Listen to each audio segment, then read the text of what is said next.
convened by the Speaker of the Senate, Honorable Ken Lusaka.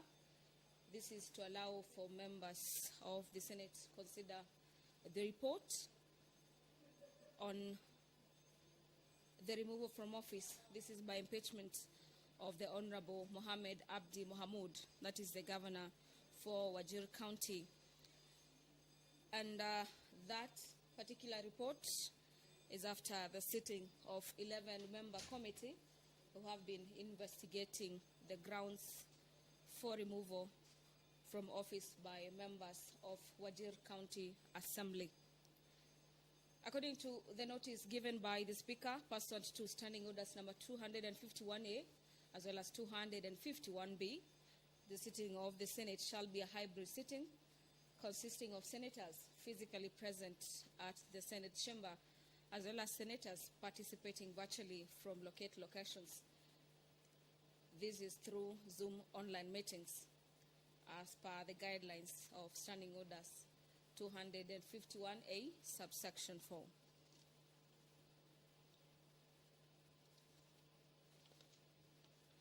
"37 members of Wajir County Assembly voted to remove Governor Mohamed Mohamed from office. This is on grounds of gross misconduct, violation of articles of the Constitution, as well as matters of abuse of office. And the report by the 11-member committee of the Senate will be tabled in this afternoon session, after which senators will take a vote in regards to that particular outcome of that particular report, that is in the event that the committee finds the grounds to have been met by the 37 members of the county assembly. This particular sitting is also a culmination of those participating by members of the committee who until Friday have been investigating that particular allegation, and in this afternoon sitting, that particular report is set to be tabled before the House. The Speaker, Ken Lusaka, has just stepped into the chamber, and I'll now hand you over for the live broadcasting. Enjoy your viewing. Good afternoon.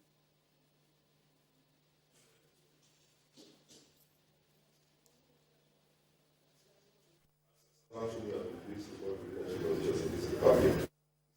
to treat and consider all matters that shall come under our deliberation in so just and faithful a manner as to advance the peace, prosperity, and welfare of our country and of those whose interests you have committed to our church. Amen.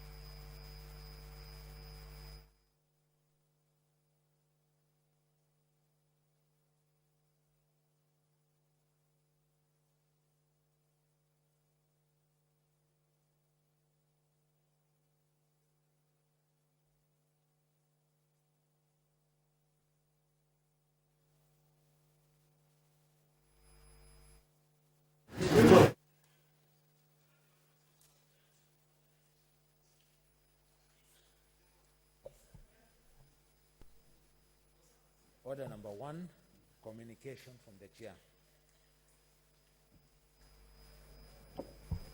I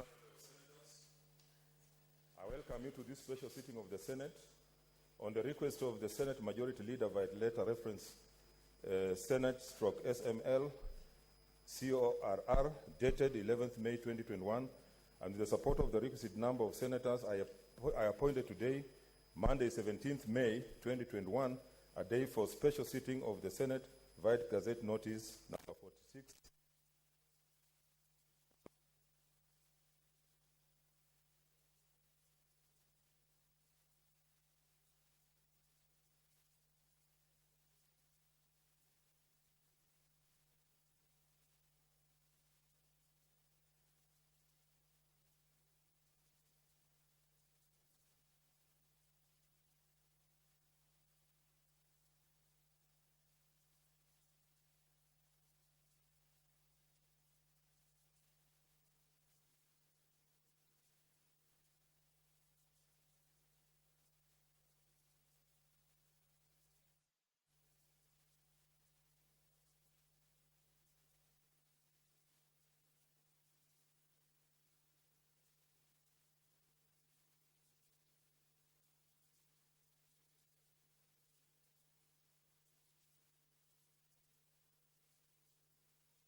In terms of 181 of the Constitution, Section 33(a) of the County Government Act 2012 and Standing Order 75(1)(a) of the Senate Standing Orders, the Speaker of the Senate, upon receiving notice of the resolution from the Speaker of the Wajir Assembly, convened a meeting of the Senate on Thursday, 6th May 2021, to hear charges against the governor. Consequently, Honorable Senators, the Senate on Thursday, 6th May 2021, pursuant to Section 33(b) of the County Governments Act 2012 and Standing Order number 75(1)(b)(1), by resolution established a special committee comprising 11 of its members to investigate the proposed removal from office by impeachment of the governor of Wajir and to report to the Senate within 10 days of the appointment on whether it finds the particulars of the allegations to have been substantiated.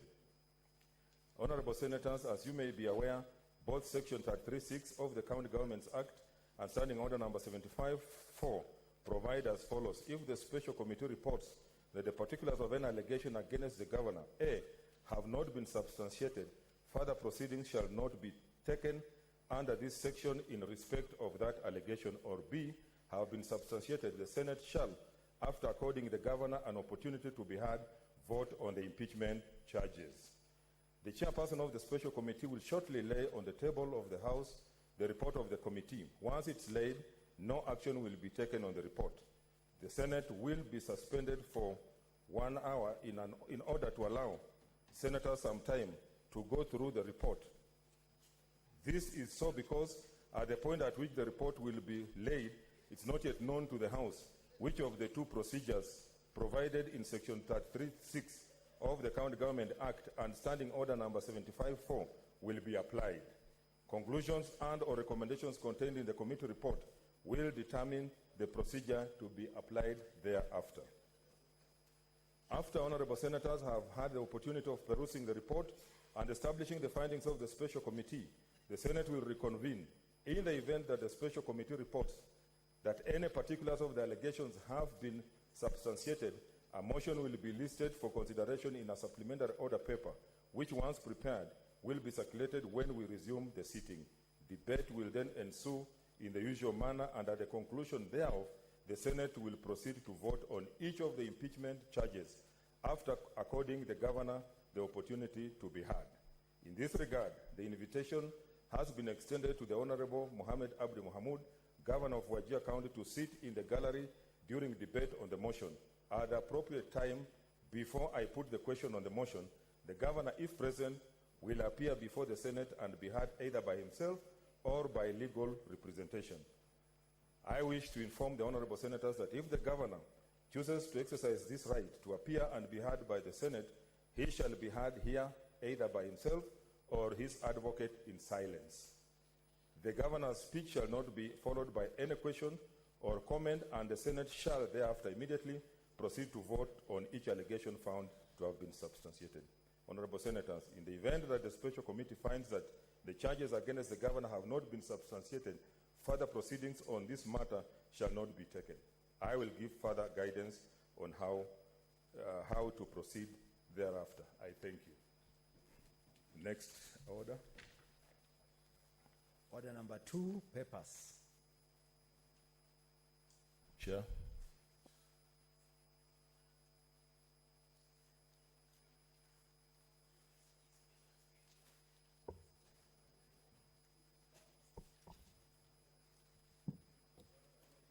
Mr. Speaker, sir, I beg to lay the following paper on the table of the Senate.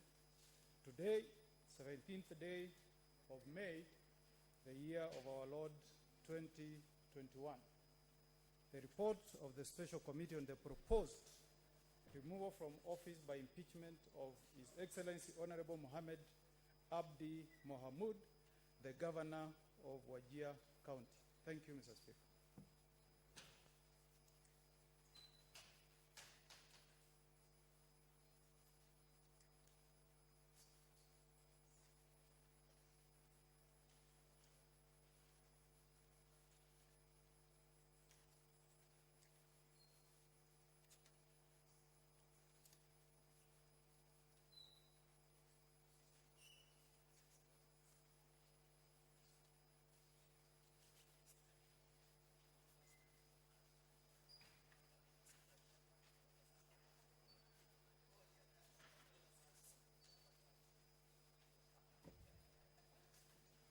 Order, senators. Order, order, order.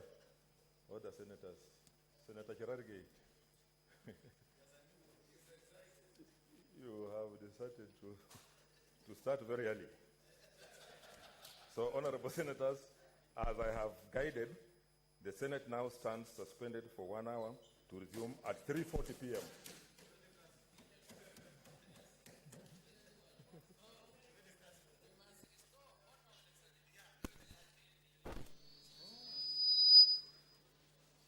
The Speaker of the Senate, Honorable Ken Lusaka, has directed that the House takes a break for a period of 1 hour. This is to allow for honorable members of the Senate to go through that report that has been tabled by the chairperson of the 11-member committee. The chair is Senator Okongo Omogeni, the senator for Nyamira County. The 1 hour is to allow senators to go through that particular report, as well as to divulge more on the findings of that particular committee, after which the House is going to resume its sittings after the 1 hour period to consider that particular report. And in the event that the committee finds the grounds for removal of Governor Mohamed to have been met, then senators will be taking a vote on each of the 4 counts necessary for removal. This is a particular day when the governor for Wajir County, Governor Mohamed Ali Mahmoud, will know his fate in the next 1 hour following that particular report that has been tabled by the Senate.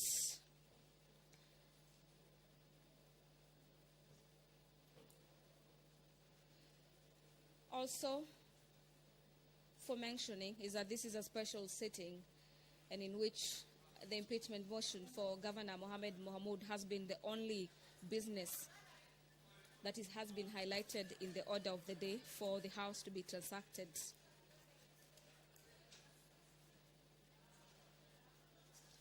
In the event, the Senate Special Committee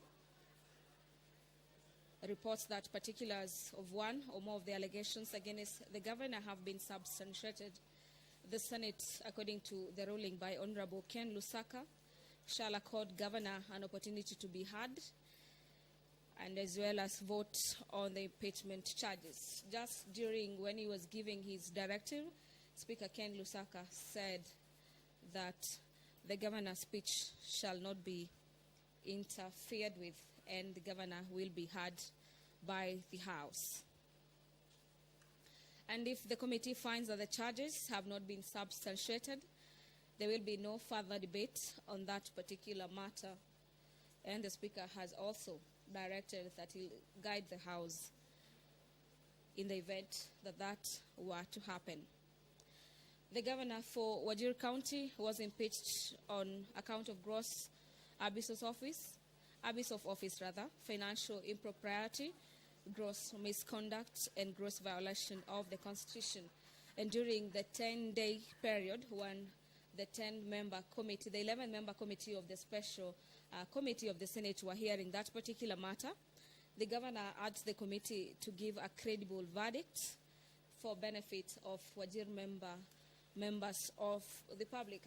According to that governor, is that he's being withheld from office based on his political inclination. The governor for Wajir County was impeached by 37 members of the county assembly, and 10 shot down that particular motion. You're watching the live proceedings of the Senate, and we'll be taking a short break following that directive by the Speaker. We are resuming the live broadcast any moment from 3:30 p.m. this particular afternoon. Continue watching Channel 1. We'll be back after the short break.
afternoon. We are just about to resume the live broadcast of the Senate live proceedings. Today, the Speaker of the Senate, Honorable Ken Lusaka, convened this particular sitting. This is because of the impeachment of the governor for Wajir County, and that particular report by 11-member Senate committee is set to be tabled today. Earlier on, the Speaker, just when the sittings commenced, directed that senators be given an 1-hour period to go through the findings of the report, upon which members of the County Assembly presented 2 charges for the impeachment of the Governor Mohamed. The first in charge is on the gross violation of the Constitution of Kenya 2010, the County Government Act of 2012, and also incorporates the Public Procurement as well as the Asset Disposal Act of 2015 and the Public Finance Act of 2012. The other charge on which members of the County Assembly based their impeachment on is the charge on abuse of office as well as gross misconduct. The 11-member committee, led by Senator Okongo Mogeni, have been investigating those particular charges and hearing evidence from both sides of the governor as well as the members of the County Assembly who are represented by various lawyers during that particular hearing.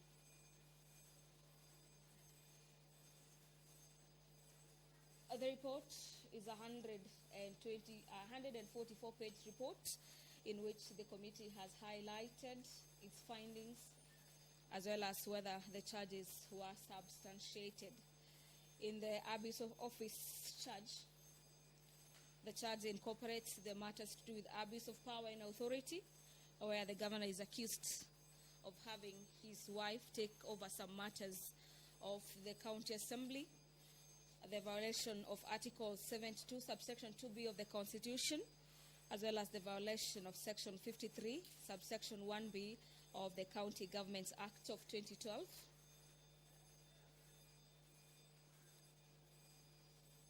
Other matters that the senators had to debate and recheck and check the evidence tabled before it is the allegations of failure to submit the annual report. This is on the implementation status of the county policies and plans. The county government of Wajir County had submitted to the Senate and to the 11-member committee that the governor failed to submit the annual reports. This is based on matters implementation of the county's policies and plans. This particular committee, however, also determines the violation, that particular violation did not meet the threshold for impeachment by the governor, Mohamed. Another issue that the committee had to check into evidence that was tabled before it is the failure to establish the audit committee. And you'll also remember that the governor for Wajir County is also among the county governors who have appeared before our Senate accounts committees as well as the health committee in regards to how that particular county has utilized funds allocated to it and the recent allocation of COVID funds, that millions of shillings are alleged to have been misappropriated. The MCAs are also accusing the governor of failure to seek approval. This is on payments of emergency funds, where various companies have been given direct tenders contrary to the Public Procurement and Disposal Act of 2015. The other allegation is the operation of various bank accounts at a local commercial bank. And in regards to that allegation, the committee found that the allegation was not proved and therefore was not substantiated. If you're just joining us, you're watching the live proceedings of the Senate, and the Senate has convened in a special sitting to consider the report of the 11 Senate member committee who are looking into the impeachment of the governor for Wajir County. We're just highlighting the allegations that the 37 members of the county assembly used, so to speak, to impeach that particular governor. A violation on the regulations number 25 subsection 1B on the Public Finance Management Act, those are the regulations of county governments, number 2015, have also been highlighted as the base for his removal from office.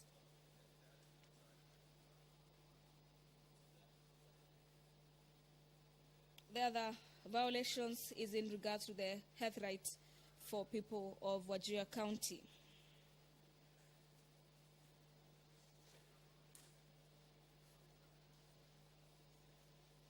The 11-member committee, having considered all the matters, then the special committee had to discharge its mandate, that is in regards to section number 3 of the County Governments Act, the Standing Orders number 75, part 2 of the 5th schedule of the Senate Standing Orders, section 33, subsection 4 of the County Governments Act, Standing Orders number 75, subsection 2, and Rule 2, part 2 of the 5th schedule of the Senate Standing Orders mandates the special committee to investigate the matter and report to the Senate within 10 days on whether it finds the particulars of the allegations against the governor to have been substantiated.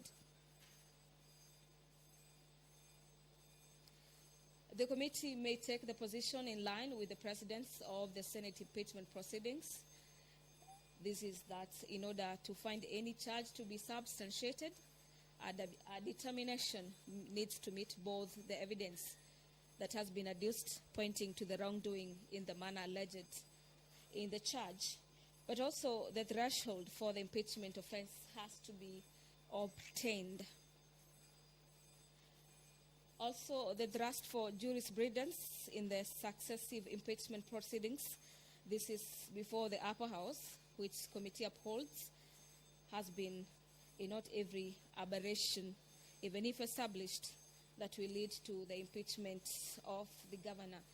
So the 11-member committee have been looking into evidence presented before it, and just about now, the live proceedings of the Senate is yet again supposed to commence. This is after the 1 hour that the Speaker of the Senate ruled that members of the Senate should be allowed to go through the charges as well as evidence presented by the 11-member committee.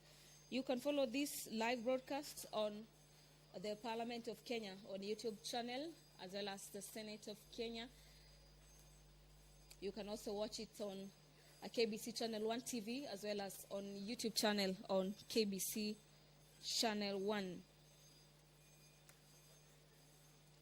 In the event the committee backs up the findings by the Wajir County government, Governor Mohamed will be joining 2 other previous governors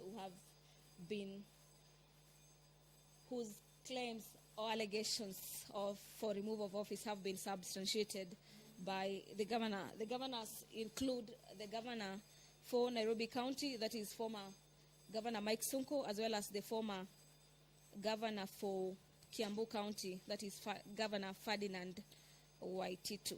There are a couple of grounds for removal of office, and among them is the gross violation of the Constitution, matters to do with abuse of office, and matters to do with integrity. In the event that the report by the Senate committee finds the governor fit for removal, the governor will also be given some time to give a speech before the Senate. This is according to a ruling given by Speaker Ken Lusaka But that notwithstanding, senators will not be allowed to speak into the matter in the event the committee says in its report that the governor was not impeached according to the provisions and the grounds for his removal.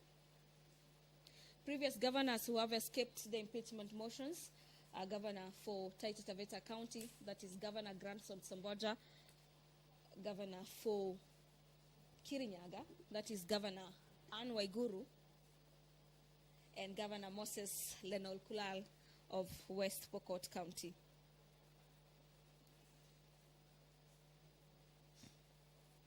You'll also remember that this is not the first time that members of the County Assembly have tried to impeach their governor. At one particular point, that particular motion to impeach the governor failed to kick off in Wajir County, and it appears this particular time the impeachment was able to reach to the Senate.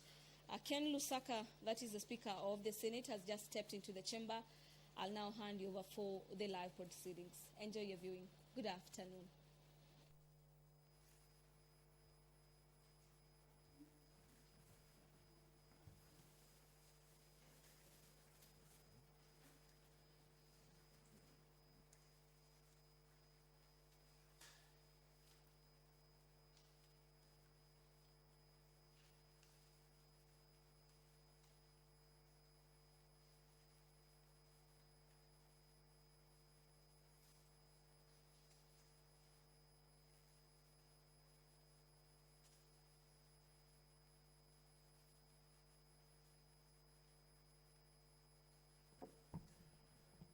Honorable Senators, welcome back for the resumption of proceedings of this special sitting. I believe that you have now had the opportunity to go through the report of the Special Committee on the proposed removal from office by impeachment of the Governor of Wajir County. As you may have noticed, the committee has found the allegations in charge number 2, namely abuse of office and gross misconduct against the Governor of Wajir County, not to be substantiated. However, one of the allegations, namely charge number 1, on gross violation of the Constitution of Kenya 2010, the County Governments Act 2012, the Public Procurement and Assets Disposal Act 2015, and the Public Finance Management Act 2012 against the Governor of Wajir County to be substantiated. Consequently, Honorable Senators, the procedure to be followed in this case is that set out at Section 336B of the County Government Act and Standing Order number 75-4B, both of which provide as follows, and I quote, if the Special Committee reports that the particulars of any allegation against the Governor have been substantiated, the Senate shall, after according the Governor an opportunity to be heard, vote on the impeachment charges. Honorable Senators, that being the case, a supplementary order paper has been circulated. The chairperson of the Special Committee will give notice of motion for the Senate to consider and vote on the charge. Debate will then ensue on the motion in the usual manner, and at the conclusion thereof, the Senate will proceed to vote on the impeachment charge after according the Governor the opportunity to be heard. A roll call division will be taken pursuant to Standing Order number 83, and for the avoidance of doubt, the motion before the Senate affects counties and voting will be by delegation. I thank you. Next order. Order number 2, notice of motion. Yes, Chair.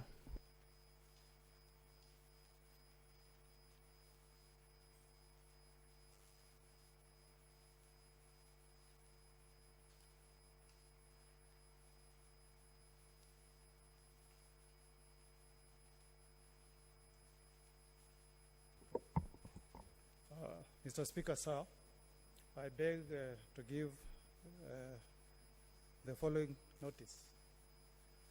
That whereas pursuant to Article 181 of the Constitution, Section 33 of the County Governments Act 2012, on Tuesday, 27th of April 2021, the Wajir County Assembly approved a motion for the removal from office by impeachment of the Honorable Mohamed Abdi Mahamud, Governor of Wajir County, and further, whereas by letter reference number SPK stroke WCA stroke Senate stroke 4 stroke 2021 bracket 1 dated Wednesday 28th of April 2021 and received in the office of the Speaker of the Senate on Thursday 29th of April 2021, the Speaker of the County Assembly of Wajir informed the Speaker of the Senate of the approval of the motion by the County Assembly and further forwarded to the Speaker of the Senate documents in evidence of the proceedings of the Assembly, and whereas pursuant to sections 33.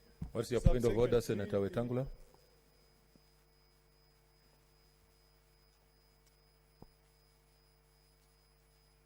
Do you notice that there is an echo coming on the acoustics, and it's distorting the sound, and we can't quite pick what the distinguished chairman is saying.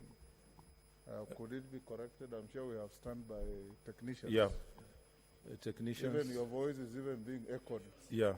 Much more. Is this sabotage or something?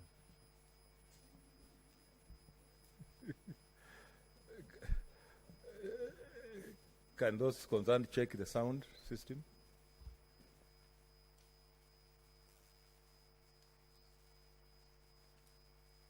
Try, we see if it's okay.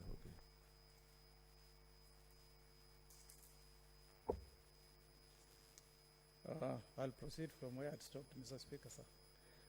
And whereas pursuant to section 33, subsection 4,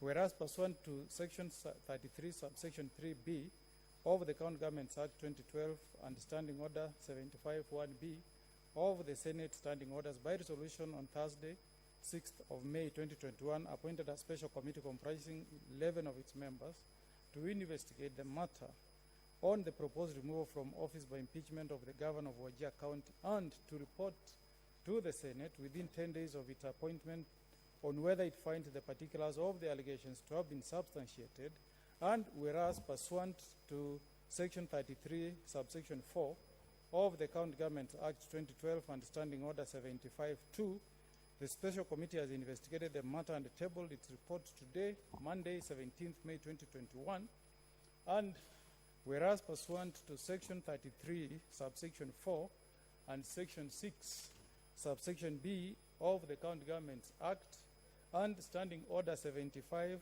subsection 4, subsection B, the special committee has found that the particulars of charge 2, namely abuse of office and gross misconduct against the Governor of Wajir, has not been substantiated, and whereas pursuant to section 33, subsection 4 and section B, section 6, subsection B of the County Governments Act and the Standing Order number 75, subsection 4B, the special committee has found that one of the particulars of the charge, namely gross violation of the Constitution of Kenya 2010, the County Governments Act 2012, and the Public Procurement and Asset Disposal Act 2015, and the Public Finance Management Act 2012 against the Governor of Wajir has been substantiated.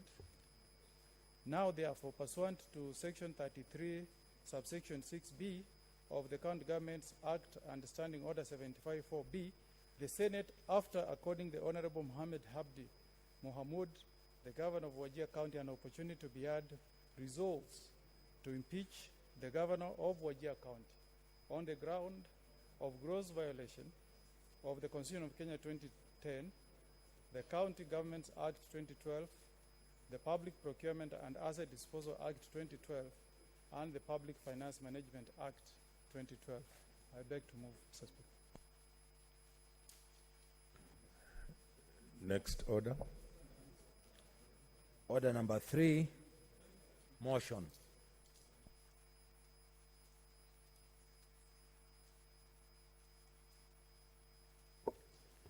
Mr. Speaker, sir, I beg to move motion on the proposed removal from office by impeachment of Honorable Mohamed, the Governor of Wajir County.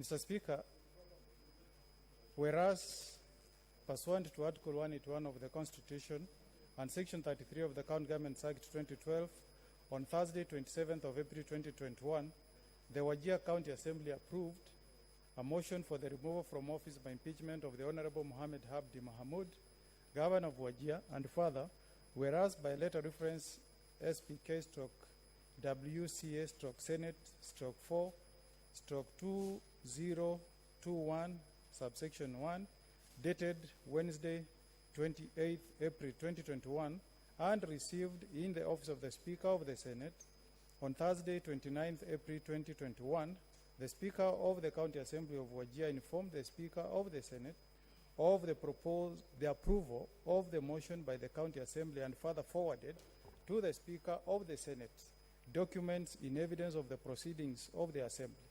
And whereas pursuant to Section 33, subsection 3, subsection B of the County Government Act 2012 and Standing Order 75, subsection 1, subsection B of the Senate Standing Orders, by resolution on Thursday, 6th May 2021, appointed a special committee comprising 11 of its members to investigate the matter on the proposed removal from office by impeachment of the Governor of Wajir County, and to report to the Senate within 10 days of its appointment on whether it finds the particulars of the allegations to have been substantiated.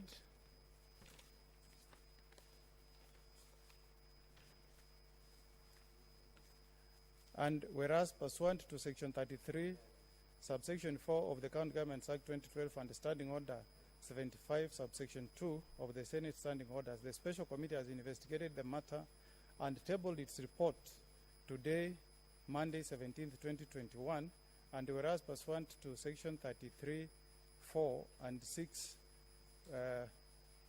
subsection B of the County Government Act and Standing Order 75, subsection 4, subsection B, the Special Committee has found that one of the particulars of the charge, namely gross violation of the Constitution of Kenya 2010, the County Governments Act 2012, the Public Procurement and Asset Disposal Act 2015, and the Public Finance Management Act 2012 against the Governor of Wajir has been substantiated. Now, therefore, pursuant to Section 33, subsection 6, subsection B of the County Government Act and Standing Order 75, subsection 4, subsection B, the Senate, after according the Honorable Mohamed Abdi, the Governor of Wajir County, an opportunity to be heard, resolves to impeach the Governor of Wajir County on the ground of gross violation of the Constitution of Kenya 2010, the County Governments Act 2012, the Public Procurement and Asset Disposal Act 2015, and the Public Finance Management Act 2012.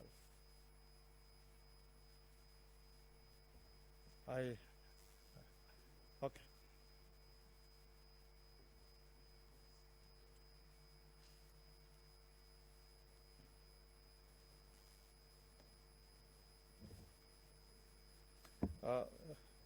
Thank you, Mr. Speaker.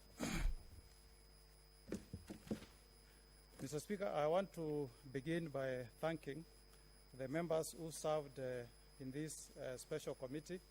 I want to recognize the contribution of Senator Johnston Sakaja, Senator Mwangi Githiomi, Senator Christine Zawadi Gona, Senator Susan Kiika, Senator Midhika Linturi, Senator Engineer Algura Godana, Senator Frederick Outa, Senator Agnes Mudhama, Senator Petronira Were, Senator Isa Juma Boy. Mr. Speaker, when we held our first meeting, I was honored to be elected as the chair of this select committee, and I want to thank the members for having shown trust and confidence in me to chair the meetings. Mr. Speaker, we have worked very intensely during the consideration of this impeachment process, and this work would not have been successful without the support that this committee received from members of our secretariat.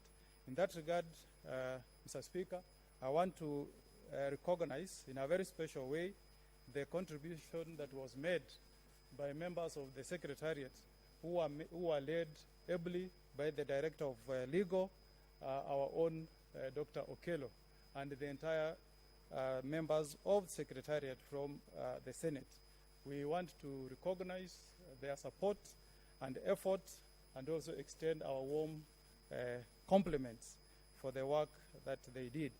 Mr. Speaker, I want to confirm to the House that when we were appointed, we initiated a program of activities that were adopted by this committee, as can be evidenced in Annexure 6.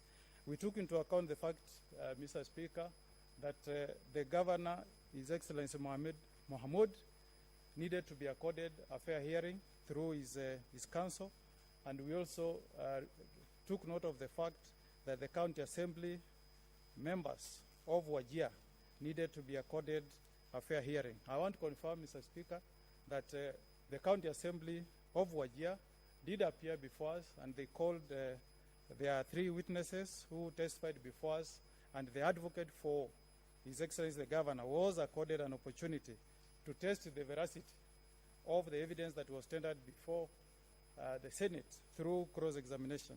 I also want to confirm, Mr. Speaker, that we did also accord the Governor opportunity to appear, and he was also able to appear, give his address to the committee, and also call witnesses in response to the charges that were facing him. In this regard, Mr. Speaker, I want to thank the industry and the help that was extended to this committee by the team of able lawyers who appeared for the parties herein, led by the team that appeared for the County Assembly of Wajir, that was led by Senior Counsel Ahmed Nasir Abdullahi, and the team that was led by the defense team for the Governor, that was led by P.A. Nyamodi. This committee greatly contributed to their submissions in preparation of this report.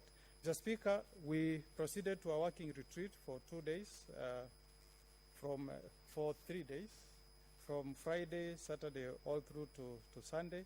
And I want to also thank the members who stayed in all the sessions.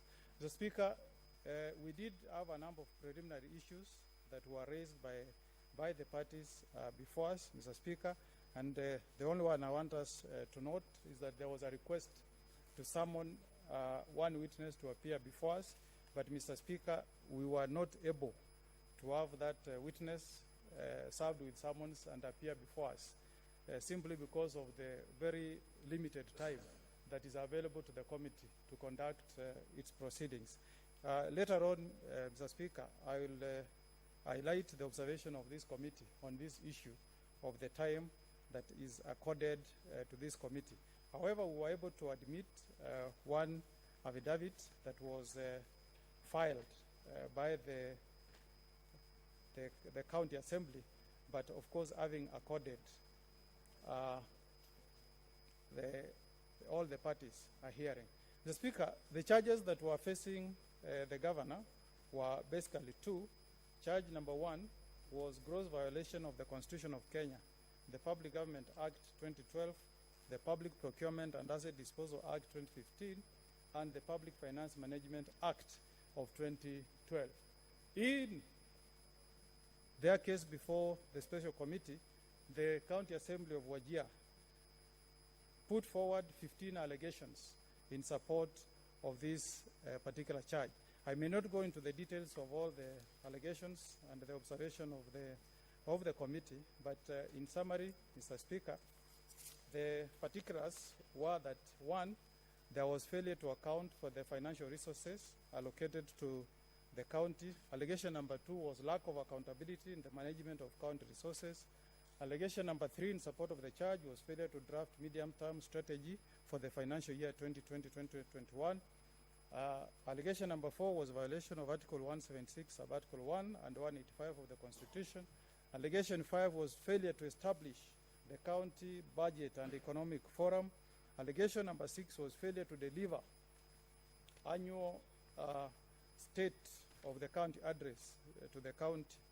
Allegation number 7 was failure to submit annual report of the implementation status of county policies and plans. Allegation number 5 was failure to establish an audit committee Allegation number 5 was failure to seek approval of payments out of emergency fund. Allegation number 10 was operation of several bank accounts at local commercial banks. Allegation number 11, Mr. Speaker, was violation of Regulation 25, subsection 1B of the Public Finance Management Account Regulations 2015.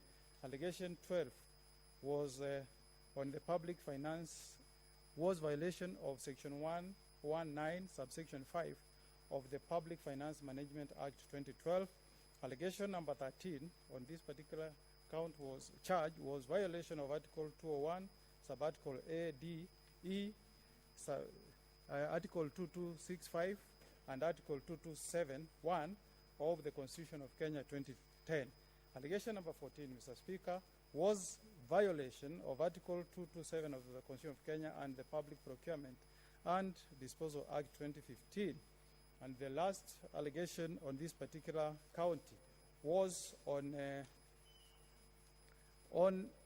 violation of the right to health of the people of Wajir County. The Speaker, the second charge was abuse of office / gross misconduct. On this particular allegation, Mr. Speaker, the charge number 1 was abuse of power and authority. The second allegation was violation of Article 73, Subarticle 2B of the Constitution. And allegation number 3, Mr. Speaker, was violation of Section 59, subsection 1B of the County Governments Act.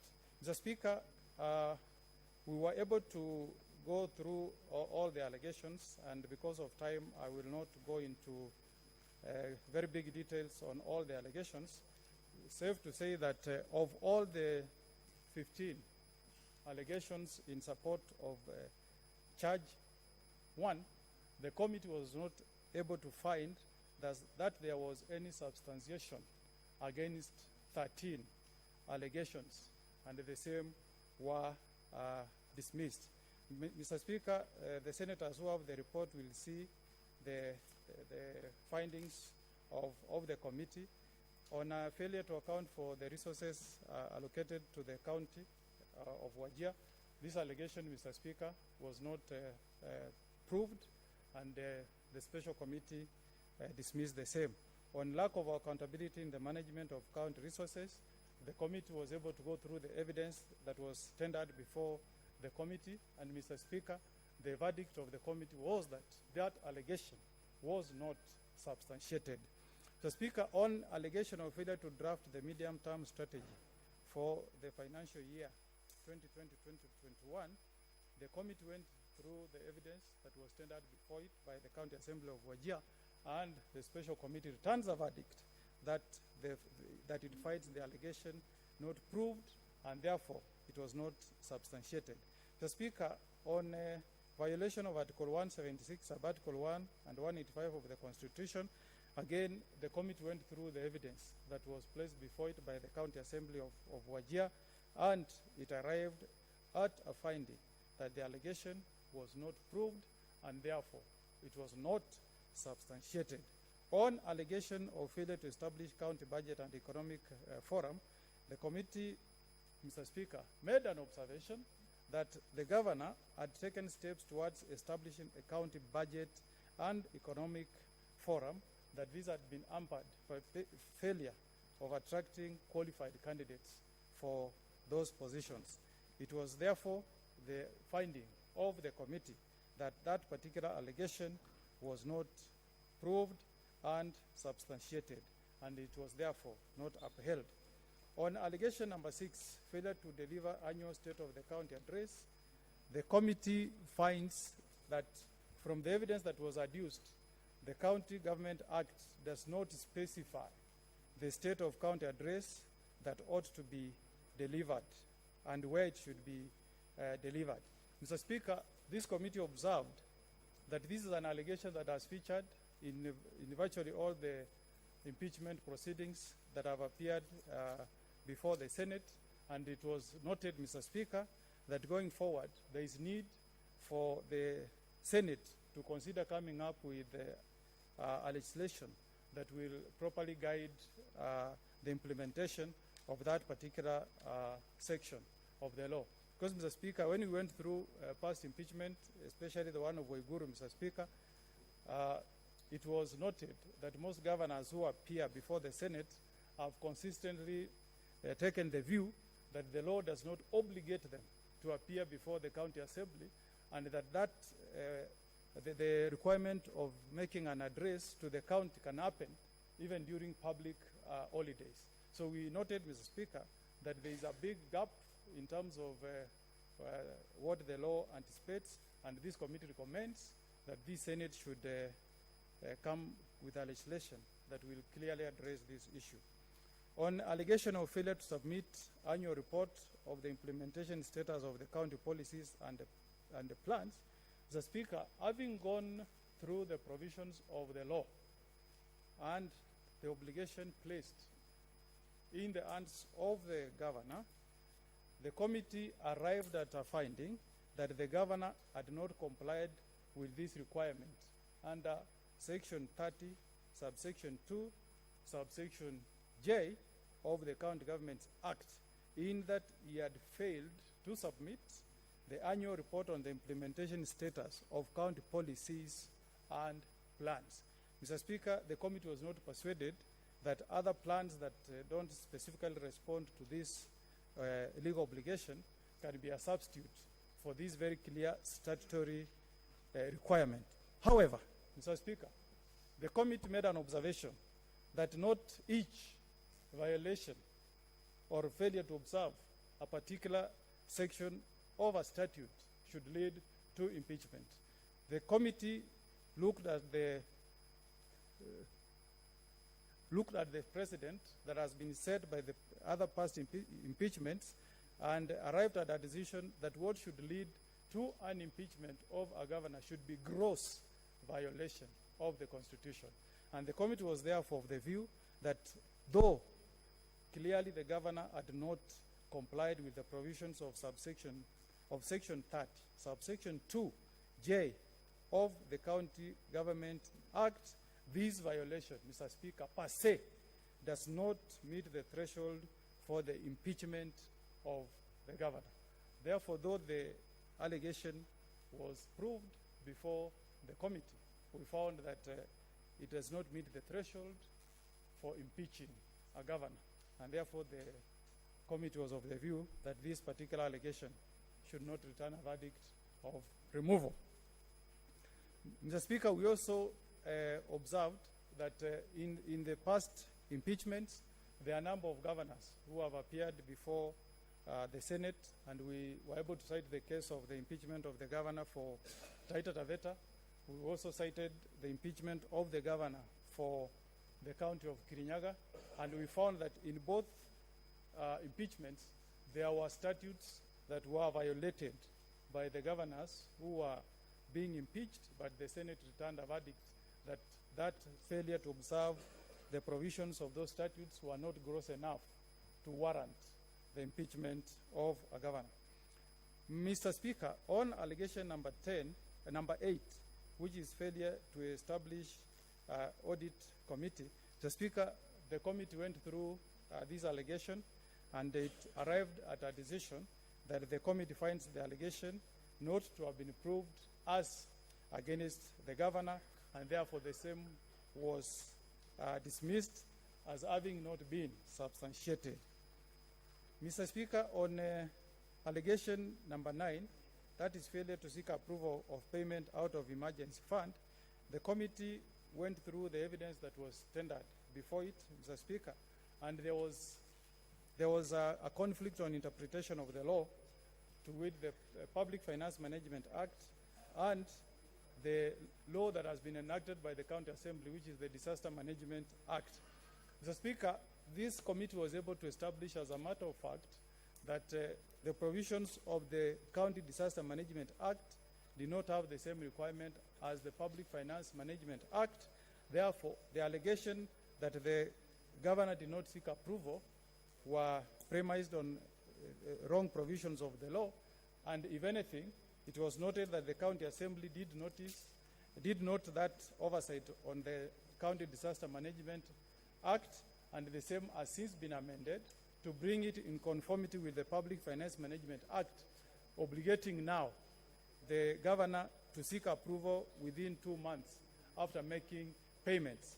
Therefore, Mr. Speaker, the committee was of the view that it will not be constitutional to hold the governor liable for an offense that was not an offense as at the time it was alleged to have been committed. Allegation number 10, Mr. Speaker, which is operation of various bank accounts in the local... Let's consult in low tones, honorable senators. Let's consult in low tones, okay. Mr. Speaker, on allegation number 10, which is operation of various bank accounts at local commercial banks, Mr. Speaker, the committee found as a fact that the county operates some accounts at the local commercial banks, but found that the operating of those bank accounts were not unconstitutional, neither were they against the law. The reasoning, Mr. Speaker, is that the accounts that are being funded are in line with the donor-funded projects like Danida, or for health facilities, where the health facilities have been given leeway to generate money and they bank them into specific accounts so that an assessment can be made on their sustainability.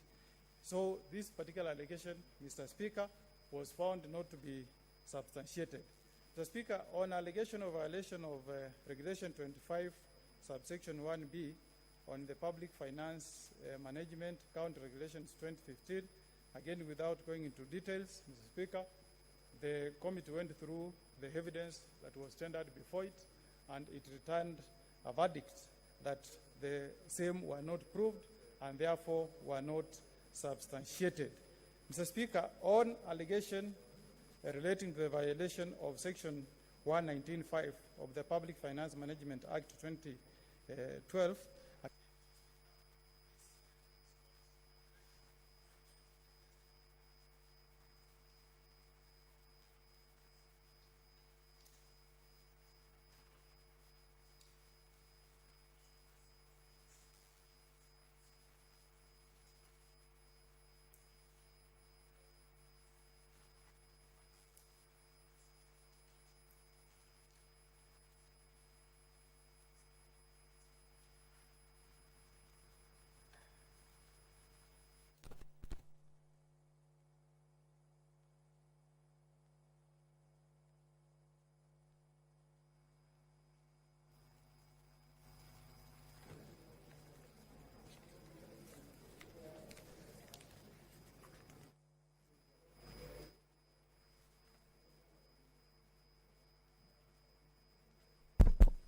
thank you.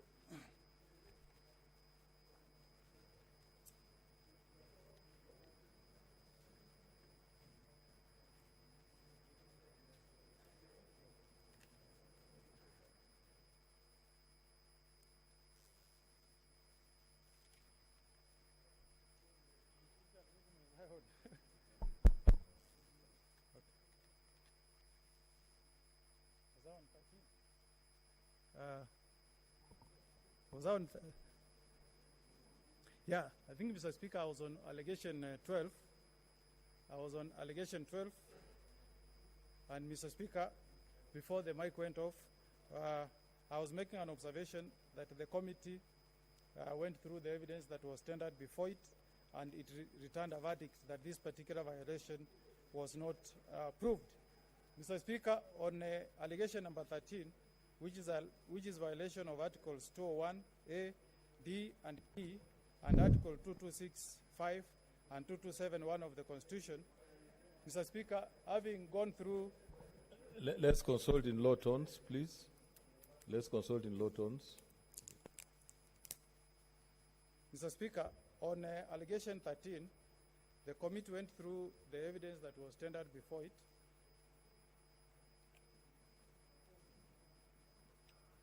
Mr. Speaker, and found that from the evidence that was placed before the committee, this allegation was not proved, and the same was therefore not substantiated.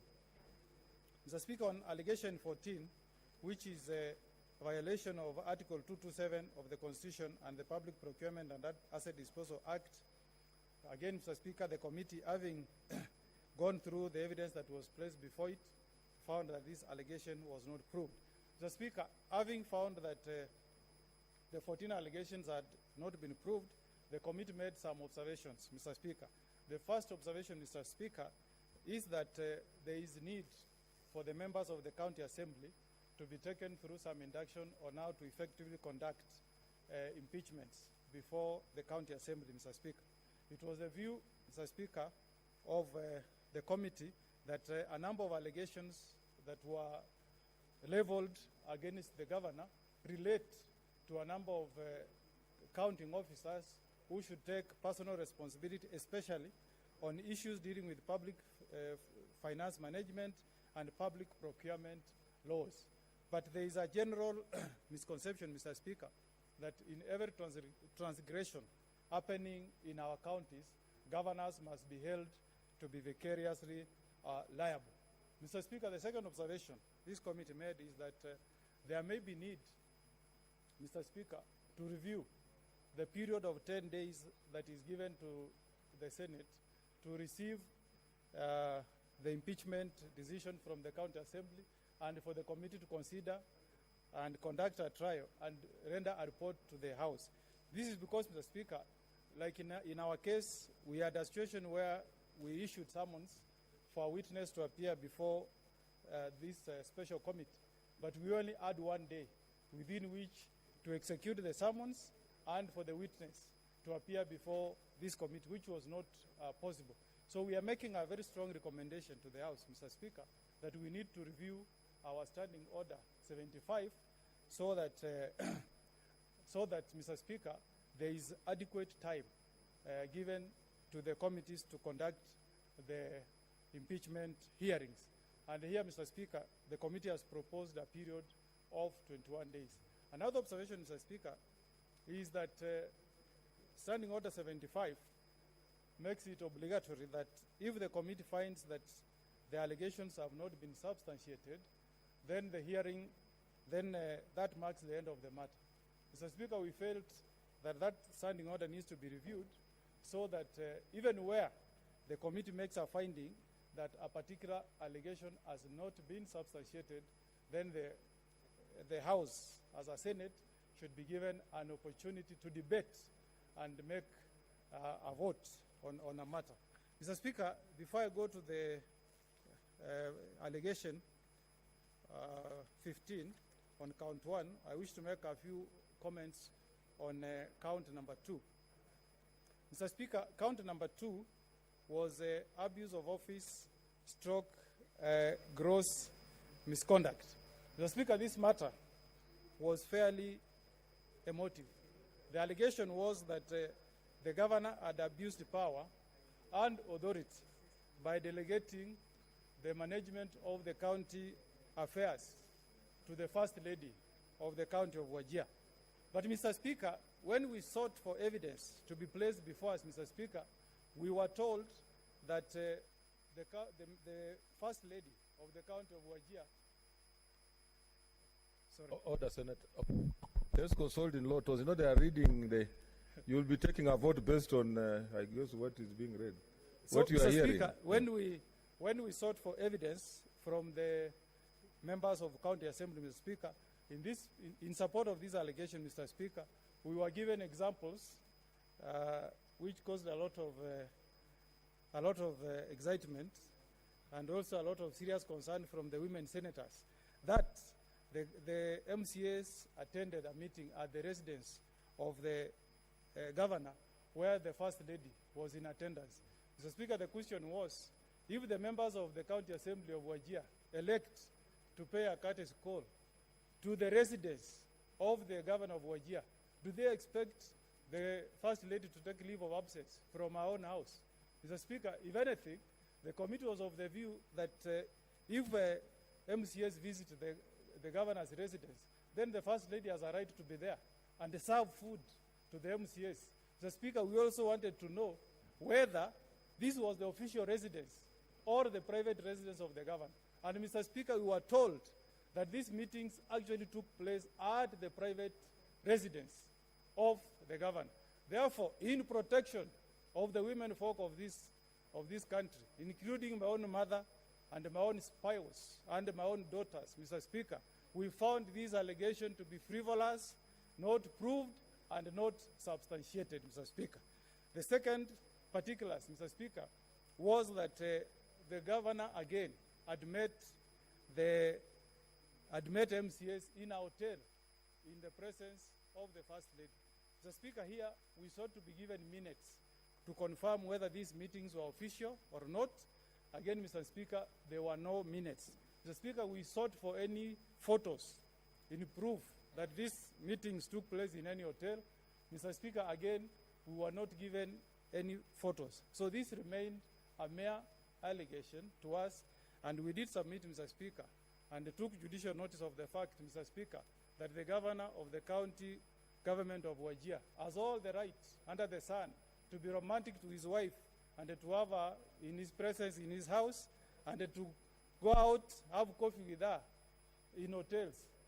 And if anybody wants this allegation to be proved in future, Mr. Speaker, this should happen within the realms of official functions, including where there are official meetings, Mr. Speaker. If it's in a hotel, Mr. Speaker, there should be minutes confirming that the First Lady of that particular county attended the meetings and that she actively participated in the proceedings, and also that she took a vote or guided the governor on making a decision. That was not proved. The other allegation on this, Mr. Speaker, was that some money had been paid was banked by the First Lady to her personal accounts, and two, Mr. Speaker, that a person who was named as Jamal, the one that was summoned to appear before us, did bank some money to the accounts, personal accounts of the First Lady of the county of Wajir. Mr. Speaker, in support of this allegation, there was an alleged bank statement that was produced before this committee, Mr. Speaker. But we did interrogate the veracity or authenticity of that statement, Mr. Speaker, and the following issues came to light, Mr. Speaker. The person, Mr. Speaker, who appeared as witness before the Senate alleged that he got copies of those statements from the bank during the month of April this year, Mr. Speaker. But on the perusal of those statements, Mr. Speaker, it came to the attention of the committee that those statements indeed bear the signature of Ethics and Anti-Corruption Commission dated January 2019, Mr. Speaker.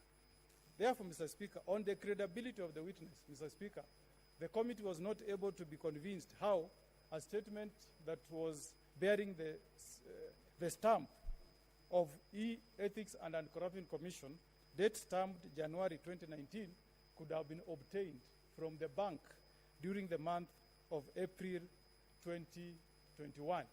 Mr. Speaker, we tried to seek from the witness the source, the person who gave him copies of those statements, and that was not proved, Mr. Speaker. Also, Mr. Speaker, the committee took note of the fact that if this matter has been pending with the Ethics and Anti-Corruption Commission for a period of 2.5 years, it is that particular body that can give a proper status on what is the status of any investigations, if any, against the First Lady of the county of Wajir. So, Mr. Speaker, all those allegations of abuse of power and authority were not proved, and the same were thus not substantiated. On allegation 2 on violation of Article 73, Sub-Article 2B of the Constitution, Mr. Speaker, again, without going into details, this is an article on dealing with Chapter 6 of our Constitution on issues of impartiality, issues of nepotism, and the likes.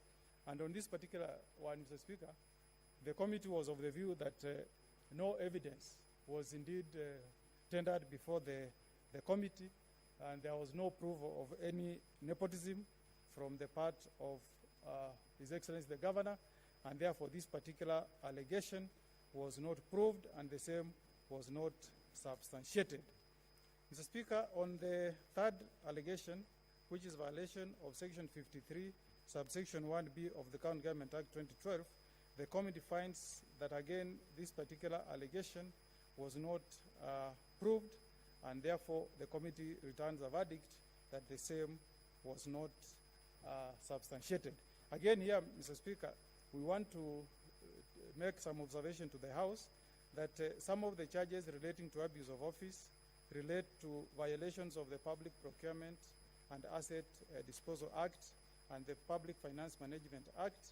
And Mr. Speaker, the committee noted that the Public Procurement and Asset Disposal Act is a standalone act that has very detailed procedures on how procurement is done in public offices, Mr. Speaker. This includes, Mr. Speaker, putting in place tender committees in a process that ends with, I think, a signature of the accounting officer, which brings an end to the whole circle of procurement. So, Mr. Speaker, as a committee, we were not able to trace any nexus between the procurement of services that took place in the county government of Wajir and the governor himself.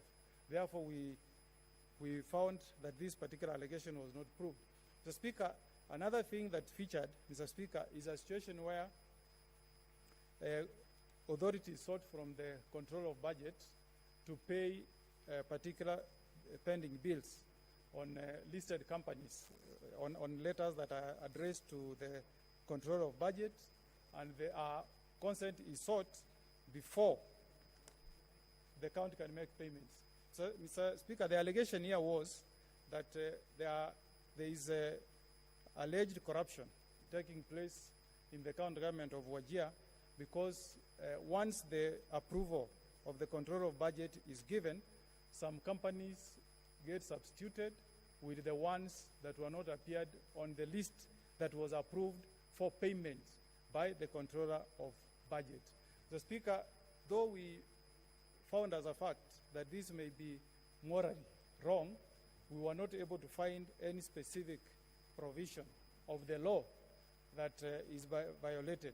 In fact, Mr. Speaker, we took judicial notice of the fact that this is a common occurrence in all government offices, because at times payments can change depending on the urgency of the matter at hand or change of priority.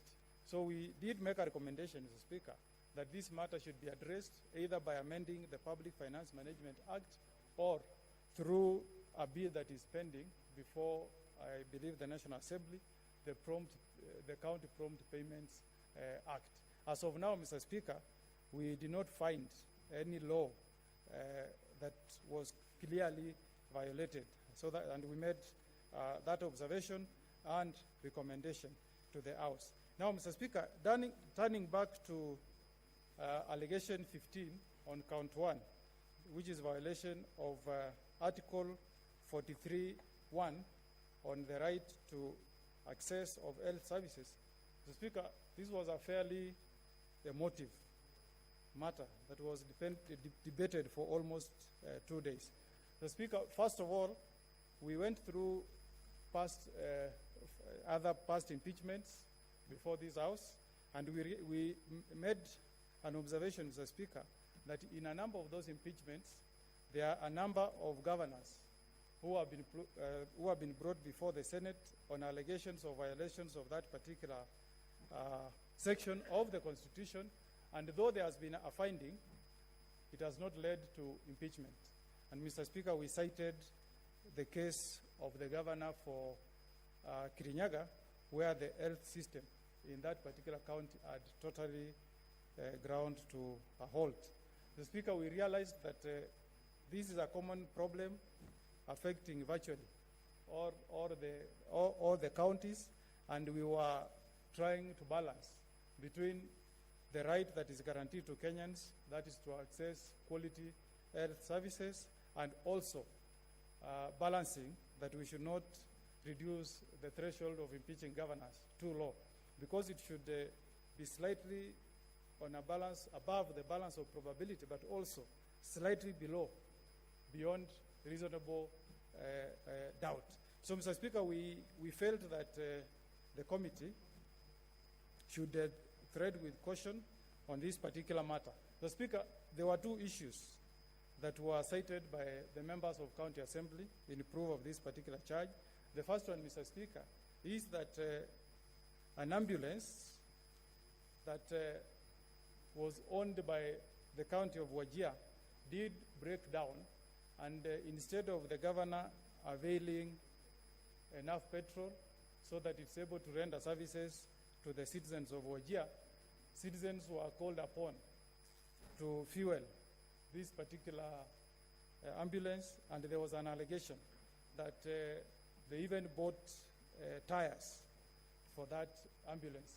Mr. Speaker, I would not want lawyers to take me to task on this allegation. We took the word of members of the County Assembly who were not able to get clear particulars on this particular allegation, but the committee took of the view that health is very important and that there should be more demand of accountability from His Excellency the Governor.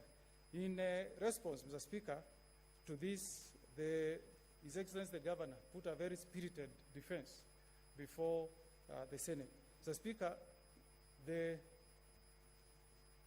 executive submitted before the committee that they had made great strides on the improvement of the health status of the county of Wajir, and they said that in total they had 14 ambulances. They also told the committee that Wajir is a vast county, so incidences of breakdown of ambulances is anticipated, but by and large, they said that in support of the allegation that the health situation is not that bad, they had employed 50 qualified doctors, of which 25 of them have been sent abroad for further studies, and that they have been bonded to come back work for the county on their return. They gave us a chart to show improvement on their maternity, the status of maternal health care for its people, and then they also gave a mitigation that on issues dealing with COVID, Mr. Speaker, that their machine that broke down, they were not able to procure spare parts timely from South Africa due to the COVID-19 pandemic. So, Speaker, the other allegation was that there is a medical practitioner who passed on due to lack of oxygen in the hospital. The name was given as Dr. Sair Sumo. The defense in response to this allegation was given to the committee by Dr. Dahir Sumo, who is the County Director of Health Services. Mr. Speaker, he stated that that death was unfortunate, and he said it's not an exception for the county of Wajir. He did submit, Mr. Speaker, before the committee that the county has over 122 health facilities that are operational, which serve a population of 769. He noted that though that is not good enough, he said it is not way off when compared to other counties, Mr. Speaker. He also did state that, Mr. Speaker, they are in the process of working on the improvement of other facilities. But again, this was a statement given to us by Dr. Sumo without really going into detail. So we did not get detailed evidence.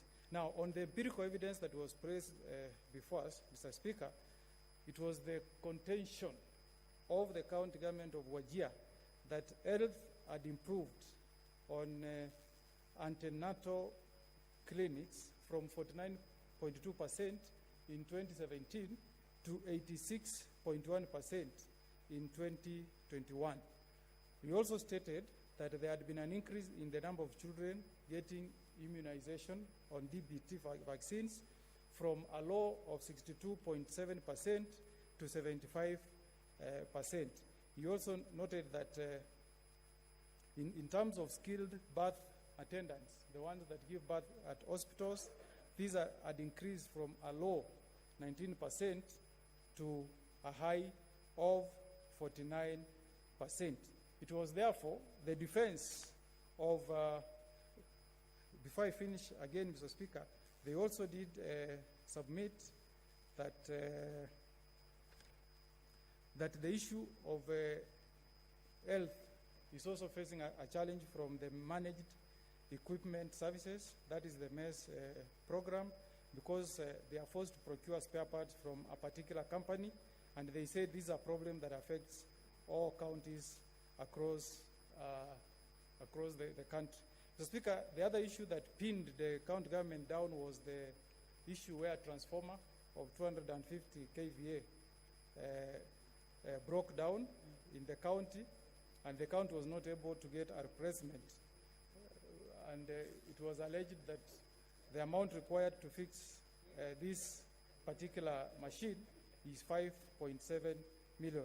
Mr. Speaker, the committee therefore took the view that the government had not acted prudent on this matter, and that this is a matter where an example ought to be set. Mr. Speaker, I want to make a confession to the House that for us who are lawyers, this was not easy, Mr. Speaker, because we really need to be careful when we set the threshold on impeachment, so that it is not on a balance of probability, but on above a balance of probability, but again, not beyond reasonable doubt. There was a fear, and I hope this House will be able to debate, that if this particular clause 43.1 was to be impeached against governors, Mr. Speaker, is that there is no governor who may be in office. It may affect all governors in office. Therefore, Mr. Speaker, I invite the House to a robust debate on this particular allegation, and also on the threshold that this House has set before on issues of impeachment of governors, so that, Mr. Speaker, there is consistency. There was an observation made by the committee, Mr. Speaker, that we need to be careful so that we don't expose ourselves as having violated the provisions of Article 27 on discrimination, in that there are a number of governors that have appeared before the Senate with the violations touching on Article 43.1, but who have gone scot-free. But I want to invite the House to have a robust debate on this particular one, but the committee finally arrived on a finding to impeach His Excellency Governor for Wajir County on this one allegation, which is on count one, allegation number 15. Mr. Speaker, we made also other general observations that we felt should not reach this House, that the MCAs should exercise their oversight role at the county level. Mr. Speaker, including this particular case where there were accusations leveled against specific counting officers, county accounting officers, that is the chief officers. The Speaker, we have made an observation that MCAs should take note that it's not the constitutional mandate of this House to deal with violations of county accounting officers. And this is a matter that can be dealt with by the counties at the county level. Mr. Speaker, on issues of reshuffling of chief officers that featured, again, the committee made an observation that these are matters that should really not find their way to the committee, as the county assembly need to draw a distinction between the work of the county public service board and the work of the governor within the counties. So in total, Mr. Speaker, I move, Mr. Speaker, that the House confirms our report, Mr. Speaker, that allegation count one, allegation number 15 has been proved. But before I finish, Mr. Speaker, there is another issue that arose on public participation, Mr. Speaker. Mr. Speaker, the committee made an observation that on recall for elected members of parliament, senators, MPs, MCAs, the citizens cannot successfully prosecute a recall clause unless they collect signatures from the citizens of either the county ward,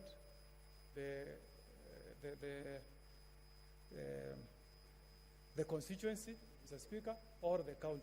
So, Mr. Speaker, we made an observation that going forward, this House should consider that the task of impeaching governors should not be left solely at the discretion of members of county assembly, that there should be a law that obligates those who are proceeding with impeachment motions against governors.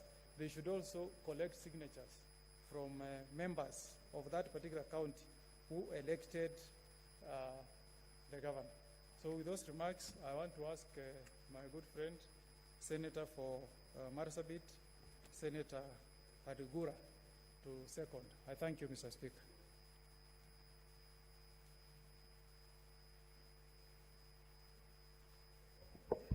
Thank you, Mr. Speaker. Mr. Speaker, I'd like to second this special committee report on the impeachment of Governor for Wajir.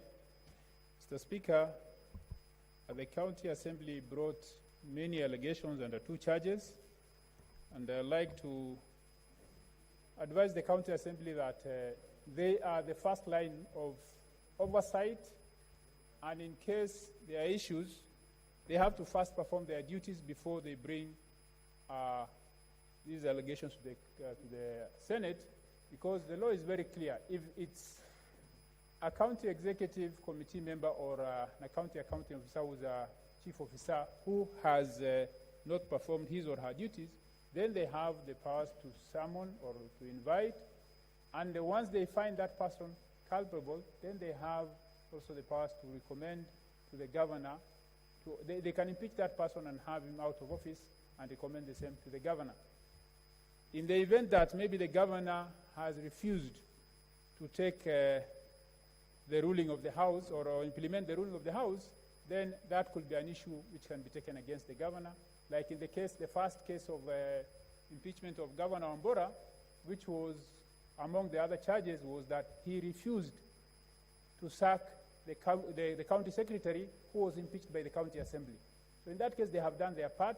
It was the governor who was not ready to do his part. That's why it was part of the impeachment grounds. But in this case, the county assembly brought issues which could easily be attributed in law to have been the failures of the county executive members or accounting officers, which cannot be connected to the governor. That is why in some cases where we could find, yes, as a matter of fact, the law has been broken somewhere, but it's not the governor, so we cannot impeach the governor on that. That's why we said it's not substantiated against the governor, but it may have happened. Then the other issue is the auditor's report, because some of these allegations are also based on the auditor's report. The county assembly also has that responsibility to take up the auditor's reports and summon the relevant county executive committee members to address issues raised in the auditor's report, so that if somebody has broken the law, then that person will be held accountable. But transferring that one as an allegation to the Senate also becomes difficult to pin the governor or to connect to the governor, because it is very clear in law that it's a particular officer. I'll cite the case like under allegation 14, which there are many procurement issues. Yes, we looked at them and found that here, in particular instances, the law has been broken. For example, the issue of ugali, where a known item, a common user item, has been overpriced. Instead of the said 1,600 shillings per bed, it was procured at 3,500, which is a very clear case of a violation of the law. If you look at the Public Procurement and Asset Disposal Act, at section 106(4), it says that where the lowest price is above the prevailing market rate, the request for quotation shall be cancelled or terminated in accordance with cancellation and termination procedures in this act. So if you know the price of an item and the quotation, the prices is very high like this one, then the next action for the procuring officer was to cancel that, but it was not cancelled. So what does the law say? If you go to the same Public Procurement and Asset Disposal Act, section 54, Part 4 says, in case of that, then the public officers involved in transactions in which goods, services, works procured unreasonably inflated prices, in addition to any other sanction prescribed in the Act, the regulation, then will be required to pay the procuring entity the loss resulting from that. So the law is very clear. If a breach has occurred, then it's the public officer involved in that procurement. So I'd like to urge the County Assembly of Wajir to take it up and check, yes, the law has been broken, but by an individual who is within their purview in terms of oversight, whom they can take action against. But taking that and transferring it to the governor we will not get that connection, so we cannot substantiate as a charge against the governor. So I'd like to urge the county assemblies to look at the auditor's report, digest it, summon the relevant officers, and make them explain whatever is there, so that in the event they have taken action and the governor is not implementing, then that could be an issue which can be taken against the governor, because it's him now not acting after the breakage of law has been established against one of his officers. Mr. Speaker,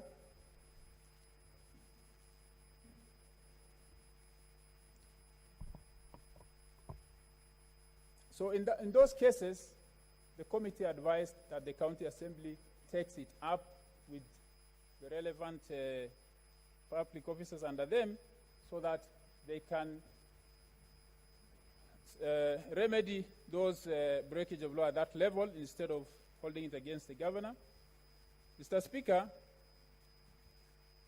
some observations which I'd like to make, which some of them have been made by the mover, is that the issue of the time in terms of carrying out these, and that county gives more than 20% of its budget to health, and you're hearing strikes by county employees, then you are told main equipments in the main hospital are not working, and especially in this COVID period, you are told a budget of 194 million was given to the governor to take care of this COVID period, and among the things you expect is the oxygen plant to be working, you expect all the other equipments to be working, then you are told somebody, a health employee, passed on because there was no oxygen, the oxygen plant is not working. Then you ask, what is the problem? There is power problem.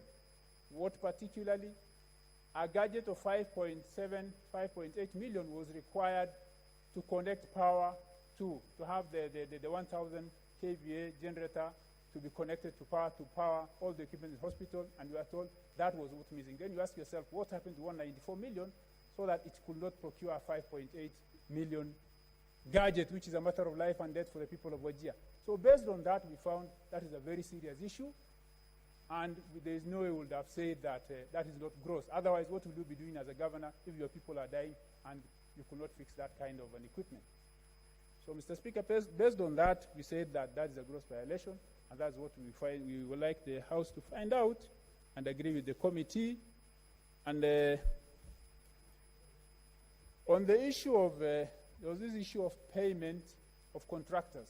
This is under allegation 14, charge 1, where a county will send a requisition to the controller of budget to authorize withdrawal of funds, and that requisition has a list of the contractors to be paid.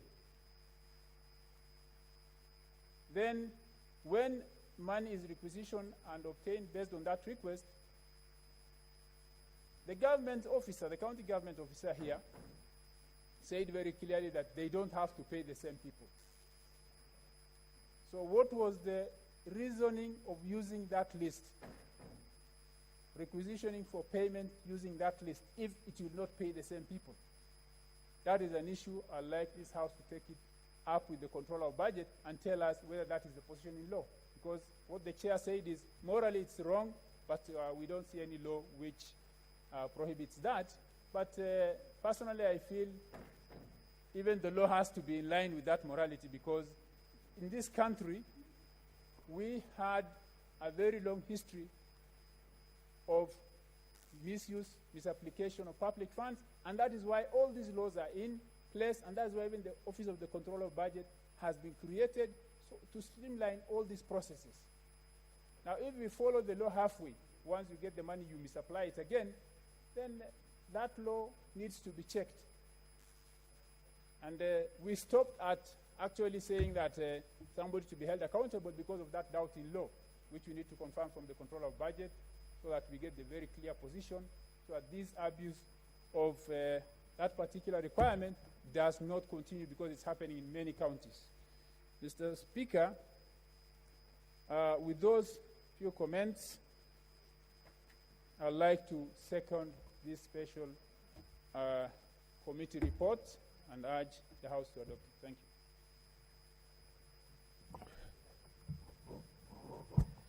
you. Honorable Senators, I now propose the question, which is that whereas pursuant to Article 181 of the Constitution and Section 33 of the County Government Act 2012, on Tuesday, 27th April 2021, the Wajir County Assembly approved a motion for the removal from office by impeachment of the Honorable Mohamed Abdi, Governor of Wajir County. And further, whereas by letter reference number SPK/WCS/Senate/4/2021-1, dated Wednesday, 28th April 2021, and received in the office of the Speaker of the Senate on Thursday, 29th April 2021, the Speaker of the County Assembly of Wajir informed the Speaker of the Senate of the approval of the motion by County Assembly, and further forwarded to the Speaker of the Senate documents in evidence of the proceedings of the Assembly. And whereas pursuant to Section 3B of the County Government Act 2012 and Standing Order number 75-1B, the Senate, by resolution on Thursday, 6th May 2021, appointed a special committee comprising 11 of its members to investigate the matter on the proposed removal from office by impeachment of the Governor of Wajir County, and to report to the Senate within 10 days of the appointment on whether it finds the particulars of the allegations to have been substantiated. And whereas pursuant to Section 33(4) of the County Government Act 2012 and Standing Order number 75-2, the special committee has investigated the matter and tabled its report today, Monday, 17th May 2021. And whereas pursuant to Section 33(4) and 6B of the County Governments Act and Standing Order number 75-4B, the special committee has found that the particulars of Charge 2, namely abuse of office and gross misconduct against the Governor of Wajir County, has not been substantiated. And whereas pursuant to Section 33(4) and 6B of the County Governments Act and Standing Order number 75-4B, the special committee has found that one of the particulars of Charge 1, namely gross violation of the Constitution of Kenya 2010, the County Governments Act 2012, the Public Procurement and Assets Disposal Act 2015, and the Public Finance Management Act 2012 against the Governor of Wajir County has been substantiated. Now, therefore, pursuant to Section 33, 6B of the County Government Act and Standing Order number 75-4B, the Senate, after according the Honorable Mohamed Abdi, the Governor of Wajir, an opportunity to be heard, resolves to impeach the Governor of Wajir County on the ground of gross violation of the Constitution of Kenya 2010, the County Government Act 2012, the Public Procurement and Asset Disposal Act 2015, and the Public Finance Management Act 2012. Senator Kajwang Moses. Mr. Speaker, I'm rising on a point of order. I can see Senator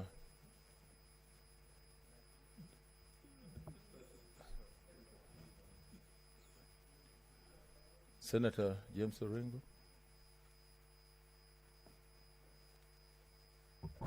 Mr. Speaker, I think there is some good reason in what Senator Kajwang is saying, because it must never be lost to us that now we are like the court itself.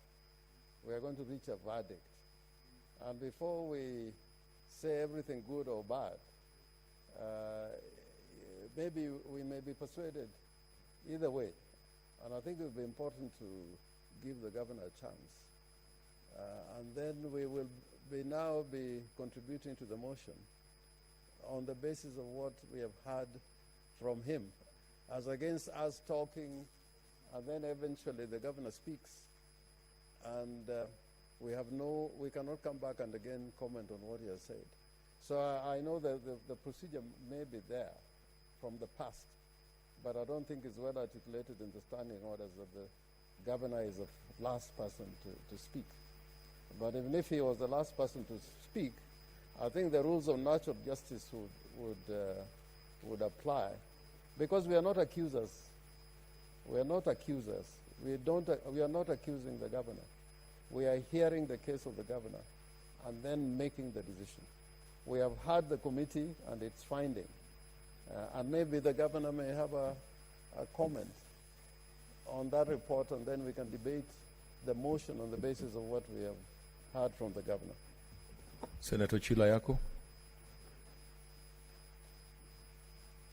Thank you, Mr. Speaker. Mr. Speaker, this is a matter that this House rightly asks you to apply your discretion and depart from the precedents. It's not proper for us to give our opinion, to give our positions before hearing any additional facts that the governor may have. Again, it flies on the face of Fair Administrative Actions Act when we comment before hearing the full story. So, Mr. Speaker, just like Senator Kajwang and Senator Orengo, I implore you, plead with you, to depart from the tradition or convention and have us hear the governor, so that we can contribute from the position of knowledge and from the position of facts. Thank you, Mr. Speaker. Senator Wamatangi.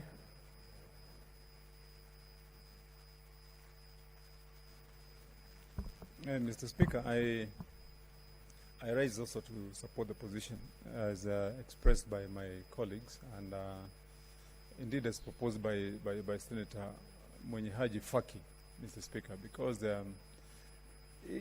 for all intent and purposes, Mr. Speaker, whatever the governor will be saying at the point when he is invited, be it the equivalent in court proceedings of either mitigation or defense, Mr. Speaker, it is supposed to help his case.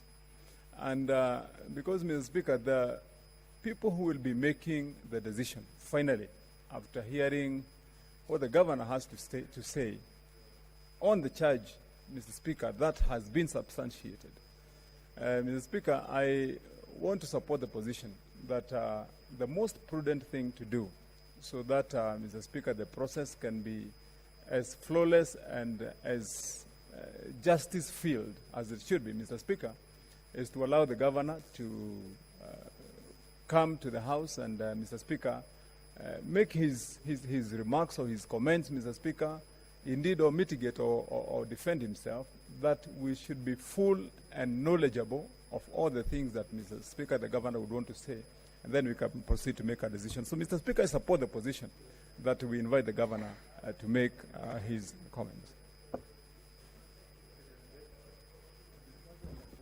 Senator Haniri. Mr. Speaker,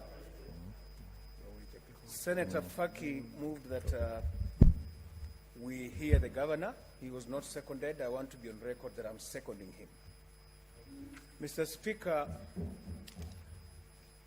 the standing orders are not very clear on this particular procedure. It just says that having substantiated, the Senate shall, after according the governor an opportunity to be heard, vote on the charges.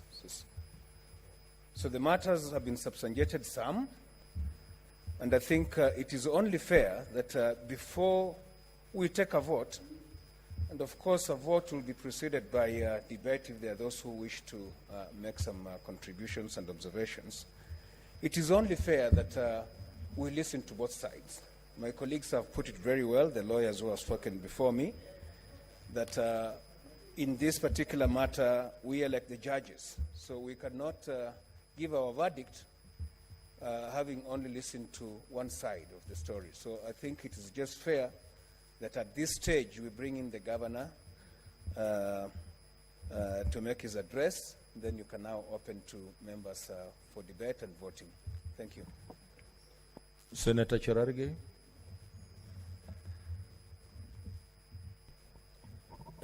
Thank you, Mr. Speaker. Maybe to add on that, and before we decide, because we have a committee report already that has been tabled, number one.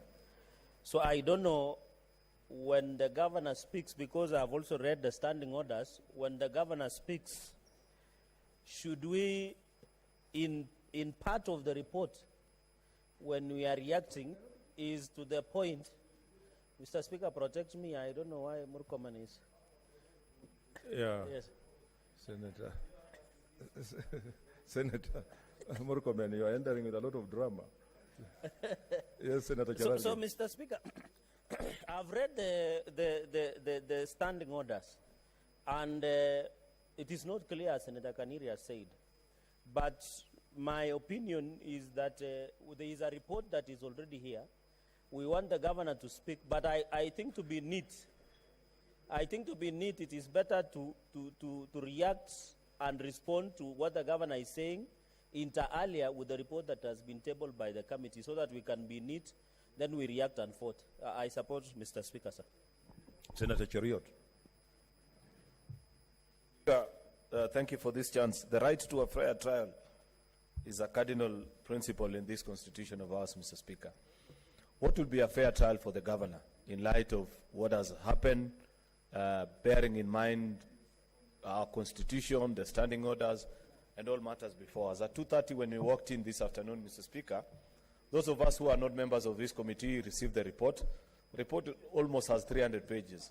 I know Senator Wetangula has before tried to convince the House that lawyers have a formula for reading faster than the rest. There is no scientific evidence to confirm that.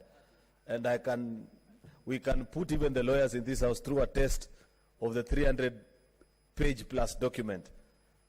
And they will do just as the rest of all of us, Mr. Speaker. So what will be a fair trial to the governor for Wajir? I think I want to agree with the proposal by Senator Mohamed Faki, as seconded by Senator George Aniri, that in addition to reading through the report, Mr. Speaker, giving the governor a chance to make his case before us, especially at this point where he knows the verdict that the committee have arrived at and the conclusions that they made, will be a good place to start the debate leading to our decision making as a Senate, because, Mr. Speaker, what will happen is that he will explain himself, and as such, as seated as a jury, we will listen to his rebuttal to what the report accuses him of. Then afterwards, each of us will be free to air their findings in whatever, whether they agree with the committee report or with the defense or that the governor will have put up here by himself. Therefore, Mr. Speaker, I support this proposal that let us listen to the governor at this particular point. Then later on, we can have a debate having listened to both parties. Thank you, Mr. Speaker. Senator Murkomen. Thank you, Mr. Speaker. The proposal to bring the governor before our debate, Mr. Speaker, I think again is one of those very important innovations that we are putting forward after learning from the past experience. Because, Mr. Speaker, the governor already knows his verdict, the verdict of the committee. Coming before us is like an appeal. So it's better he makes his case first, Mr. Speaker, before now we can sit and converse and make a determination.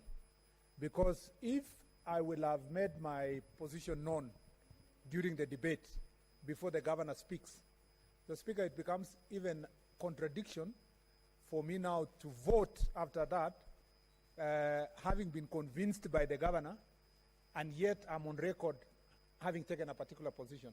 So whereas this is the first time we're going to do this, I think, Mr. Speaker, it's a better way to do it. Governor speaks first, then we have an opportunity now to consider what would be, in my opinion, part of his appeal, and then apply the same to our debate and the vote. So I think that will be, this has been unique in this governor's trial from the time we started with the committee, the process with which we identify the committee members. And I don't think, with your permission, Mr. Speaker, this would be a better way of doing it. Thank you, Mr. Speaker. Senator Wetangula.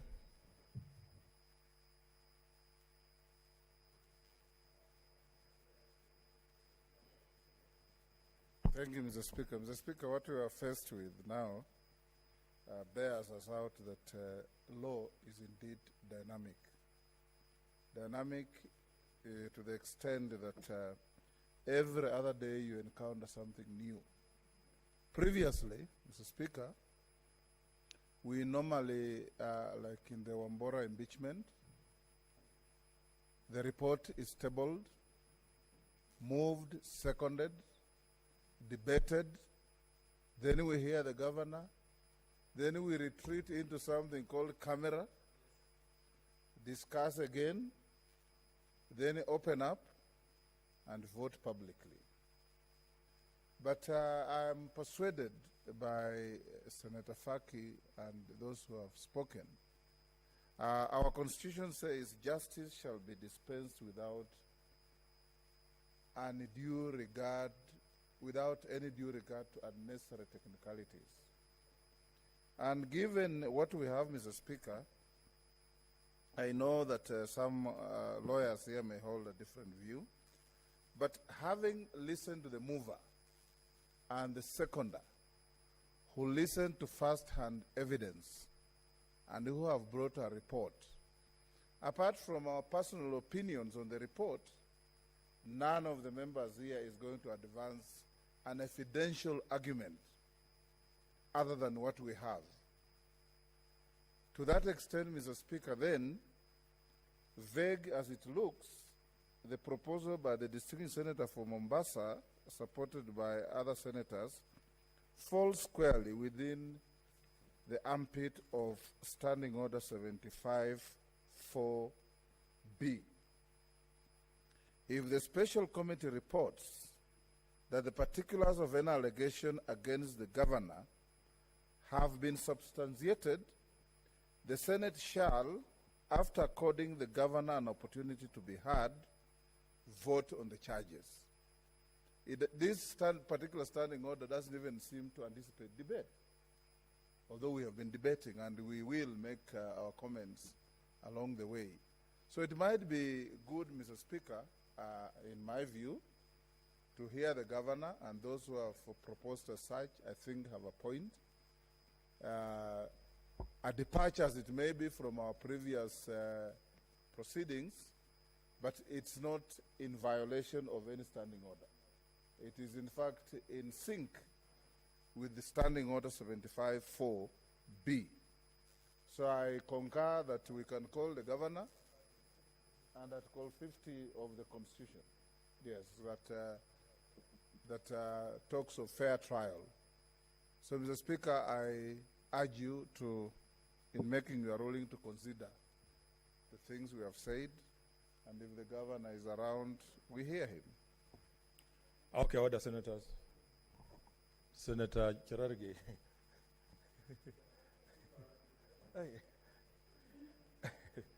Okay, honorable, you are all over the house.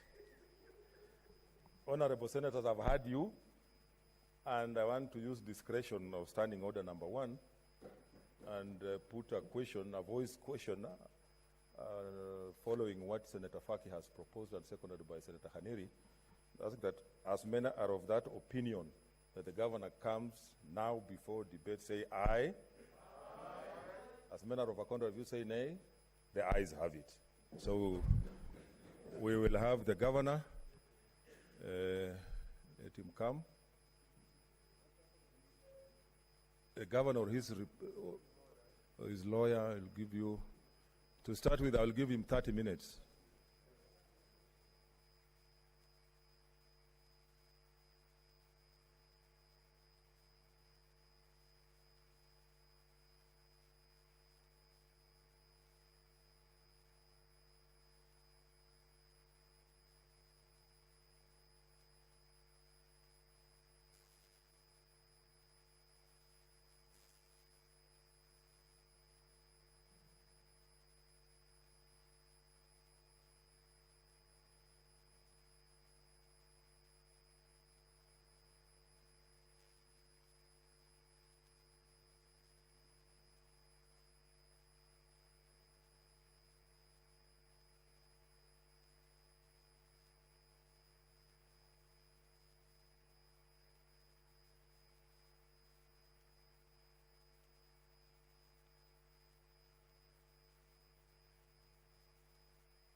Governor, are we ready?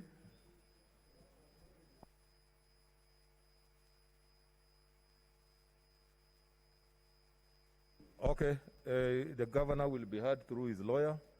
So you are welcome. I've said, giving you an initial. I'm sure. Yes? Members, my name is Wajir.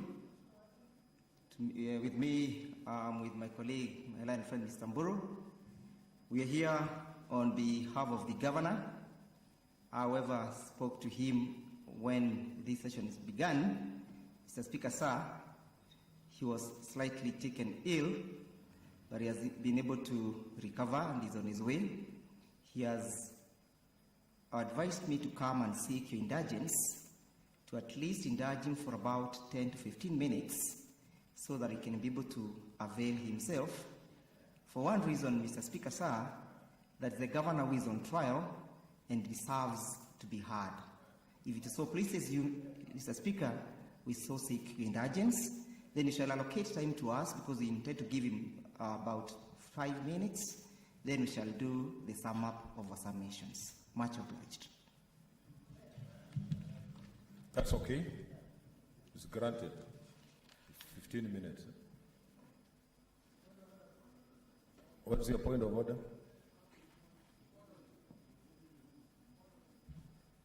Senator Mohamed, so that I make a decision.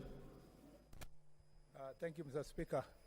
Considering the request that came from the governor's lawyer, Mr. Speaker, in this very difficult time, it is not, Mr. Speaker, surprising to find anybody falling ill, Mr. Speaker. It's possible in this very difficult trial. But now I'm asking, are we not, we should find the right standing order with which we adjourn for a certain period of time. And Mr. Speaker, is it not in order for either minority leader or majority leader to move a motion for adjournment, Mr. Speaker? Is it purely a discretion of the Speaker? Yes. Because I thought the leader should Senator Murkomen, what I will do is use the standing order number 1 and just suspend the House for 15 minutes so that we come back at a quarter to 5. Okay. No?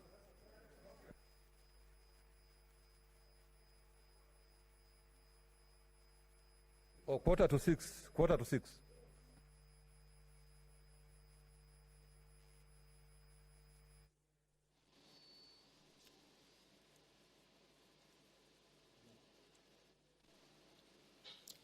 The Speaker of the Senate, Honorable Ken Lusaka, has yet again directed that the House takes a short break, that is a break of 15 minutes. This is to allow for the governor for Wajir County to make his way into the Senate chambers and make his speech before senators take a vote on the report by the 11-member committee. Through his lawyer Ndegwa Wanjiru, the governor says he deserves the right to be heard before senators take the crucial vote on that particular report, and that's why the House is adjourning briefly to allow the Honorable Governor to make his way. You'll also remember that the committee, comprising of 11 senators, have recommended one particular charge of gross misconduct and violation of the 2010 Constitution. Honorable members of Wajir County Assembly impeached the governor based on 2 particular cases. Among them is gross violation of the Constitution as well as abuse of office. And according to the report by the committee led by Senator Omogeni, the first charge on the gross violation of the Constitution of Kenya and the County Government Act of 2012 has been substantiated. And so senators will also be diverging more on that particular report, also hear from the governor before they take that crucial vote that will either save the governor or seal his fate. According to the standing orders on matters voting on this particular case, the governor, the report by the Senate committee will require 24 senators to vote in support of it, and that will be sealing his impeachment case as impeached by members of the county assembly. And in the event that threshold is not met, then the governor for Wajir County will have survived the impeachment motion. We are taking a short break. We'll resume after a short period of time. Keep watching. My name is Gladys Mungai.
welcome back, honorable senators and Your Excellency the Governor for Wajir. Welcome to Senate. We now give you an opportunity. The Senate has received your report, and before we have agreed that before they discuss or debate the motion, before us we give you an opportunity to say something. You may decide to share your time. I've given you an initial 30 minutes. Then thereafter, you may take your leave or stay. That's at your discretion. Honorable Governor. Yeah.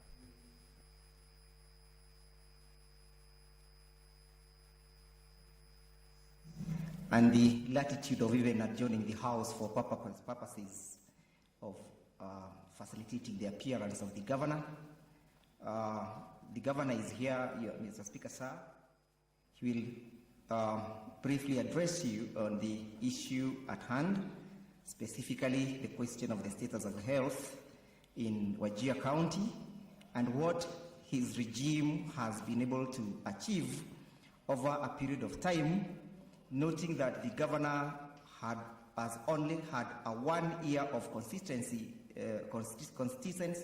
administration, noting that he just cleared his election petition in the Supreme Court in the year 2019. So factors constant, the Governor will address you and offer you the achievement within 1 year of his administration following the conclusion of the election petitions. Thank you. Mr. Governor, sir. Okay, welcome.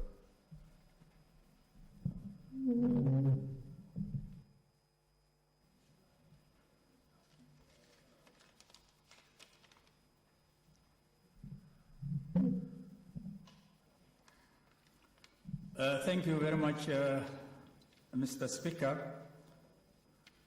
Mr. Speaker, let me thank you and the whole House for giving me this opportunity to defend myself against this impeachment, which was largely political. Mr. Speaker,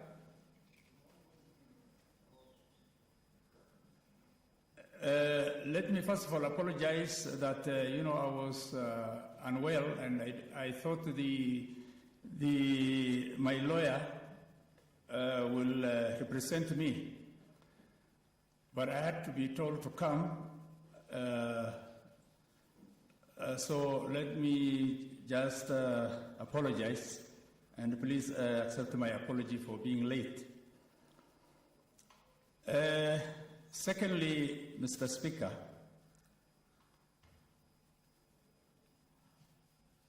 impeachment is there in the Constitution, it is in our laws. However, Mr. Speaker, in my opinion, the impeachment before the House does not actually meet the threshold to say that maybe because it is supposed to be, it is a gross violation of the Constitution. And in my opinion, what you have said, what the committee has said, is that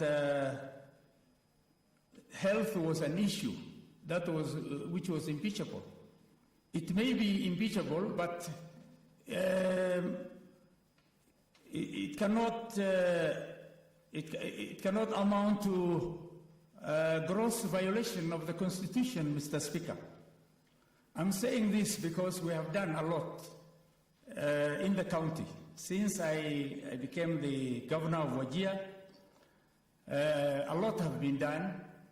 Beside health, I'll come to health later, but other issues that we performed satisfactorily include bringing peace and stability in the county. As you are aware, these areas in the north have always been having tribal clashes, competition for water, pasture and so on. Clans have been fighting before I came in. For 5 years almost, and many people lost their lives. Although it is not the duty of county governments to maintain peace and order, we had to work with the national government to ensure that there is peace in the area. We are doing that because we cannot provide services to wananchi who are fighting. In the end, Mr. Speaker, we were successful, and for the last 5 years, for the last 4 years, we do not have a single incident of clan clashes. The other issue which is common in our area is clanism and negotiated democracy. Mr. Speaker, when we are forming the government, usually at the national level it is a government of national unity. Even at the county level, we must have government of county unity. We are saying that because in the counties there are clans and minority groups, majority groups, and so on and so forth. All these people have to be accommodated in the government. Mr. Speaker, in my government, all these people, whether they're disabled, the minority, the majority, and all other sectors of the society are represented effectively. On the issue of development, generally the development is across board. All the 30 wards I have is the 30 wards are all receiving 25 million Kenya shillings each per year. That is a total of 750 million Kenya shillings. That is equal, not equitable. They are receiving equal amount of money for small projects, water projects, small water projects, small educational project, classrooms, health facilities, which are not more than 4 million or 5 million. And then there is the other, the bigger projects, which are also equitably distributed. So if you ask anybody in Wajir or the residents of Wajir, every year we are spending 750 million shillings divided by 30 wards, 25 million shillings per ward, irrespective of whether they voted the governor or not. That is equal opportunity for everybody. For the bigger ones, bigger projects like dams, and which are more than 5 million, then those ones are equitably distributed depending on where the problems are. The other aspect now is on the issue of health. Mr. Speaker, my officers have given adequate information regarding the status of health in Wajir County. It is very unfortunate that one of the issues that have been picked is the absence of electricity or a generator, for that matter, that was supposed to provide power to our oxygen plant, which resulted in us getting oxygen from the neighboring county of Mandera and also from Nairobi. But the main reason, Mr. Speaker, is that Wajir, the whole county or the town of Wajir depends, we are not on the grid, national grid. For power, we depend on generators driven by diesel. And just imagine, if a generator keeps on, if it is on throughout the day and night, then there's a lot of breakdown. So the problem has been that we used to have a lot of problem with the power supply to the hospital, and as a result, we could not power that oxygen plant which we had. However, we have already purchased a generator, a big generator, which is about 500 kVA, that is able to provide power not only to the oxygen plant, but also it provides power to the whole hospital. The other thing which we have done since I came to be a governor of Wajir is that there were a lot of other services which we provided.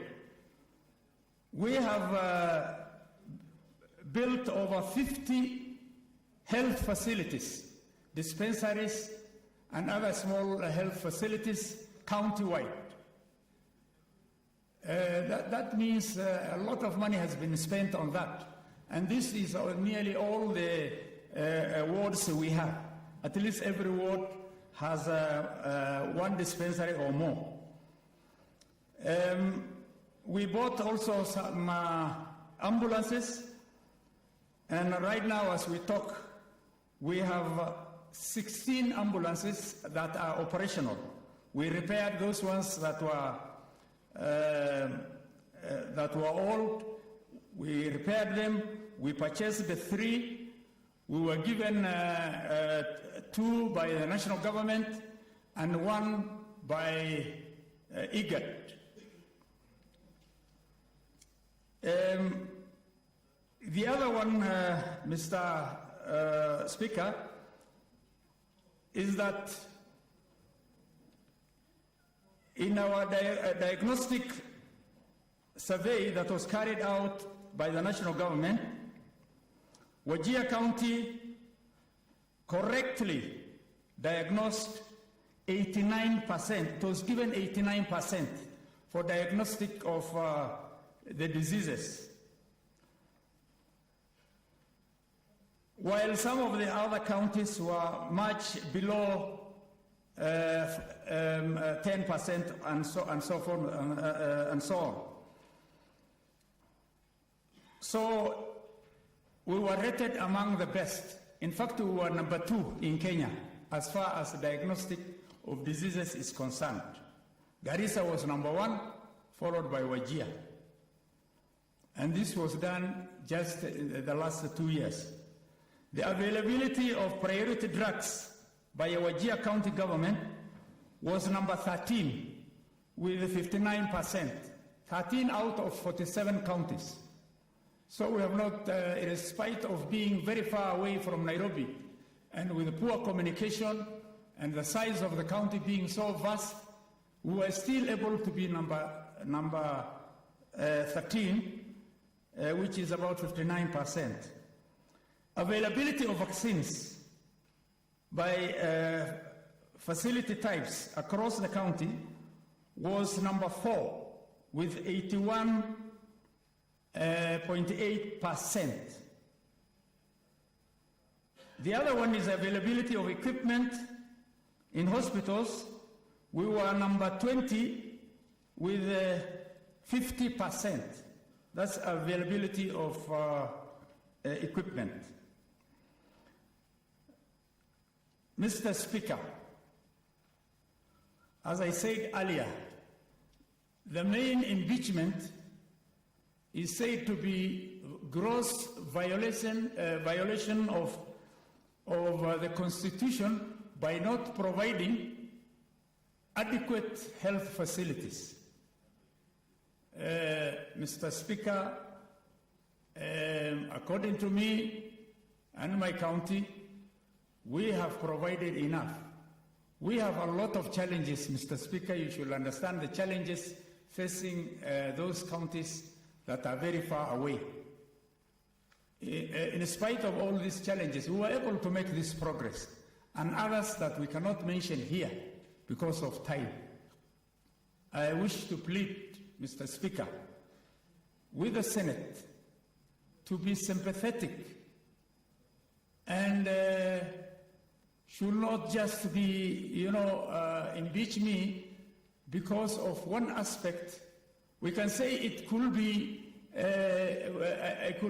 impeached for violation of the Constitution, but it cannot be gross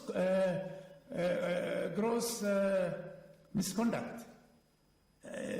Mr. Speaker, I would like the Senate to look into this matter very carefully, to be humane and give us a chance so that we are able to serve the people of Wajir.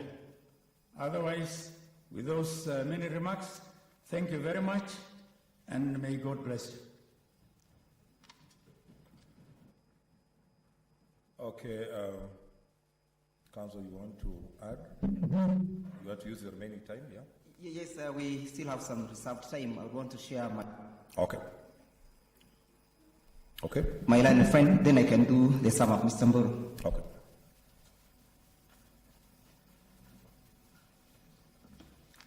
Thank you, Mr. Speaker.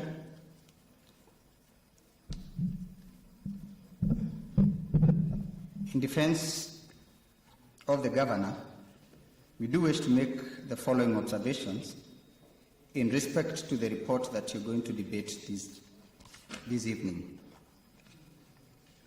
An impeachment process is a process that should be guided by the rule of law, that should echo the sentiments of both the political and legal aspirations of the citizens of the county of which the governor to be impeached hails from, and these being the Senate, the aspirations of Kenyans. Therefore, it is prudent when interrogating the report that is before you to ensure that the threshold of impeaching the governor has been met, and the threshold is not a new phenomenon. It is a phenomenon that has been before this House, and this House, being a House of precedents, has deliberated and set out in detail what the threshold of impeachment should be. Therefore, the main allegation against the governor is to be found from paragraph 188 to 185, to 188 of the report that is before this House this evening. The report alleges that there were incidences of where a citizen was denied the services of an ambulance, and the other incidents that has been captured therein is in respect to the death of a senior county official due to the unavailability of oxygen. However, as the chairman was tabling the report, he did admit that no witness was called to prove the said allegation, and therefore, in the event that that allegation has not been proved, or the allegations therein have not been proved, then the threshold of impeachment based on the ground of failure of the health sector in Wajir County should not be held to stand. Therefore, it is an impeachment that should not solely be based on a flimsy ground of which evidence has not been tendered, an admission to the same has been done, and therefore we urge this House that in considering the report to look at the tenets of Article 50 on impartiality and looking at the issues before it without favoring any party, and find that in the event that the evidence in respect to a charge has not been proved, then the House ought to not be persuaded to support that charge. Lastly, Mr. Speaker, sir, I do wish to highlight a very important issue from the report that deals with the issue of health vis-a-vis previous impeachments that have been before this House. In particular, the issue of health was a common phenomenon in the impeachment in Kirinyaga County, and a doctor in that report highlighted how the health sector had invariably broken down in that said county. But the finding was different from what we have today. Article 27 of the Constitution provides that any citizen has the right to equal benefit and protection of the law. There should be no preferential treatment in respect to matters that are similar. In those few remarks, I would urge this House this evening not to be persuaded by that report and not find that the allegations against the governor have been substantiated. That is. Thank you. Okay. Welcome. Speaker, sir, we will be very brief in utilizing the time that is remaining, simply because this House, Mr. Speaker, sir, is this evening called upon to relook as to whether they shall have a Pontius Pilate moment. A Pontius Pilate moment, Mr. Speaker, sir, where the innocent is crucified and the guilty are set free. The Pontius Pilate moment, Mr. Speaker, sir, is not unique to our provisions of law. Mr. Speaker, sir, it is largely said in the common law principles that it's better to release 100 convicts other than to have one innocent person convicted. That innocent person, Mr. Speaker, sir, is before you this evening. Honorable members, the Pontius Pilate moment is before you. The Pontius Pilate moment is before you in the sense that within all the other allegations, some of them grievous and touching on the utilization of the finances and the resources of this country, the governor has been set free.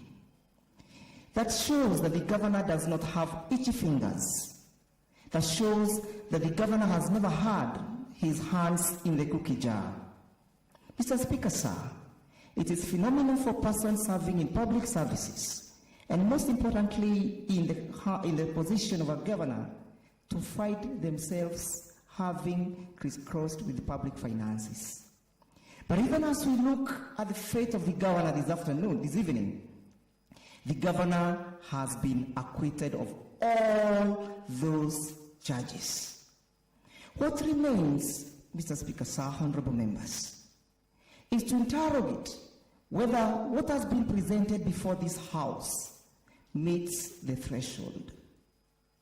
The other thing that remains to be interrogated, as my learned friend has indicated, is whether this House shall be guided by the principle of its doctrines and the doctrines of precedents that have been set previously. It remains to be found, Mr. Speaker, sir, whether the governor before you, who pleads for your mercy, will have an equal treatment of the law. Mr. Speaker, it is calling for a moment of equality of arms. It is calling for a moment where Article 27 ought to be put into consideration. Mr. Speaker, sir, it is giving a comparative study of the impeachments that have been brought before you and before this House, and with the recent one where there was an acquittal of Governor Wajir, the County Assembly brought 3 witnesses, of whom all of them were medical doctors. The star witness being Dr. Gurgodi. Mr. Speaker, sir, they give a clear analysis of how the health system had broken down in Kirinyaga County. Most importantly, the question of Kirinyaga County was not something that was happening in camera. It happened in the glare of the camera instead. You recall there was uproars, there was hue and outcries. The hospital was in a pathetic situation. The doctors testified. But this House returned a verdict of not guilty. Mr. Speaker, sir, there is no evidence that was tabled. There was no doctor who was called by the county assembly. The only person who testified, and when put to test through examination, was an MCA. Just one single MCA, alleging that the members of Wajir County are forced to fuel their ambulances. When called to task to provide evidence when the ambulance was fueled, who fueled, where it was fueled, who paid, how it was paid, the receipt for the payments, he could not tender evidence. He only said, the governor is liable. Why was the governor liable, Mr. Speaker, sir? The allegation was the buck stops at him. And therefore, Mr. Speaker, sir, the fundamental question is, shall a father be bearing the sins, or shall we carry the sins of our sons? Shall we be held vicariously liable for all things that happens in our own homes? If my child breaks my neighbor's door, should I be held liable? If my Wajir Jr. breaks or hits my neighbor's child, should I be held liable? Mr. Speaker, sir, it is time for everybody to carry his cross. The cross that the governor is carrying this evening does not belong to him. There is nobody who has been surcharged for those issues. Mr. Speaker, sir, why should there be a different fighting? Mr. Speaker, sir, the fundamental question, as I sum up, I can see the light is coming up. In Governor Chepkwony's case, this House held that it's not every allegation that should amount to the draconian action of impeaching the governor. For one reason, impeachment have the ability of disorganizing government. We only have about 10 months to go. Why should we disorganize Wajir County? This man before you was in court all the way from 2017 up to 2018, struggling with election petition. That means he has only consistently been able to serve for 1 year. 2020 came, COVID came, and here he is being convicted for COVID. Mr. Speaker, sir, we all know that even today, the Ministry of Health has announced various unfortunate deaths of our dear ones. Who should carry the cross for those deaths? What about in the subcontinent of India, where people are dying in thousands because of COVID? Should Prime Minister Modi carry the cross? I mean, Mr. Speaker, sir, these are some of the pathetic situations that the COVID situation has put us in. Mr. Speaker, sir, we are here to plead for your mercy. The county is 55,000 square kilometers with over 200 hospitals. The county of Nairobi is 669 square kilometers with equal number of hospitals. Doesn't this man before you deserve credit? Look at the county of Kirinyaga, 1,149 square kilometers with about 50 hospitals. Doesn't this man deserve your mercy? Hasn't he done enough? Does he deserve to be impeached? Mr. Speaker, sir, we appeal to this honorable House to have mercy on this man. He has been in public service for a quarter of a century, for over a quarter of a century. He has diligently served his country. Is it only so hard to have him and to plead with you to have him finish the 10 months? Then the Wajir people will be granted an opportunity to evaluate him through the power of the votes. Mr. Speaker, sir, this assembly is being called upon to protect the devolution. Protecting devolution also means protecting governors from such kind of attacks through frivolous means. That means, Mr. Speaker, sir, that the governor before you is also under your protection, under your mercy, that you protect devolution from infiltrations by people who have ulterior motives. He has indicated to you, Mr. Speaker, sir, about the dynamic and the demographic distribution of the people of Wajir. where clanism is so fundamental in the manner in which county governments are constituted and how they are run. Could it be, Mr. Speaker, sir, that the clanism of Wajir and the entire Somali northern eastern counties is at play? Would this assembly be then invited to look at that from that perspective? Then, if it is in play, should this assembly be involved in fighting someone's battles? Mr. Speaker, sir, we plead for your mercy. As you, Operation Rise, Article 96, as read together with Article 174, kindly look at the question of protecting devolution. Protecting devolution means that there should be perpetuity and continuity of government. There should be perpetuity of government. Was there evidence tabled to show that this man is guilty, Mr. Speaker, sir? We urge you, Mr. Speaker, to fight this man innocent. Mr. Speaker, sir, this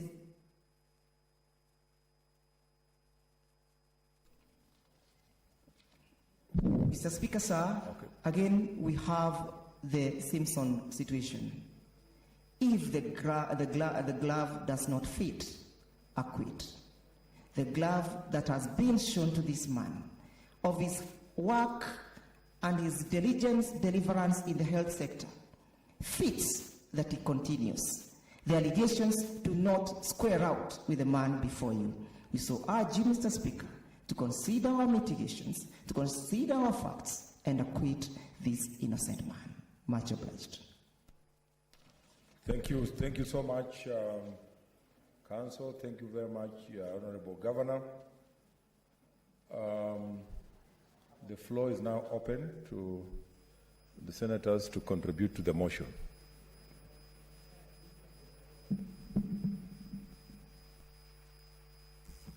Senator Moses Kajwang.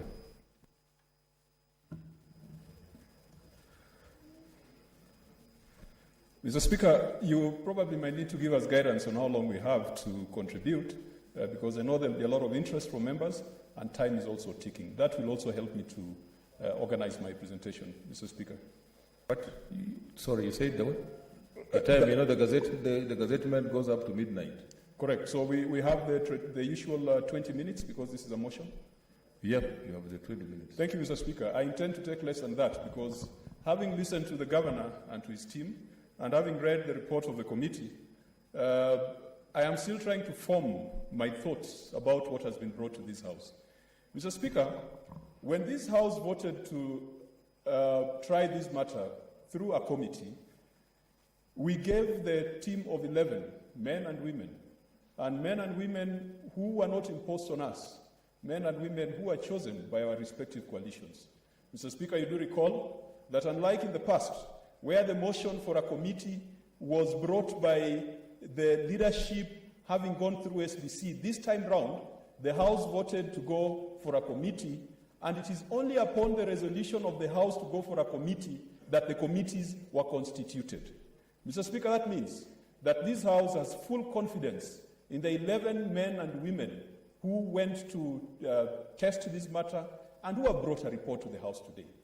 What is the verdict of the committee? The committee is unanimous.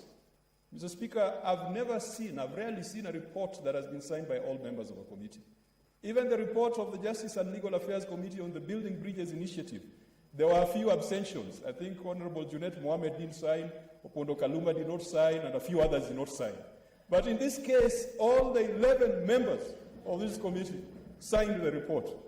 So, Mr. Speaker, when you establish a committee to establish the allegations, and you give them resources, and you give them time, and you give them the best legal advice, and they come back and tell us that allegations are substantiated, we need to take it seriously.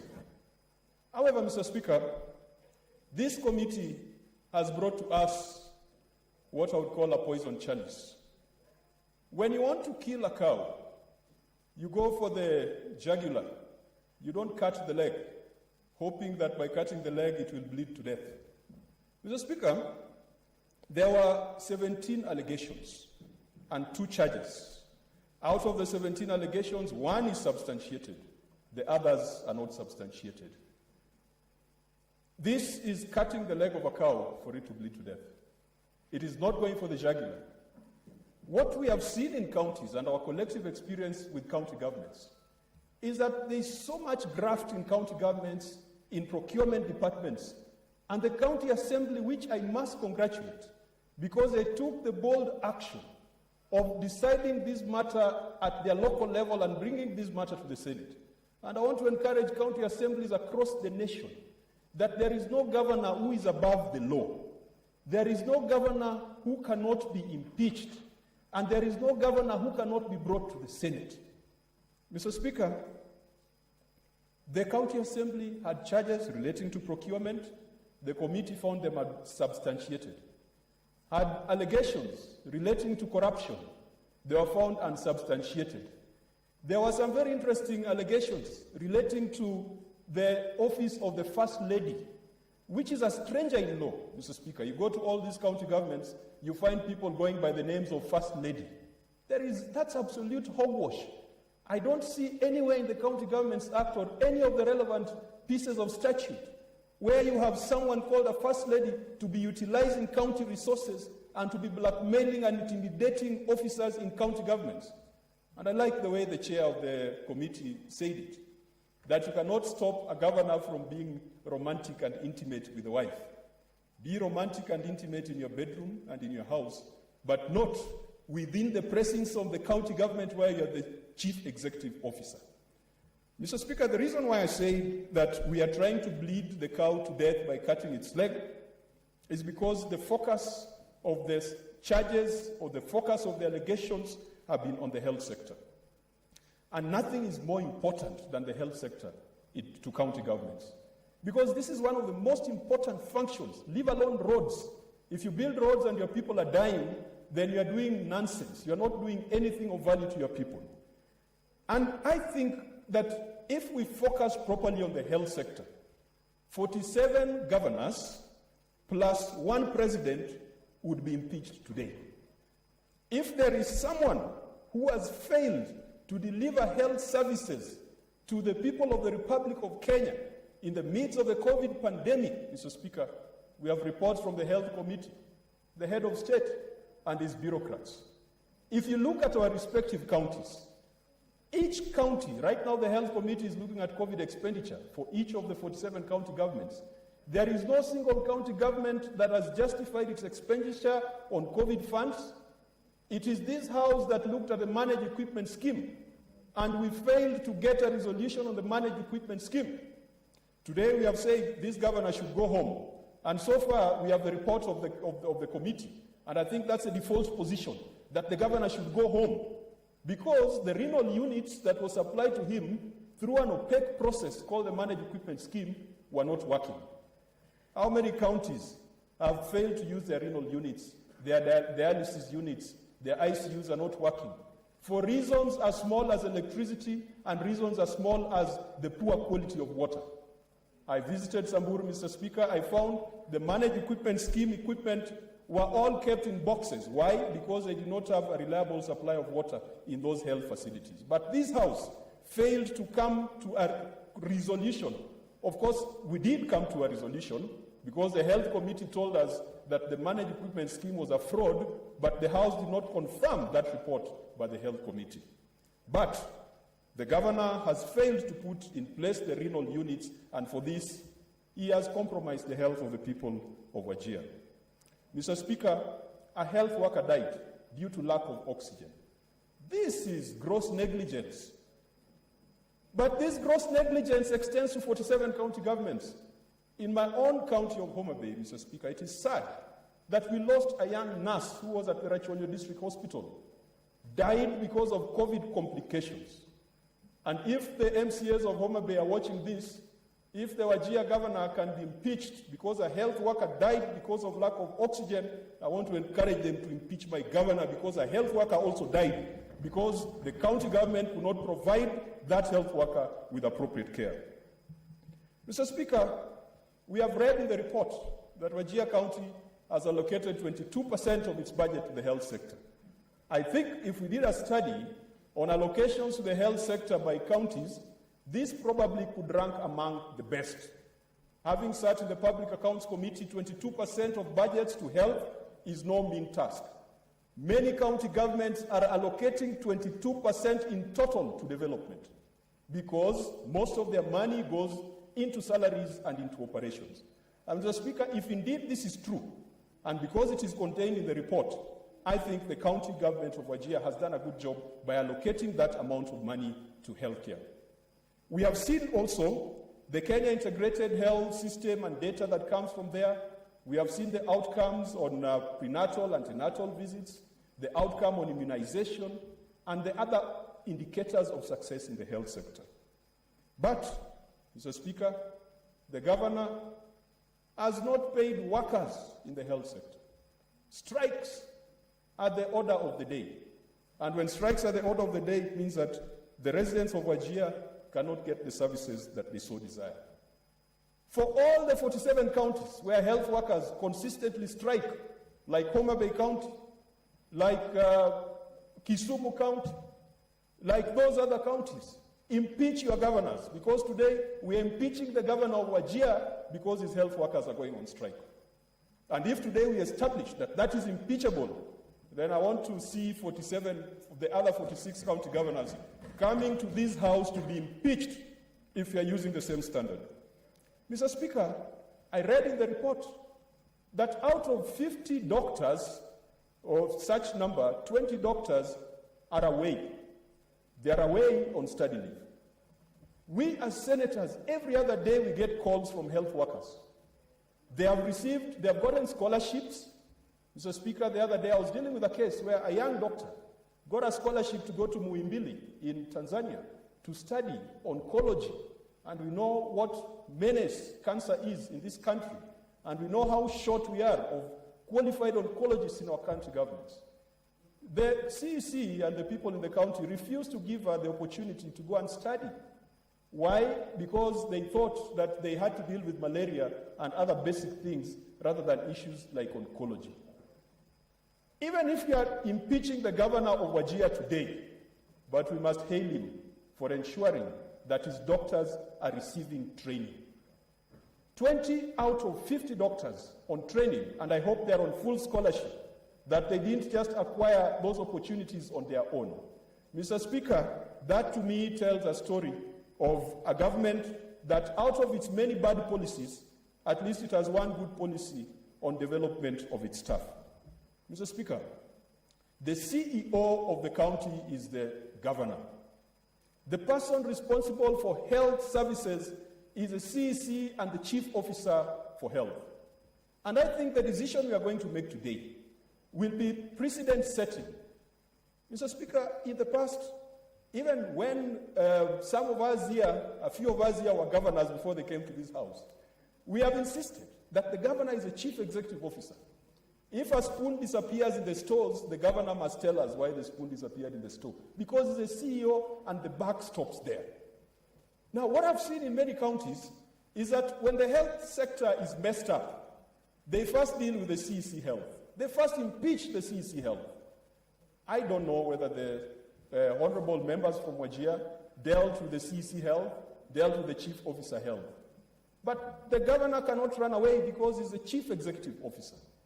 I would love to see a situation where the governor is being impeached and it's being confirmed at the Senate, but the CEC Health is also taking responsibility for his inefficiency and for his incapacity and for his failure to provide health services to the people of Wajir. I've seen in other counties, and Mr. Speaker, I want to use this opportunity to educate our members of county assembly, not just in Homa Bay County, but in the other 46 county assemblies.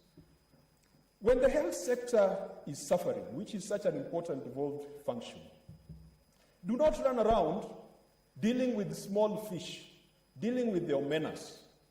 And I think that the formula of Wajir is important, that the CEO, when he wakes up in the morning, he must know what is going on in the health sector.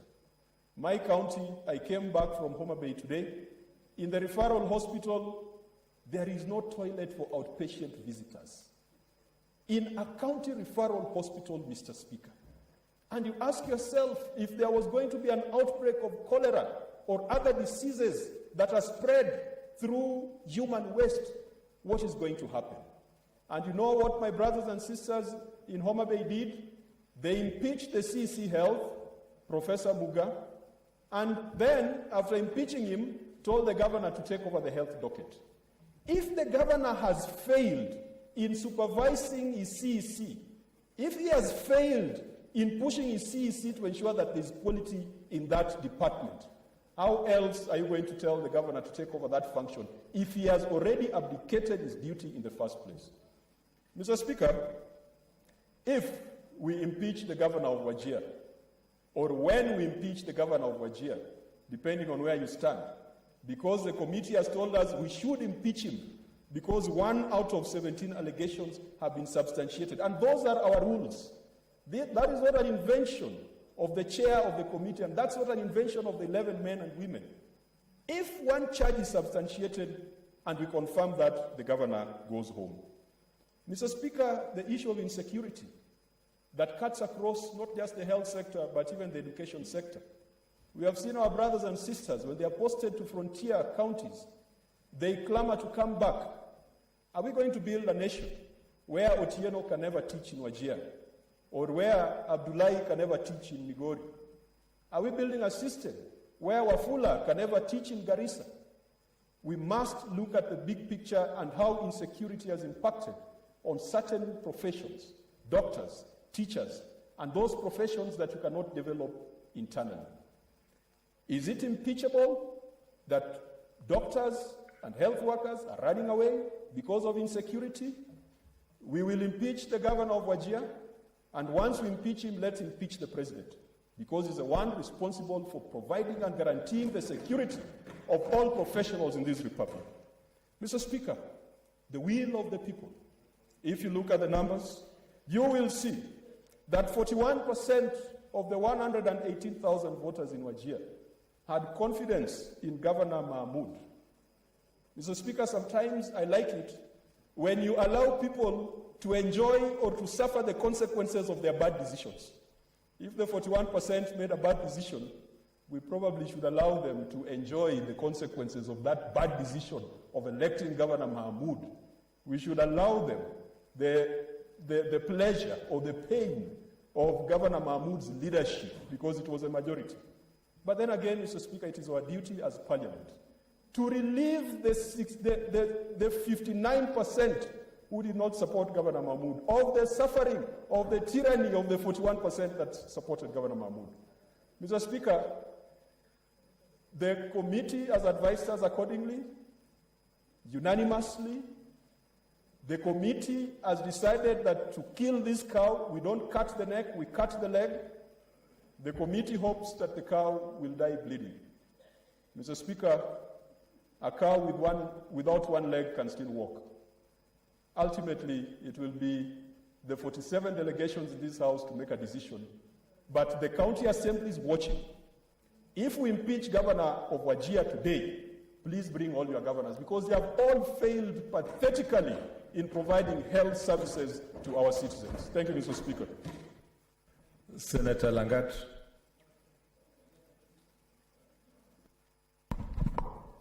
Okay, thank you, Mr. Speaker, for also giving me this particular chance to make my observation.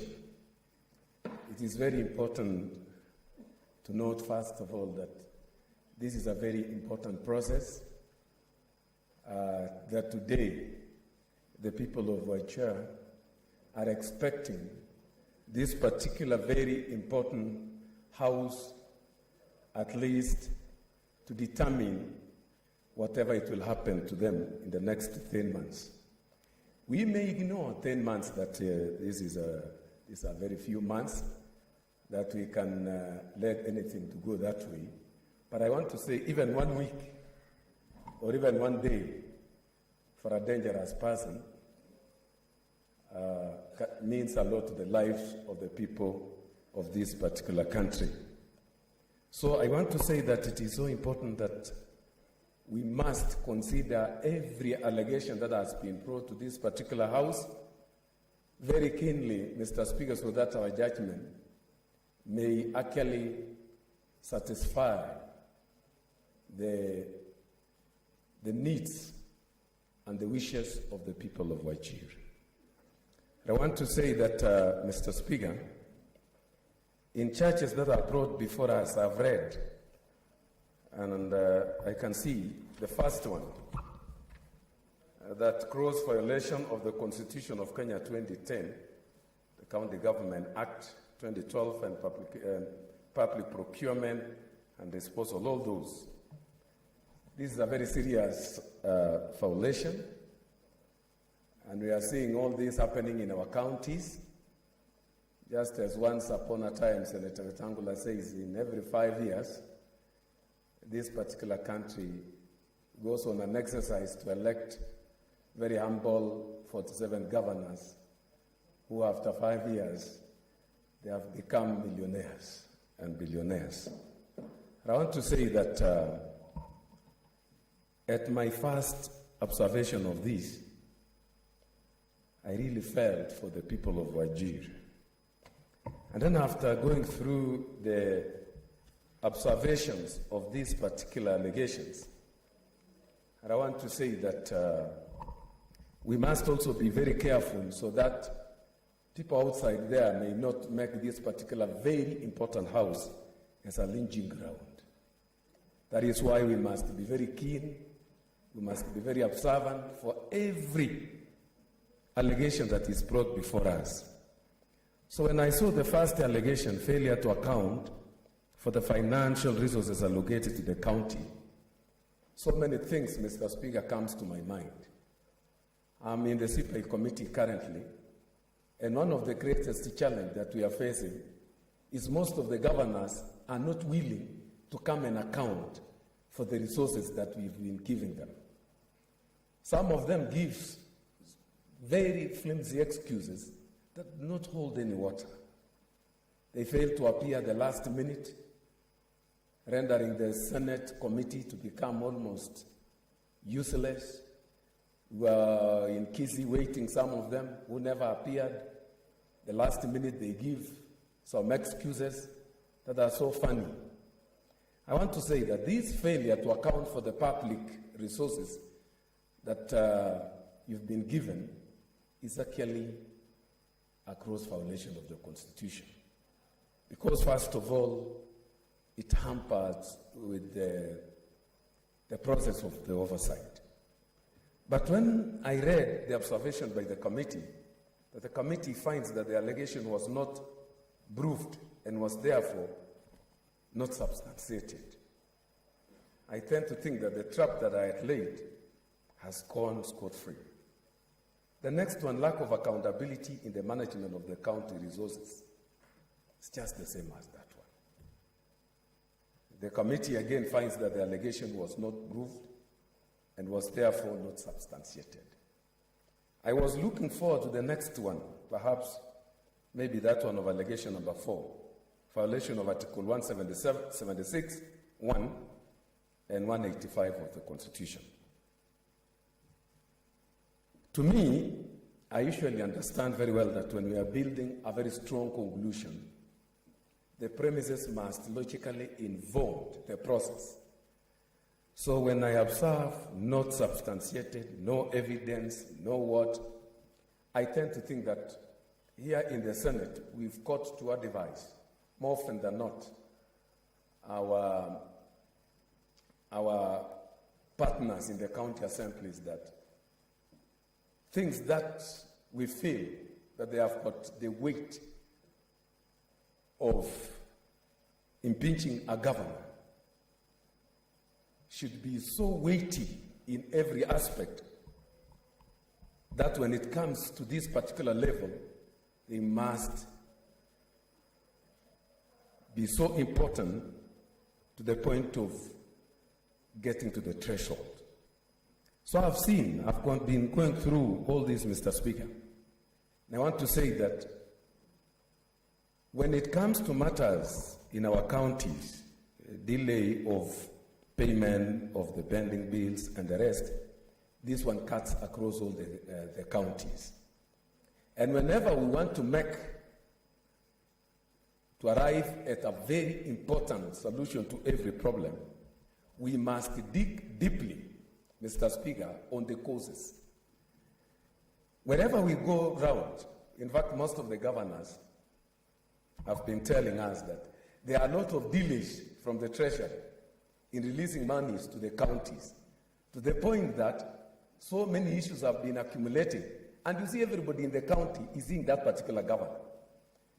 They don't know any story to do with the delays of the monies from the Treasury, and want to say that part of the failures that we are experiencing today in our counties emanates from the Treasury.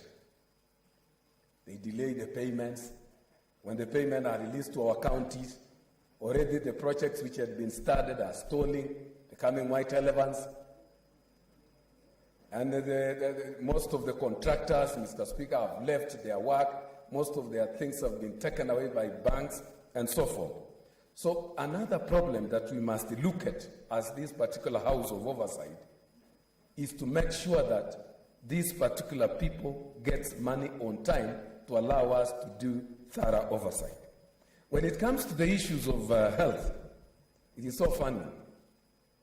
I was also in my county hospital, Rivaro Longisa Hospital, last week on Friday.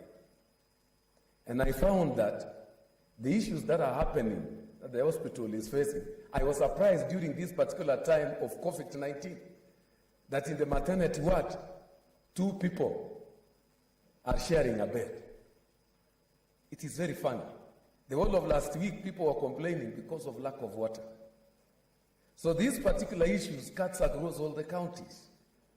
I want to say, as Senator Kachwang was saying, and if this is the trend, we must call upon all our MCAs to impeach all our governors to come here so that we may see exactly what is happening in our counties and look for a permanent solution to the problems that our counties are facing.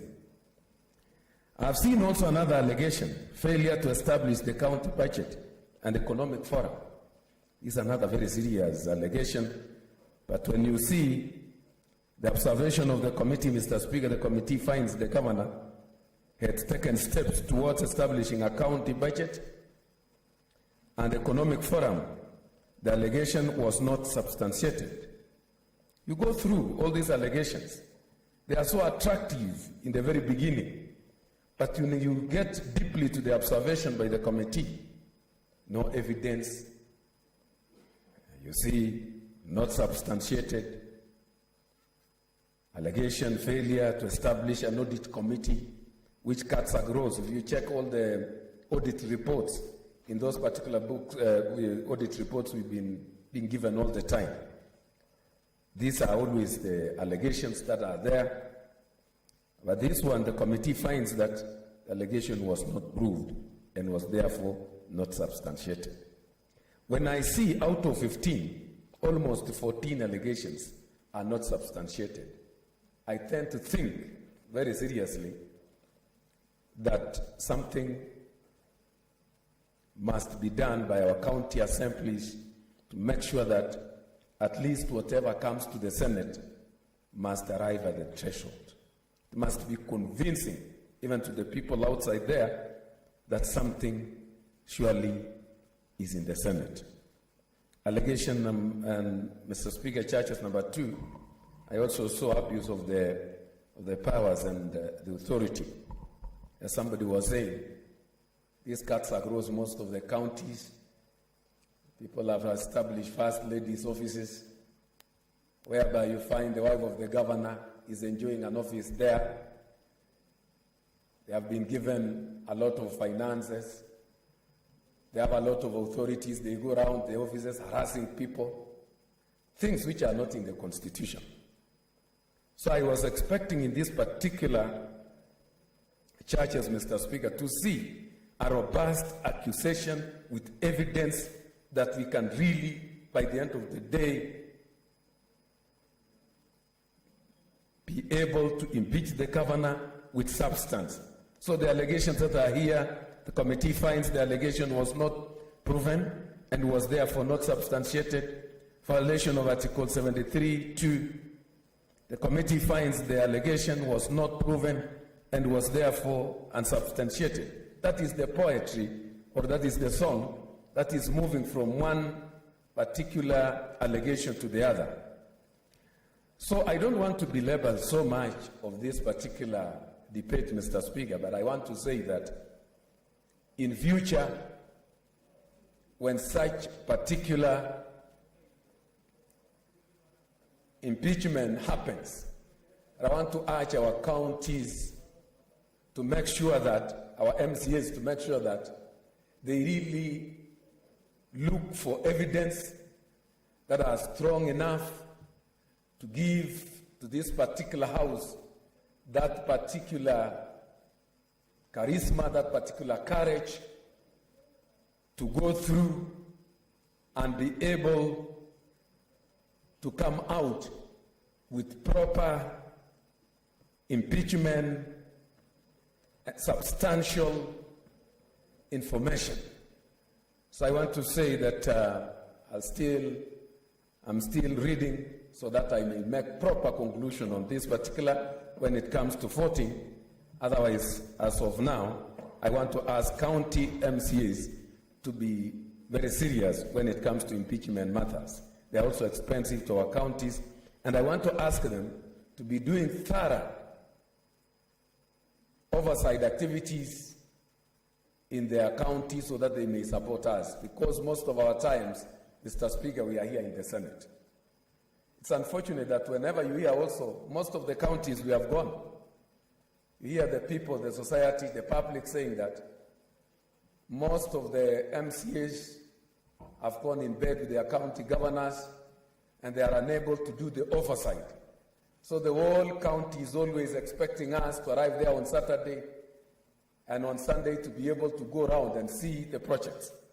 So I want to encourage the members of county assemblies down there that they should support this particular Senate in monitoring those particular projects that are being initiated, evaluate them from the time of the beginning to the very end, and be able to explain step by step to the people of the public so that the people of the public may know the progress of the projects that are going on in our counties.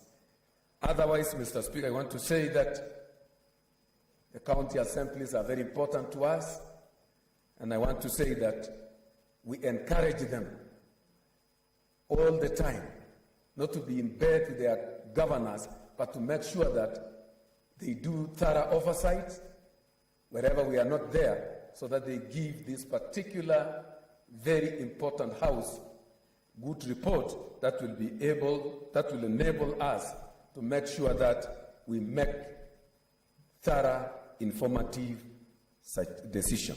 Thank you, Mr. Speaker. Senator Chariot.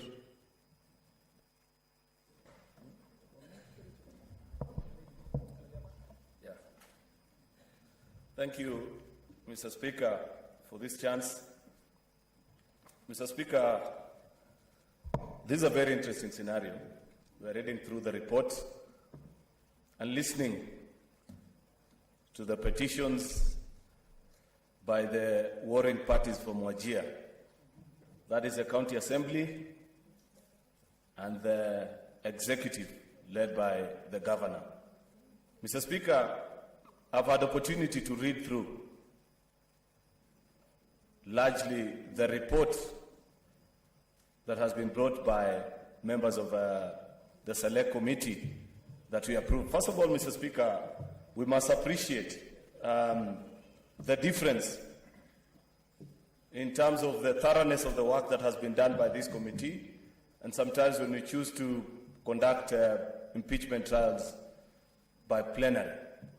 This committee, I must commend them for a job well done, because if you read through the report, Mr. Speaker, you get a sense of the intrigues of the challenges that bedevil the county of Wajir under the leadership of the governor that is before this House. Mr. Speaker, it is proper that as a House of Senate, we look back to the journey that we have traveled as a nation before setting up over systems of devolution and the clamor for it, Mr. Speaker. In that in the previous elections, before the 2013 general elections, Mr. Speaker, devolution was a big electoral question, and it split the country into half. with the centralists versus those who believed in the dispersion of resources from the middle. And therefore, with the arrival of devolution, Mr. Speaker, the fortunate thing that you will notice is that there is a unanimous agreement across the country, wherever you move in this republic, Mr. Speaker, that devolution was the right thing to do. However, Mr. Speaker, we must guard that gain so jealously, bearing in mind that many of the citizens of this country at this point in time are disillusioned with the promise of devolution 8 years down the line. Because you could remove the name of Wajir County from this report and insert any other county, any of the 47 counties, and you'll find all of these issues that are being raised by the County of Assembly to be true, if not worse, of the state of devolution in our various county governments. Therefore, Mr. Speaker, the question that we face this evening as a Senate is, what do we do with the case that has been brought before us, Mr. Speaker? I do not agree with my colleague, Senator Moses Kajwang, who says that finding the governor guilty on one of the 17 charges is akin to cutting the leg of a cow and leaving it to bleed to death and believing that that is justifiable punishment. I want to believe, Mr. Speaker, that there is a preponderance of evidence that has been brought before us, even as you lead up to that one particular charge, that points to a county government that is not well run, to a county government where the executive treats the people with contempt. We have been given the evidence that despite the fact, Mr. Speaker, that the law may not be so specific on how, for example, the timeline with which a county budget economic forum should be established by a county governor, a good governor, somebody who cares about the interests of the people that voted him into office, should be diligent enough to have established such a forum. Unless the governor before us doesn't understand what is the importance of a county budget economic forum. It's about devolution, Mr. Speaker. It's about, this is the avenue where the citizens of a county gather and say, these are our key economic priorities. Unfortunately, many county governments have not established this. And the faults perhaps fall on many of us, especially those of us who serve in the Finance and Budget Committee, because this is not the first impeachment report that is recommending to the Senate that we need to stipulate the timelines. But surely, as a county government, as a county governor, sorry, Mr. Speaker, popularly elected, that you moved around, set out a vision, shared with the people of a particular county what you intend to do for them. You want to tell me, with a few months to run in office, if up to this particular point, you haven't formed the platform upon which people can evaluate your economic policies and see if it makes sense to them? Mr. Speaker, I beg for your protection because there is loud consultations to my right, okay. and it's distracting my flow of thought. Okay. Thank you, Mr. Speaker. Mr. Speaker, on the second allegation, because there's a very interesting chain of trends that is being set out here, that on this particular charge, when you read the report, you do realize that the county assembly perhaps has prosecuted a very important point. For example, if you establish the failure to draft a midterm strategy for a particular financial year, that the county governor was supposed to have delivered and shared the same with the county assembly. Of course, it will be impossible to guarantee or secure such a charge and pass it as having been validly brought before the county assembly, Mr. Speaker. But the truth of the matter, Mr. Speaker, is that the county assembly has laid a basis and has given us a sneak preview of the going-ons and the kind of attitude of the person that is in charge of this particular county, Mr. Speaker. Mr. Speaker, I'll move on to the charge that this committee has found the governor culpable. And like colleague senators who have spoken before me, that perhaps this is our opportunity, colleague senators, to send a message across the entire republic. If you disagree, and I do not know of any senator who would agree with the way any of our 47 county governors are running the health docket, especially at this particular point when you're faced with a pandemic. I had two months ago, Mr. Speaker, send a petition to the county assembly and the county executive in my own county of Kericho, Mr. Speaker, reminding them that amidst a pandemic, we cannot be channeling more resources to key infrastructural projects, because you know the goods and the promise that it gives in terms of kickback, as opposed to strengthening the health department in our various county governments. Therefore, as a senator, Mr. Speaker, and I do not know if my colleagues will agree with me, if you vote not in a way not to agree with the findings of this particular committee, that a county governor who does not pay keen interest on the health docket, the one most important, perhaps, if you may ask me, Mr. Speaker, because when you're sick, and many of the residents, the people that vote for us to come into this particular house, 80 or 90% varying from the various counties, cannot afford health services from the private hospitals, Mr. Speaker. Therefore, the difference between life and death to 80% of the citizens of our various county governments depends on the soundness of the health docket in that particular county. If you have a good, functional health facilities, then they live a long and prosperous life. If it is a sick, as the one that has been painted before us for Wajir County and many of the other counties, then many of the citizens will just die. And in this case, the county assembly was able to convince this particular committee that things are not good with regards to how the health docket has been managed in Wajir County. And therefore, pleading with us as a house with regards to the report that has been brought before us, Mr. Speaker, that this is an impeachable offense.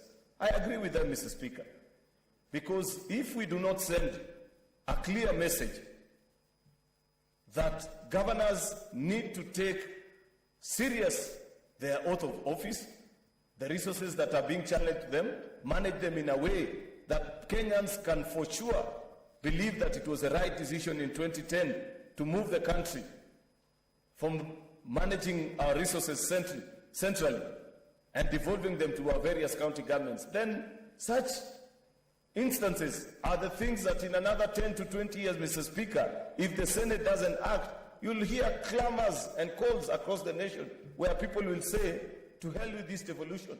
Let us just go back to the days where our resources, our health facilities were managed by the Ministry of Health. So as to avert such a crisis, Mr. Speaker, because I am a strong pro-devolutionist, Mr. Speaker, I will agree with the findings of this particular committee, Mr. Speaker, that any particular offense that is found to Mr. Speaker, there's still a lot of interruption, especially if you can move the avocado farmer seated next to me in the name of Senator Kipchumba Murkomen. I thought you were buddies and... No, first of all, he's not properly dressed for chamber, Mr. Speaker. He's in a corduroy jeans. I'm not sure that fits. Anyway, Mr. Speaker, let me go back to my train of thought. He keeps on interjecting. You know he's a lawyer, Mr. Speaker, so I do not know whether he's extending legal services even inside the chamber. Mr. Speaker, before I was interrupted, I was laying a basis that even one charge confirmed, even if the allegations were 99, so long as the general mood and the general thinking in the committee is that it points to a county where there are serious cases of maladministration in the finance department, in health docket.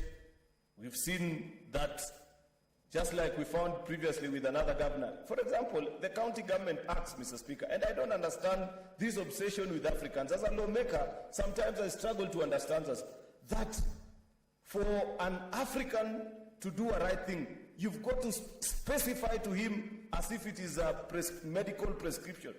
that for a county governor to know that at least once a year I need to go back to my county assembly and give progress, that they want us, that the county governors in this country want us to prescribe in the County Government Act and say it is a must for you to go. Come on, Mr. Speaker, common decency demands that since you cannot meet all the residents of your particular county, then at least have the decency to appear before their representatives, that is the county assembly, and give them a progress report of the things that you are doing.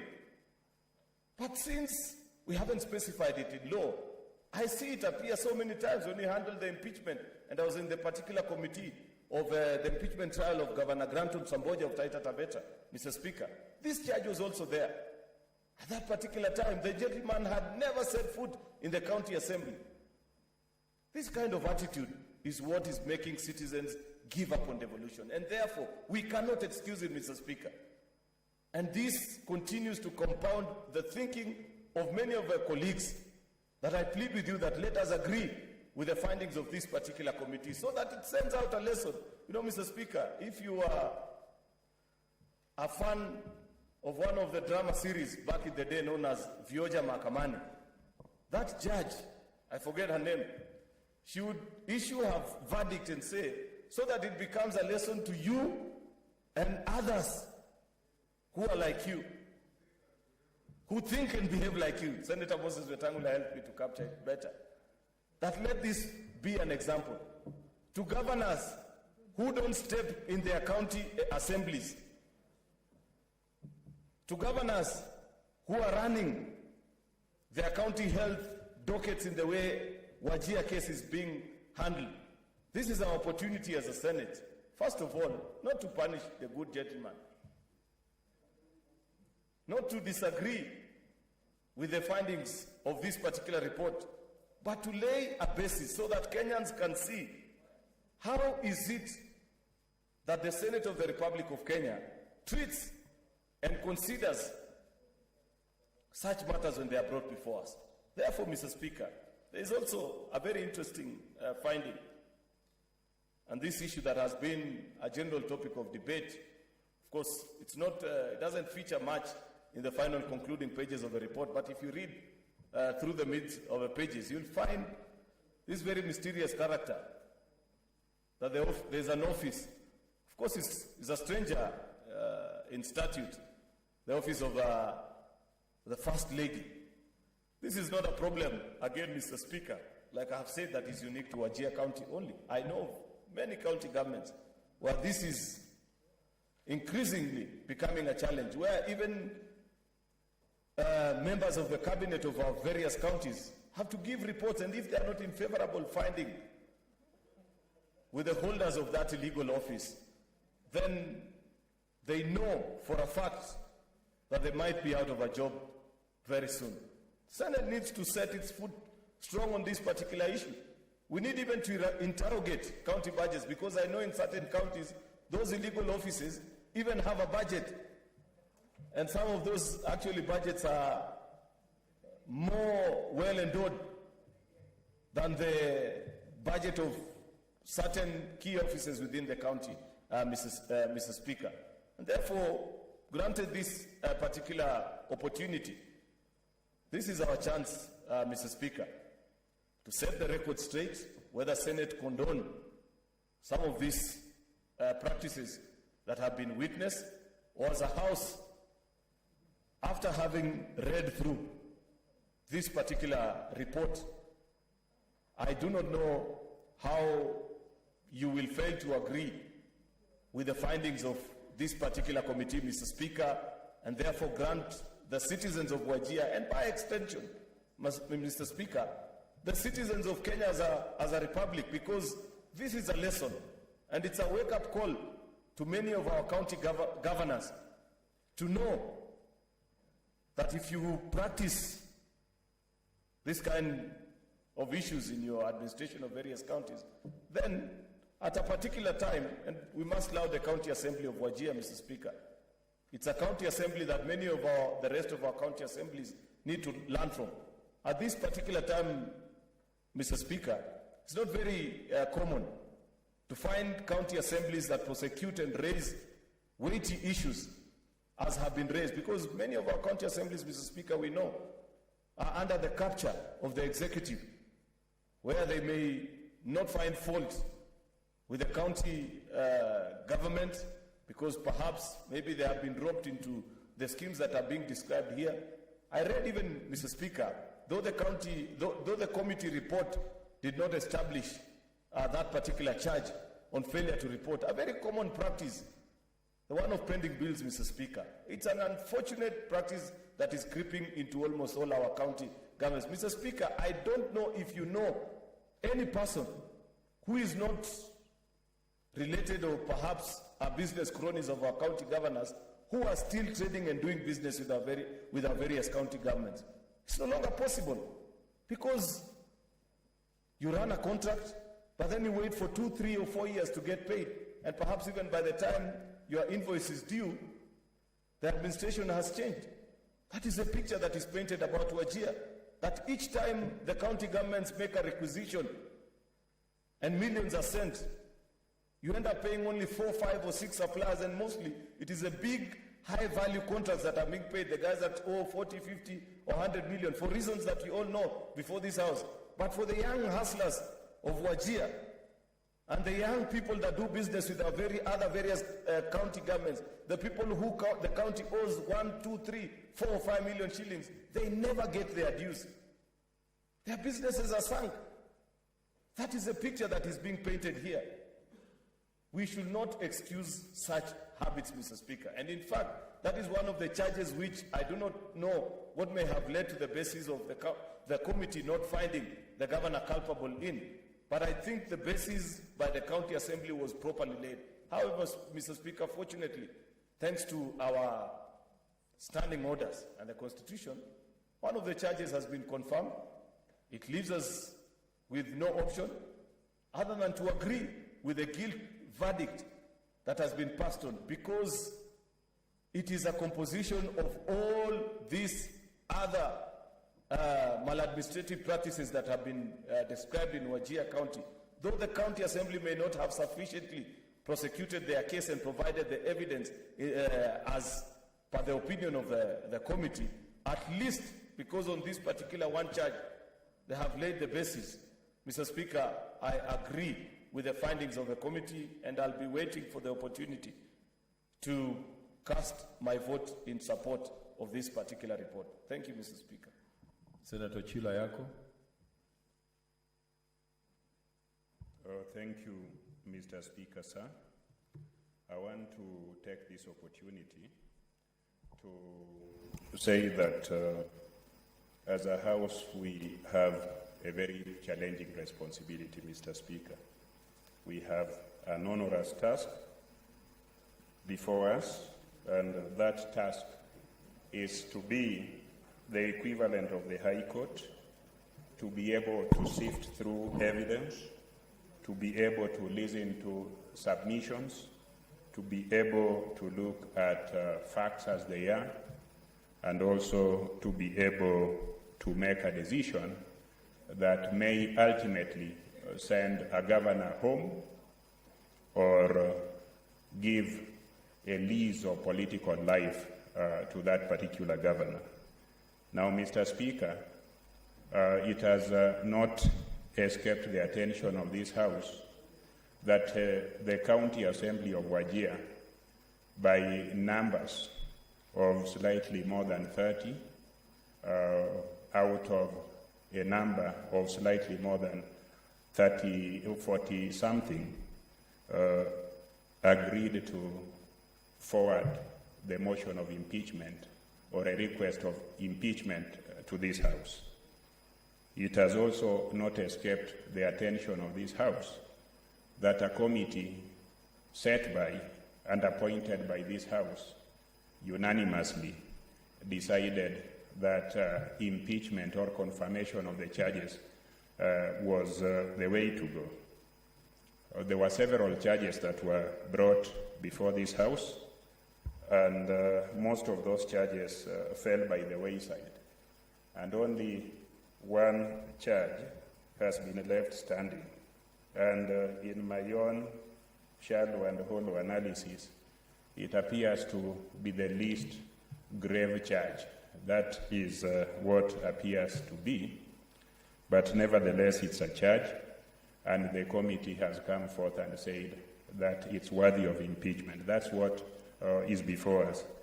Now, Mr. Speaker, I was looking at the report that we have before us, and I came by definition or not definition of impeachment, a view of impeachment from other jurisdictions, and the one that caught my attention is the one of Philippines.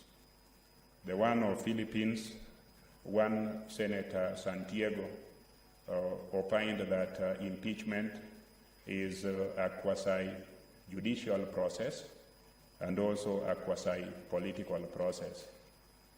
Now, politics is a very strange animal. At least in a class I was taught about a judicial process, a process that must be correct in its process or procedure.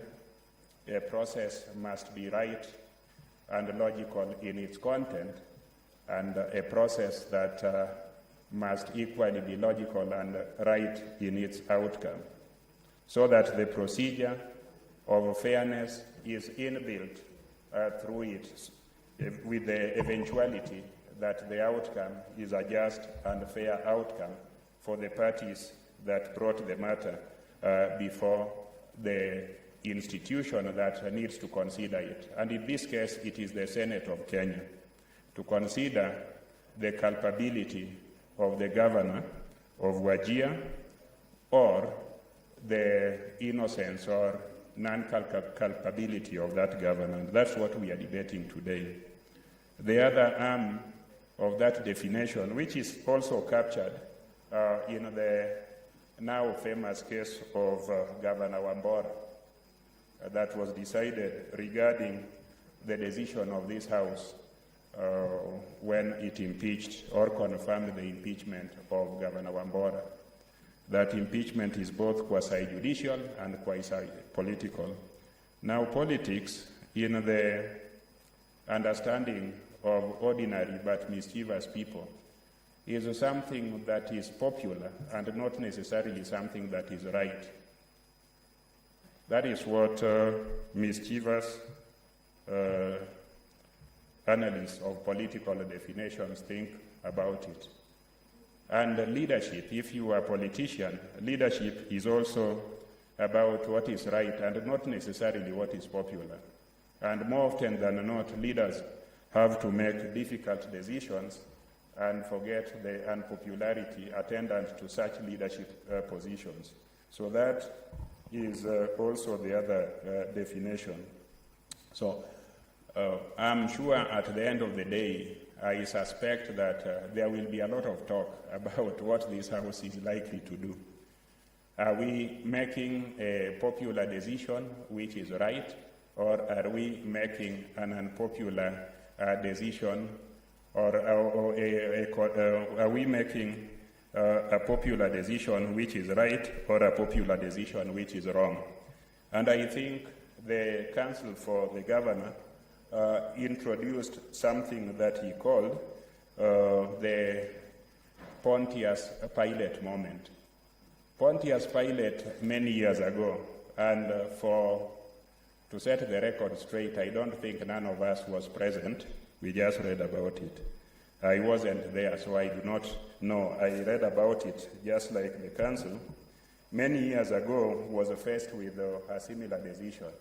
According to Pontius Pilate, he did not see the innocence or guilt of Jesus Christ. And before making his final verdict, Pontius Pilate decided to ask the people who were baying for the blood of Jesus, why do you want me to crucify this or to sentence this innocent person to death? Those fellas said that he had broken so many laws according to them. And when he pressed on, and they told him no, do not today release the other gentleman who was a non-criminal and a peddler of bad behavior called Barabbas. We just want you to deal with this innocent guy. So at the end of it, the verdict was that Jesus was convicted on the popular will of those Jews. It is them who demanded for the conviction of Jesus, and it is them who had Jesus convicted and crucified. So that is again an ambiguity that I do not know how this House intends to vote, may arise at the end of the voting. So one of the questions that I ask myself as I go through this report was the verdict of the County Assembly of Wajir popular. It appears that the number that came up and supported that verdict was indeed a large number and could be described accurately as a popular movement to impeach the governor. But then the second question, because this is a quite political process, was it, or that particular decision, was it right? That I do not have the answer to, and I keep groping in the dark. Now, I have looked at the report of the committee. I have also noticed that the report was quite popular with the members of the committee, but I'm trying to unravel that report and find out if it was right.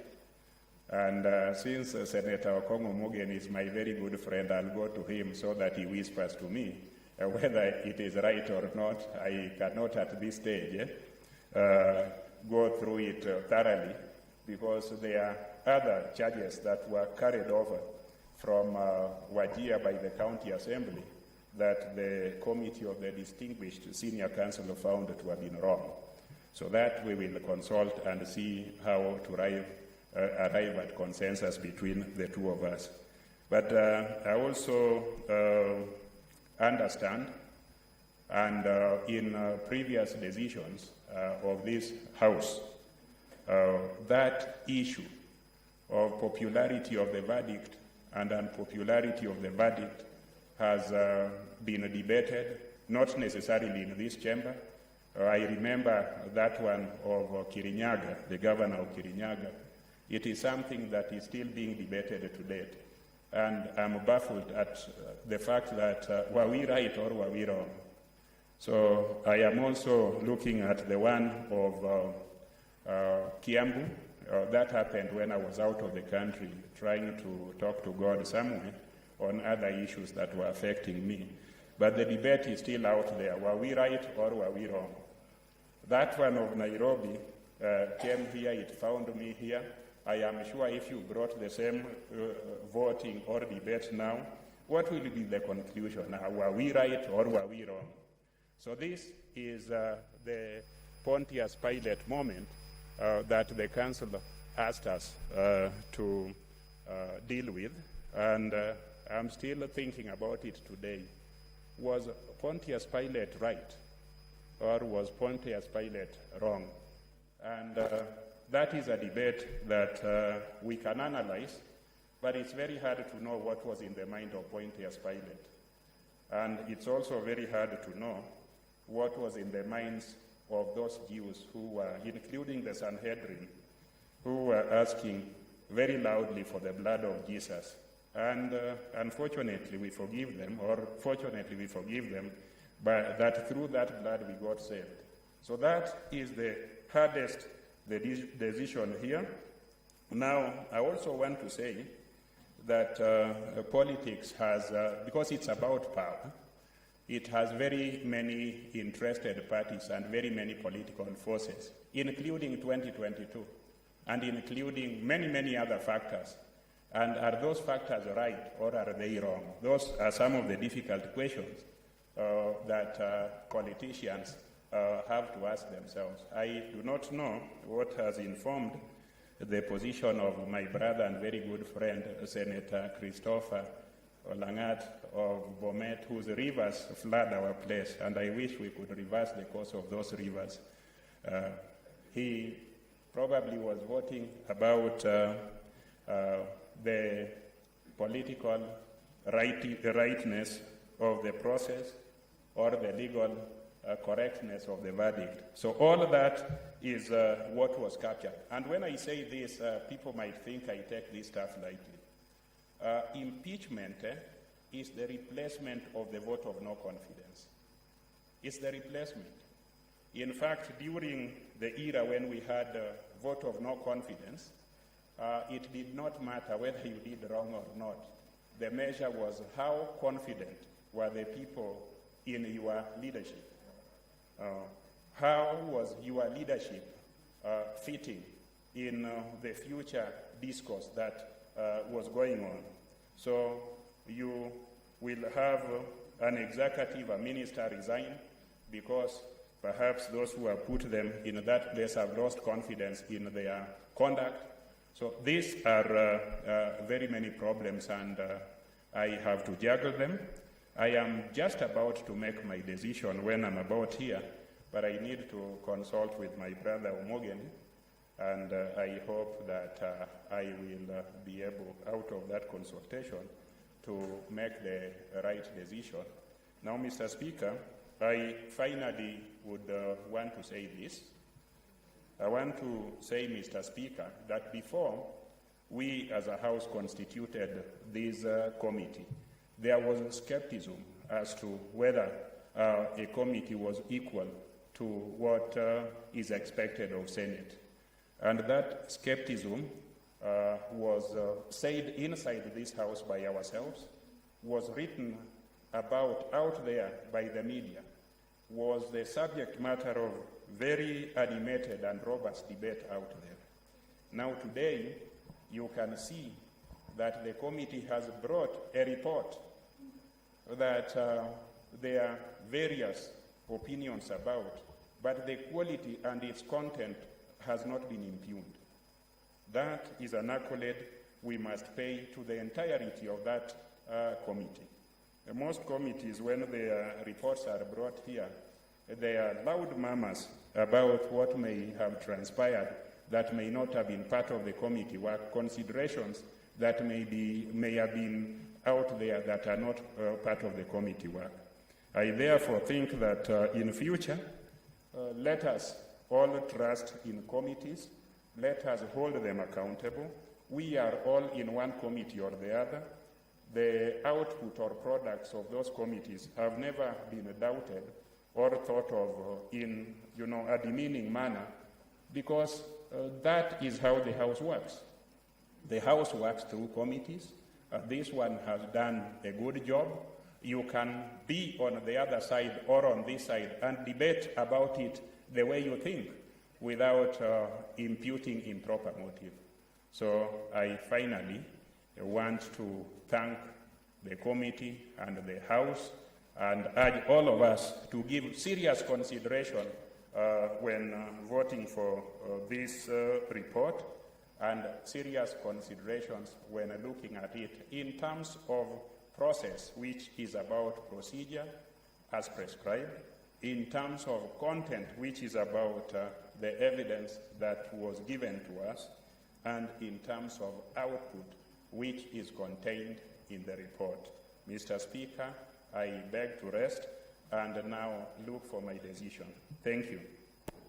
Senator Cherargei.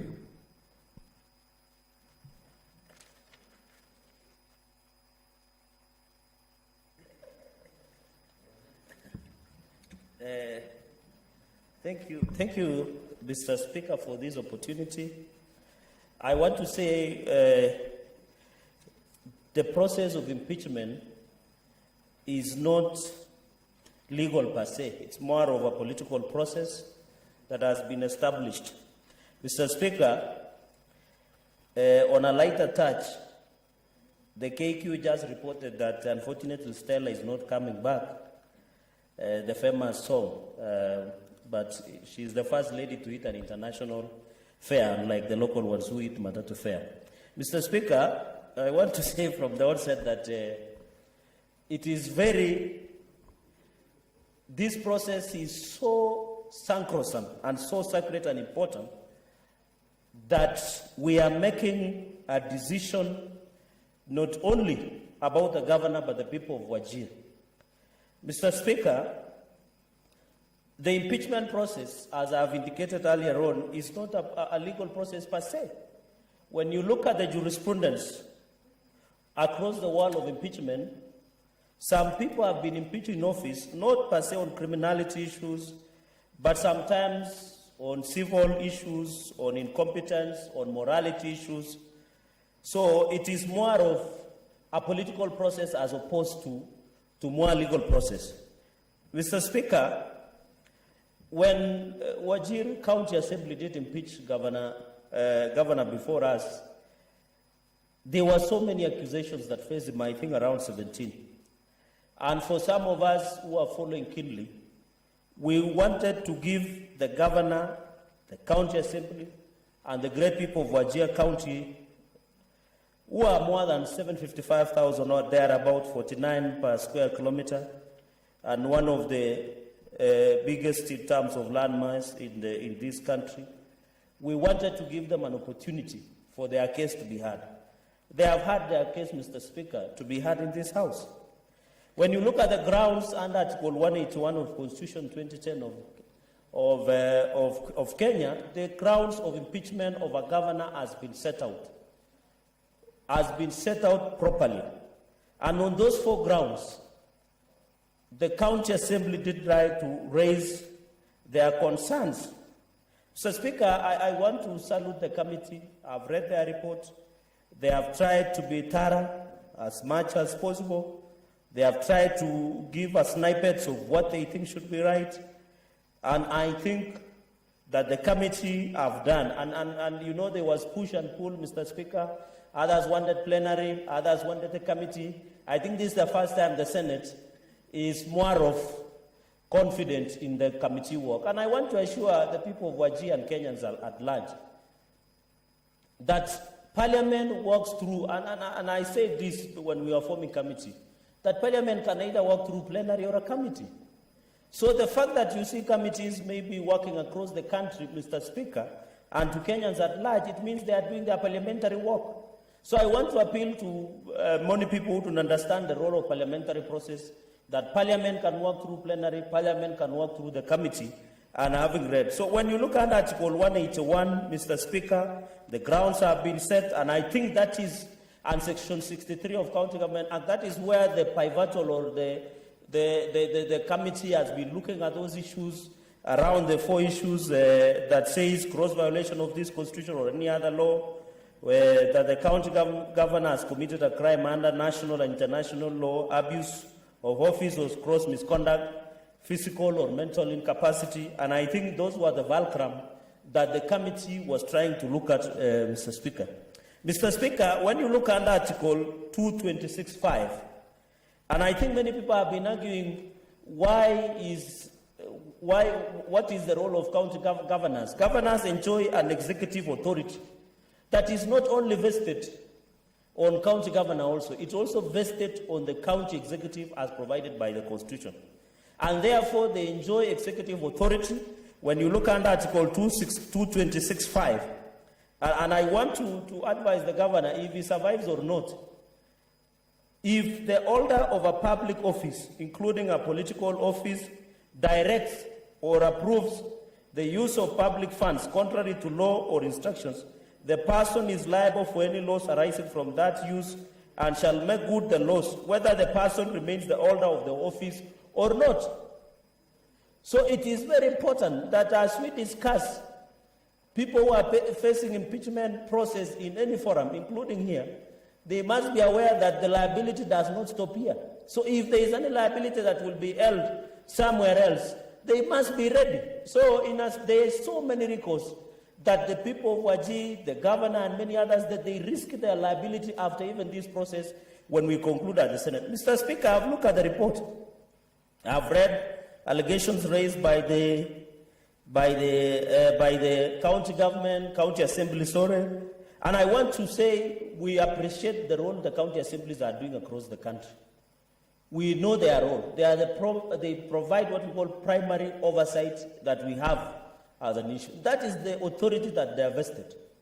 And for devolution to work, we must partner, the Senate, the county assembly, and the county governments, for our devolutions to be effective, efficient, so that it does not turn into ineffective, moribund, and inefficiency, because the ultimate consumer of service delivery is the ordinary Wanjiku. And I think, going by that fact, Mr. Speaker, there are so many issues that were raised, like employment process. I would have expected there is an officer which is under investigation, somebody by the name Warrior, or somebody who is interdicted. When I try to look at the county, how the employments are done, they are done through County Public Service Board. But there was no link and nexus that could show that governor did directly influence in a specific way, because that was a personal stuff. The advisor has provided for even us when we appoint our PS, our security, and many others, we appoint on that basis. Number two, the MCS or the county assembly case in this report say that the CEOs and CECs do not have a capacity. We agree these are political appointees. But the law is very clear that the CECs and CEOs must be vetted and approved by the county assembly. So the question is, why did the county assembly approve CEOs and CECs that do not have capacity? Even if they approve and they realize they didn't have capacity, what recourse have they done? Have they done motion of no confidence to that CEC or CECs or CEOs? Because we amended the County Government Act, and then, Mr. Speaker, I was there when that amendment was being proposed, and it is now the law. What other measures has the County Assembly used so that even when we want to come and impeach the governor, whether he survives or not, the MCAs across the country must understand that they have tools at their place. And I want to ask the MCAs, even if we finish this process either way, they must go back and use the tools that they have. If a CEC or a CEO does not have capacity, is incompetent, then that FC or CC must be removed through a vote of no confidence. And that is the power that the MCAs have. Number two, Mr. Speaker, I was very keen when I was told there is a supreme leader, a lady by the name, I think the spouse of the governor, first lady, by the name Keir Omar.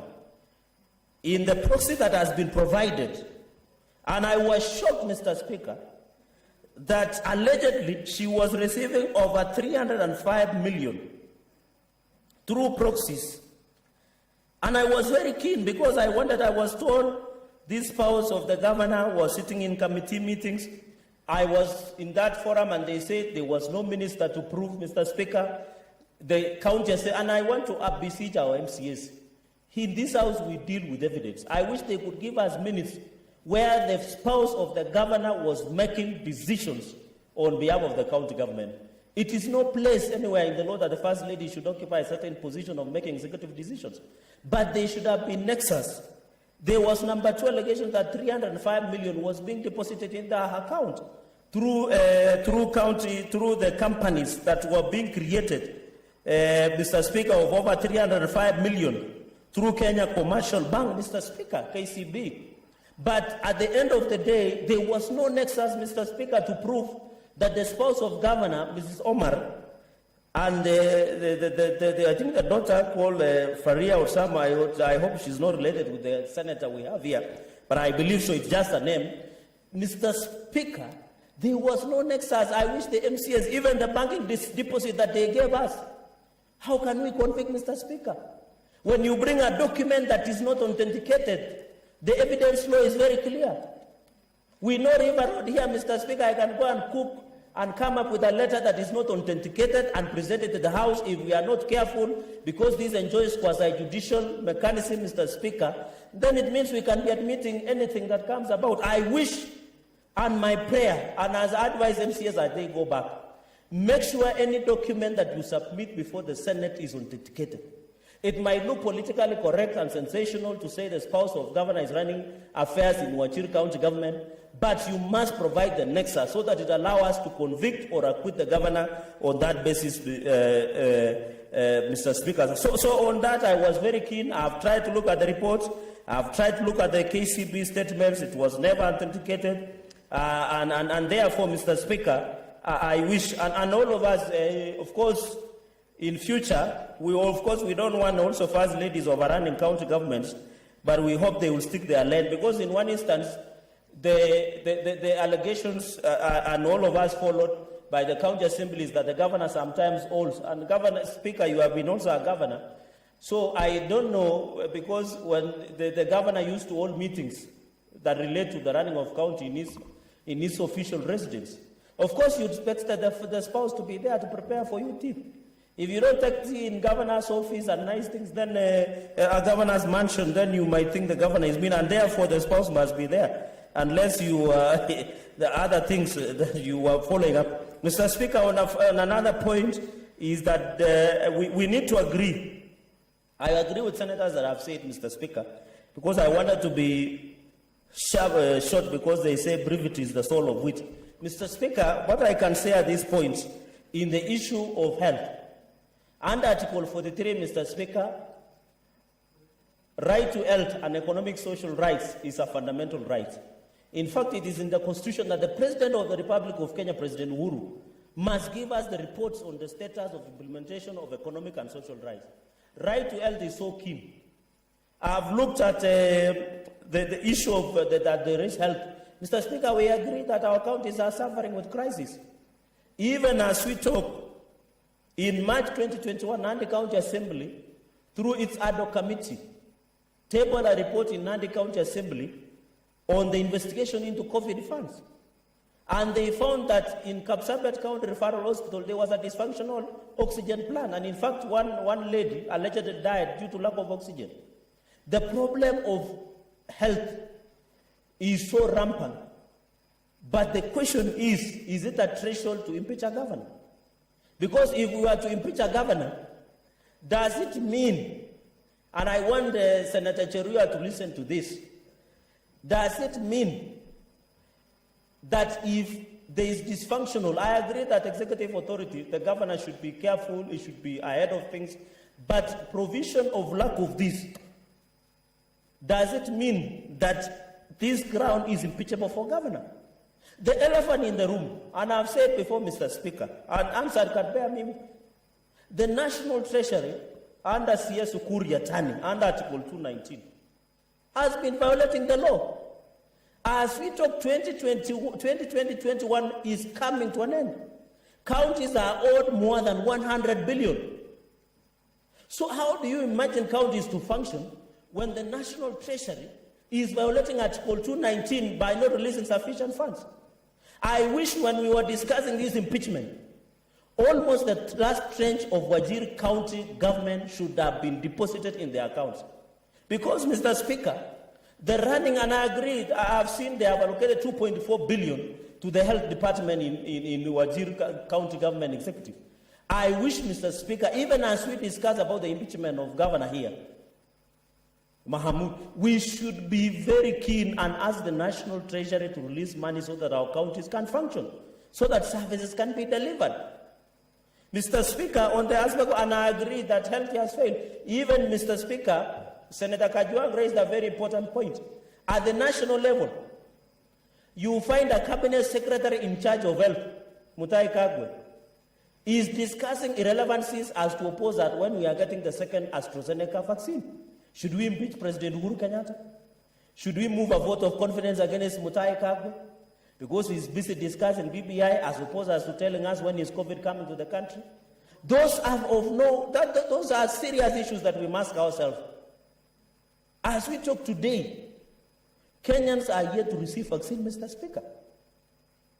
Kenyans are now the only strategy that we have. When COVID, or I've seen, and I don't know whether it's now economical or what, they are saying in July there is a fourth wave of COVID. The only weapon the government will put in place, lockdown, ensure you close everybody down, restrictions and what have you. Yet we are not discussing vaccination. So the point is you need now to scale down to the level of Wajir County.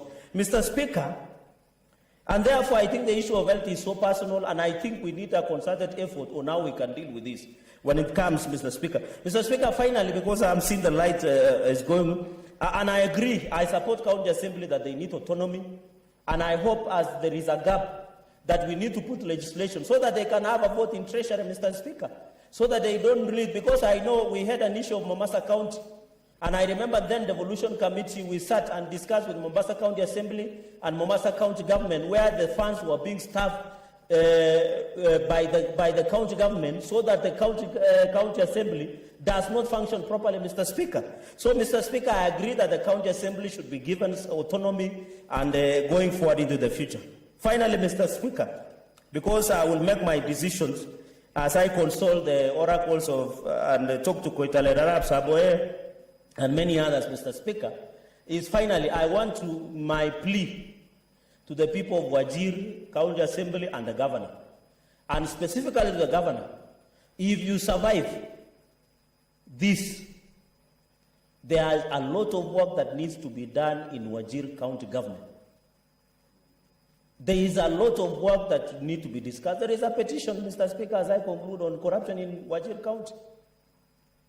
Not all is well in Wajir County. So I want to advise you, Governor, even if you survive, you must go back and deliver for those people. You have served before in the county, you have served before as a minister, as an ambassador. Why don't you use those managerial skills to better the lives of Wajir County government? And I've heard you have been number 2 in diagnostic, you have presented your plea here, but we want to see that into reality, Mr. Speaker. So, Mr. Speaker, because in the interest of time and my colleagues, and we have a session very early tomorrow, allow me to rest, Mr. Speaker, and say when time comes, as Senator Wetangula would say, we will make that decision when we cross the bridge. Thank you very much. Senator Mwinyi Haji. Asante Mheshimiwa Spika kwa kunipa fursa hii kuchangia ripoti ambayo imeletwa na kamati teule kuhusiana na kuondolewa mamlakani kwa gavana wa Wajir. Kwanza kabisa Mheshimiwa Spika, ningependa kuipongeza kamati hii kwa kuweza kuja na ripoti ambayo imekubalika na wanachama wote wa kamati hiyo. Mheshimiwa Spika, ni nadra sana kuweza kupata wanakamati kukubaliana na masuala ambayo yamewekwa mbele yao. Kwa hivyo naipongeza kamati ambayo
outcry or the newspaper reports, my friends who come from Wajir, people I interacted with them, whom the Speaker said a lot of things about the county government and the governor, I would have assumed that out of the 15 charges or so, Mr. Speaker, allegations, I think it was 15 insofar as the gross violation of the Constitution, and in the second charge, Mr. Speaker, another 3 allegations. Mr. Speaker, I would have assumed that the report will come with an overwhelming verdict that says that the governor has committed this violation, this other violation. I am surprised, Mr. Speaker, that the report finds most of the things that have been said about the governor that is, Mr. Speaker, not culpable. If you look at the charges that ordinarily we have impeached other governors about, you will see that failure to account for financial resources, lack of accountability of management of resources, failure to have a medium strategy financial year of 2020-2021, violation of Articles 176 and 185 of the Constitution, Mr. Speaker, failure to establish county budget and economic forum, failure to deliver an annual state of the county address, failure to submit annual reports of implementation of status county policies, failure to establish audit committee, failure to seek approval of payments and emergency fund, operation of various bank accounts of local commercial banks. Mr. Speaker, public finance management, allegations related to public finance management. Mr. Speaker, allegations. All these allegations, Mr. Speaker, a verdict was returned by the committee, chaired by none other than a senior counsel, that, Mr. Speaker, all these charges were not substantiated. What did the committee do? Mr. Speaker, the committee found in one of the charges, which was gross violation of Article 227 of the Constitution and the Public Procurement Asset Disposal Act. Allegation of violation of right to health, Mr. Speaker. The committee a submission was made to the committee that a right to health was violated in Wajir. Mr. Speaker, our constitution, the current constitution, is one of the most progressive constitutions in the world. Not just in Africa, in the world, Mr. Speaker. It is one of the few constitutions in Africa that recognizes, and in the world that recognizes what we used to call second generation of rights, Mr. Speaker. And that is the socio-economic rights, which include the right to health, Mr. Speaker. And you will realize that from this very progressive constitution that guarantees a right to clean water, social security, right to education, accessible and adequate housing, Mr. Speaker, that these provisions expect county governments or expect national government and county governments to perform a positive act in achieving these particular rights, Mr. Speaker. And so the committee was right to interrogate the county government of Wajir's activities and acts, Mr. Speaker, in achieving social economic rights and in particular the right to health. Mr. Speaker, I say so because this is a very important subject if we discuss the progressive nature of our Constitution. And we are doing so at a time that we have a national debate about changing the Constitution, and particularly after the very sound, detailed, and amazing judgment that was given by Speaker Abdi of the High Court, which was, Mr. Speaker, led by Professor Joel Ngugi. Professor Joel Ngugi, Mr. Speaker, is a professor of law, a graduate of Harvard University, and who, Mr. Speaker, was a teacher of law in University of Washington for a long period of time. And I look at that judgment. When I went to study law, when I studied law, Mr. Speaker, both at the undergraduate and postgraduate, Professor Ngugi was one of the professors who used to refer a lot to, Mr. Speaker, his writings, especially on human rights and also international trade. And, Mr. Speaker, when such judgments are made, we should as a country celebrate. It reminds us the importance of this Constitution. When such, Mr. Speaker, process of impeachment are also brought before us, we must, Mr. Speaker, take time to look at as a Senate and ask ourselves, what was expected of Governor Mahmoud in achieving, Mr. Speaker, Article 43 of the Constitution? What is the evidence that was given to us? And the evidence given to us, Mr. Speaker, is contained in the report, page 94 up to page 98, Mr. Speaker. In all this report, the committee saying, the county assembly said this, the county executive defended saying this. Eventually, the conclusion was that because, Mr. Speaker, health workers were not being paid, because, Mr. Speaker, a rental machine was not working in the county government, and because an ambulance, Mr. Speaker, was not working, the governor failed the duty, Mr. Speaker, to deliver Article 43 of the Constitution. Therefore, he is culpable of gross violation of the Constitution. Mr. Speaker, the question we should ask ourselves here is that if this is the only violation that we are going to find this governor culpable, we must go back and ask ourselves, the achievement of socio-economic right is not just the role of the governor as a person. We must ask ourselves, what did the county assembly do? The county assembly are saying they allocated resources in the budgeting process that amounts to 22% of the budget of the county. That is a very positive attribute. We must ask ourselves the next question. Why, if the governor is culpable, in the oversight responsibility of county assembly, the Committee of Health of Assembly of Wajir, did they summon the CC of Wajir County Assembly? Did they, Mr. Speaker, at any time impeach or remove the chief officer of the county government of Wajir, Mr. Speaker? Did they even write a report to indict the performance of the senior health officers in the county? So that then, Mr. Speaker, in total, he will say, we as a county assembly found that the ambulance was not working. We found, Mr. Speaker, that the rental machine was not working. We found, Mr. Speaker, that the staff are striking despite the fact that we budgeted because their dues have not been paid. And as a result of that, Mr. Speaker, we voted in the county assembly to impeach the chief officer. We voted to remove the CEC. We indicted senior public officers, took the report to the governor, required him to take action, and Mr. Speaker refused to do so, protected those public officers, and therefore he is culpable of, Mr. Speaker, violating Article 43 of the Constitution for the right to health of the people of county of Wajir. Why am I making this argument? Because, Mr. Speaker, the violation of this right, the decisions that we make as a Senate, is not for now. It's for posterity. It is for, Mr. Speaker, for us to apply the similar standards, not just to the county assembly of Wajir, but also the same standard must apply to the Senate. Ask yourself, Mr. Speaker, one of the arguments, accusations against Wajir County government is in relation to a rental machine that was bought using a program that we've discussed in this house, which is the NMS was called what? Not NMS, the medical scheme.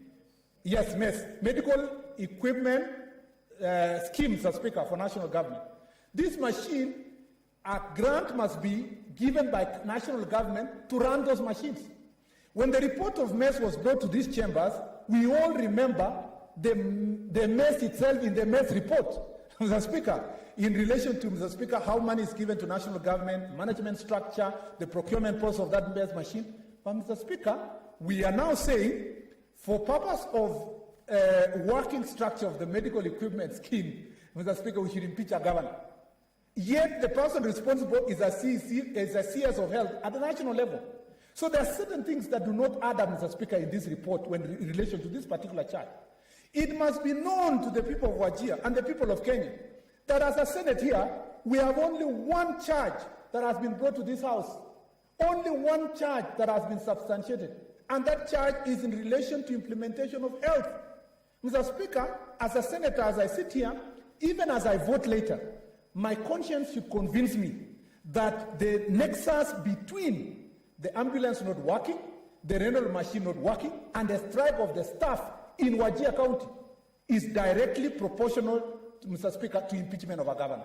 If my mind convinces me to do so, Mr. Speaker, then as I search my soul, as I sit down there and think about it, then I will vote accordingly, Mr. Speaker. But this is the only charge. This is the only charge. This House is being considered to remove the governor on only one charge. The staff have gone on strike, ambulance is not working, and a railroad machine is not working. No nexus was given as to the action of recommendation of the county assembly or anything else, Mr. Speaker, that goes in that direction. Mr. Speaker, I have no problem in my mind with whichever side I vote for. And I have not had a problem with senators here, Mr. Speaker. We voted, some of us voted to defend, Mr. Speaker, the governor of Nairobi, but we lost. Some of us voted to remove Governor Waiguru, we lost. Some of us voted to defend the governor of Kiambu, we lost. Some of us, Mr. Speaker, here brought Governor Wambora, we succeeded, but the courts protected him. He is now the chair of Council of Governors. So a lot of things are happening in these chambers. But it doesn't mean that we should not discharge our responsibility. We should. And when we do so, we must discharge in a manner that the world will see that we are acting in utmost fairness, Mr. Speaker, to those who are facing the charges in this House, but, Mr. Speaker, also to our responsibility under the Constitution. Mr. Speaker, as I conclude, I want to say this. The Senate has a great responsibility this evening.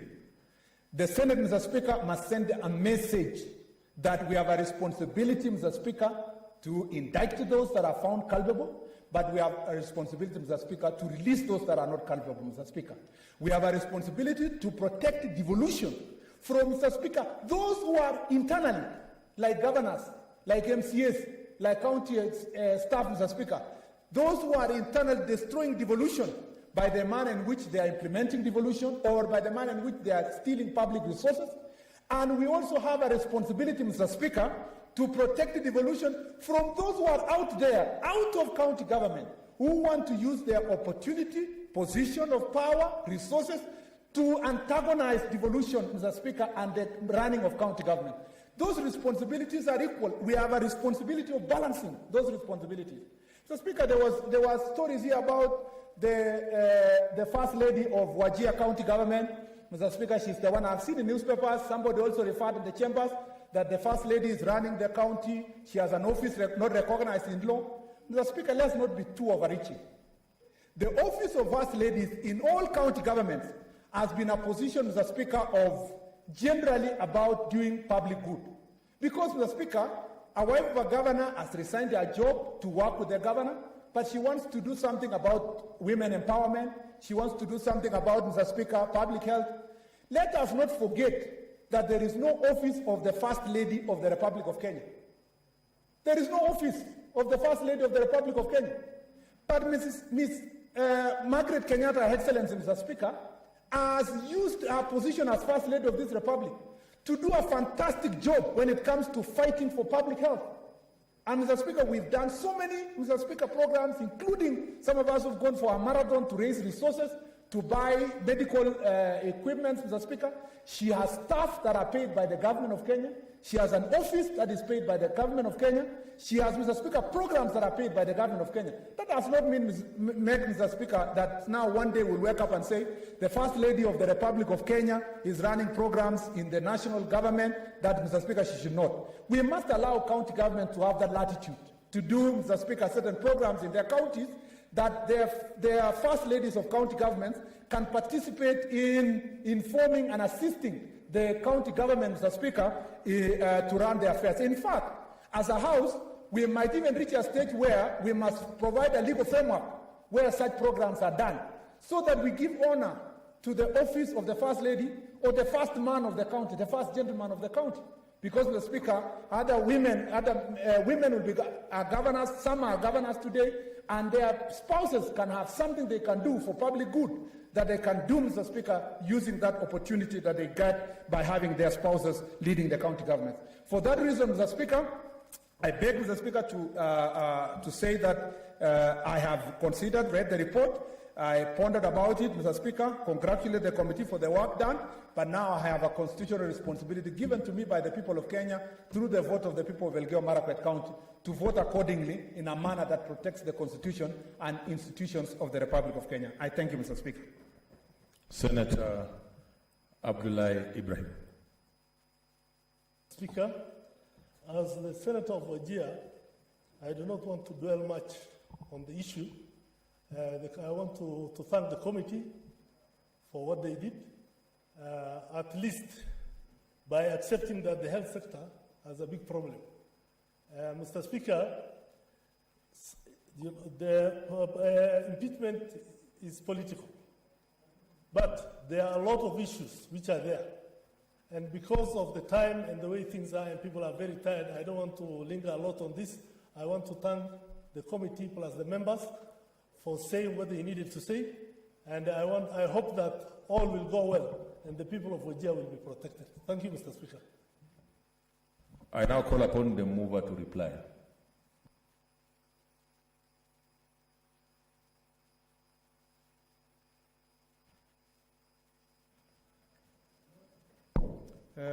Thank you, Mr. Speaker.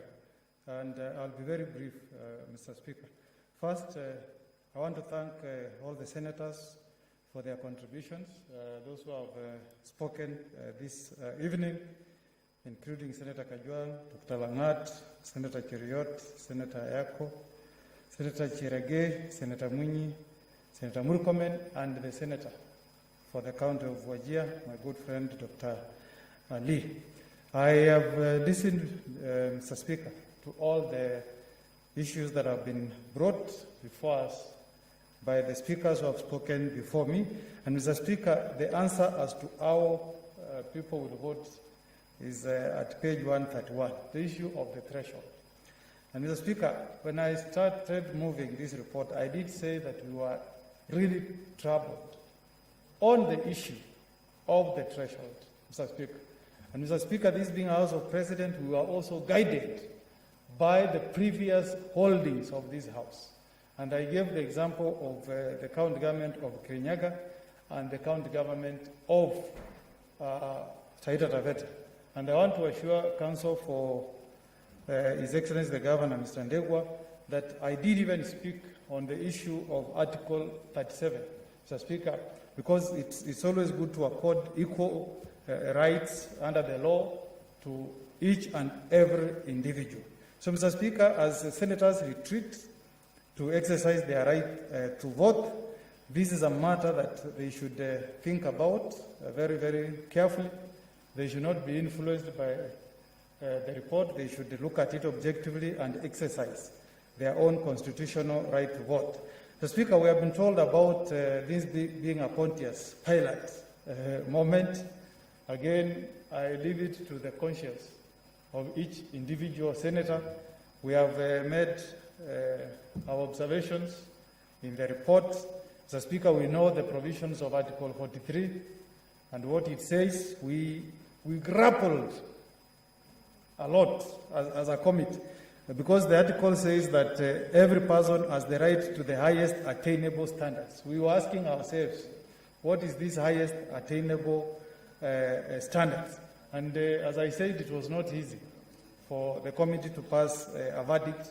We were even asking, in terms of budget allocation from the national government to counties, how much do you need so that you are able to promise counties that you have given them the highest attainable standards of health? We asked all those questions, Mr. Speaker, and we said some may be even beyond the governor himself, because without the money, there is no way the people can be assured of the highest attainable standards of health. I hear what Senator Kajwang is saying, that this may have a trickle effect. Again, it's us to decide, Mr. Speaker, as senators, what threshold we want to set. We said ourselves that so far there are 5 pointers that a committee should consider, or the House should consider before impeachment. The allegations must be serious, substantial, weighty. The violation must be flagrant and glaring. There must be nexus. There must be harm and loss of damage, and all this. So I think, having listened to the defense team by His Excellency the Governor, and having listened to the submissions made by the senators, Mr. Speaker, this now is the Solomonic moment for the House. And I want to urge senators to step back, to reflect, be Solomonic, and cast their votes guided by their conscience. Mr. Speaker, I thank you, and I beg to reply. Okay, honorable senators,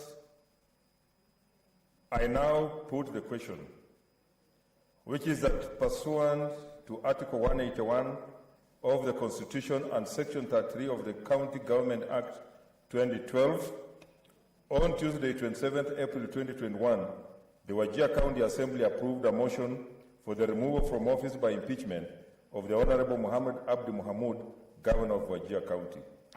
And further, whereas by letter reference number SPK/WCA/Senate/4/2021-1, dated Wednesday, 28 April 2021, and received in the office of the Speaker of the Senate on Thursday, 29 April 2021, the Speaker of the County Assembly of Wajir informed the Speaker of the Senate of the approval of the motion by the County Assembly and further forwarded to the Speaker of the Senate documents in evidence of the proceedings of the Assembly.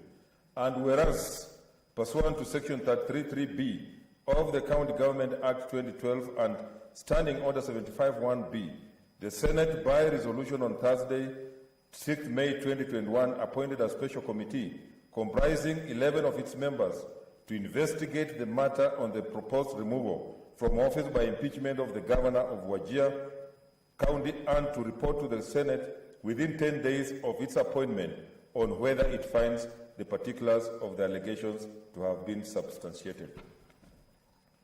And whereas, pursuant to Section 33(4) of the County Government Act 2012 and Standing Order 75(2), the Special Committee has investigated the matter and tabled its report today, Monday, 17th May 2021. And whereas, pursuant to Section 33(4) and 6(b) of the County Governments Act and Standing Order number 75(4)(b), the Special Committee has found the particulars of Charge 2, namely abuse of office and gross misconduct against the Governor of Wajir, has not been substantiated.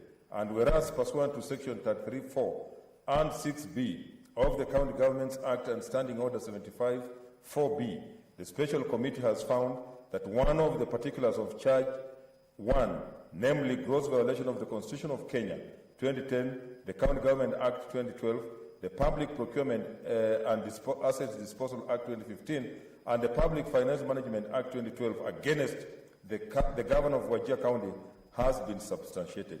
Now, therefore, pursuant to Section 33(6)(b) of the County Government Act and Standing Order number 75(4)(b), the Senate, after according the Honorable Abdi Mohamed, the Governor of Wajir, an opportunity to be heard, resolves to impeach the Governor of Wajir County on the ground of gross violation of the Constitution of Kenya 2010, the County Government Act 2012, the Public Procurement and Asset Disposal Act 2015, and the Public Finance Management Act 2012.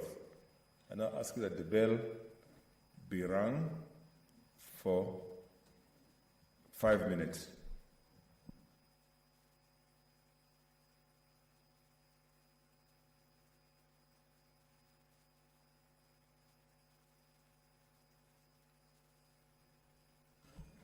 The voting will be by roll call.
The Speaker of the Senate, Honorable Ken Lusaka, has ordered that the bell be rung for 5 minutes. This is to allow for senators after the 5 minutes to continue with the vote on the findings in the report by the Senate Select Committee. According to the directives by the Speaker, the voting shall be by roll call, and according to Standing Orders number 83,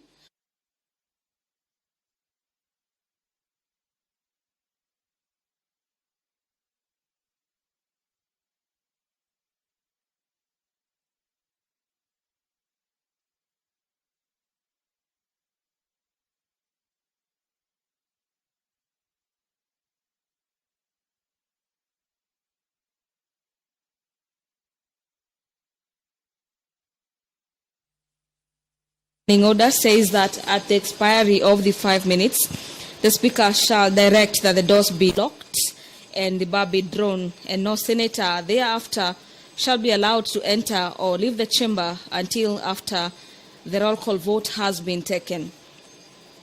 Also, during that particular process, when the doors have been locked and the bar drawn, the names of the tellers shall be announced, and the Speaker shall put the question.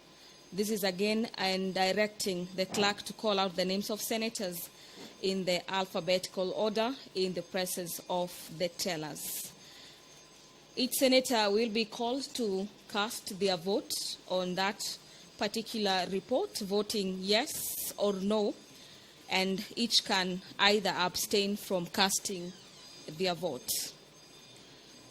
And after the clerk has read out the last name in the division list, the tellers shall present the results of the roll call to the Speaker, who shall then, upon announce the results of the votes at the Senate.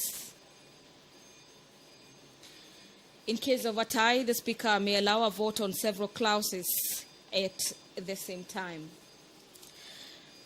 This is a special sitting of the Senate to consider the impeachment grounds for the governor for Wajir County, who was impeached by 37 members of the County Assembly, with 10 opting to shoot down that particular motion. The report by the 11-member committee recommended his removal from office and found him guilty of grossly violating the Constitution of Kenya, County Government Procurement and Asset Disposal For the no. on Public Is Management volunteer to Act. be no. I'll now hand you over to And the Senator President Shionga, of which the one? Chamber. I can see opposite is what? You must know what you want to do. Okay. Okay. Okay.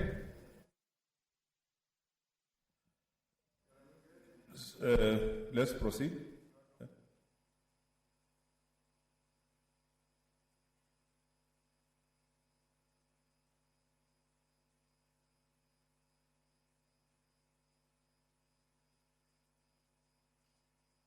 Please come in, want to vote?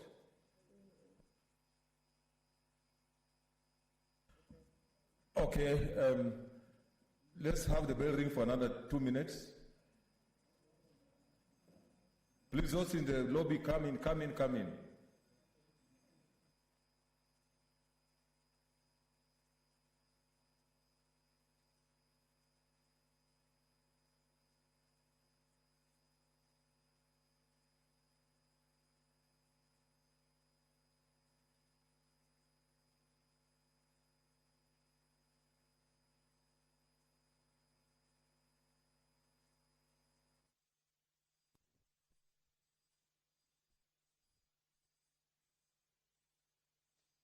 That particular time has been added to 2 more minutes. This is to allow more senators to make their way into the chamber.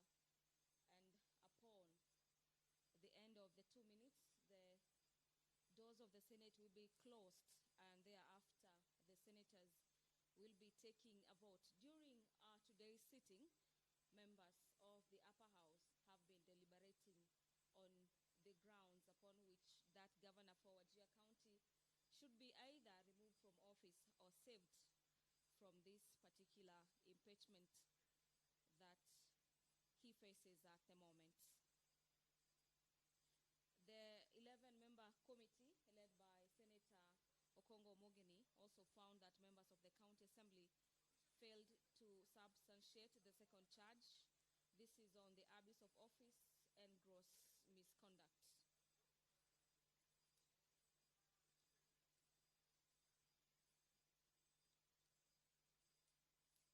Another issue that the committee managed to agree to the evidence adduced is that the governor violated the right of health for the people of Wajir County, where members of the county assembly claimed that they were forced to fuel ambulances to take residents of Wajir County to hospital. Members of the county government of Wajir are accusing the governor of masquerading COVID-19 funds and running down the healthcare in the county government of Wajir. During this particular vote that is about to be taken, at least 24 out of the 47 elected county senators will be needed to substantiate or sustain the charge. And currently, I am sure that the lobbying is still underway to ensure that either side, the Senate gets the 24 senators to vote in support of the recommendations by the committee, and some look at saving the governor for Wajir County. During his speech before the Senate, the governor pleaded that the Senate gives him a chance to complete his term and serve Wajir County residents.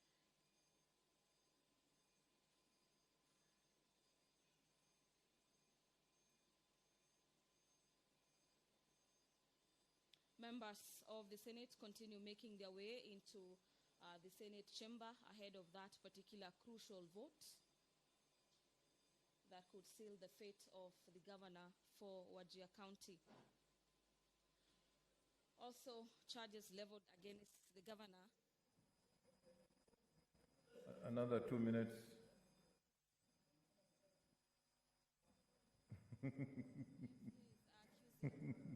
Take your seats.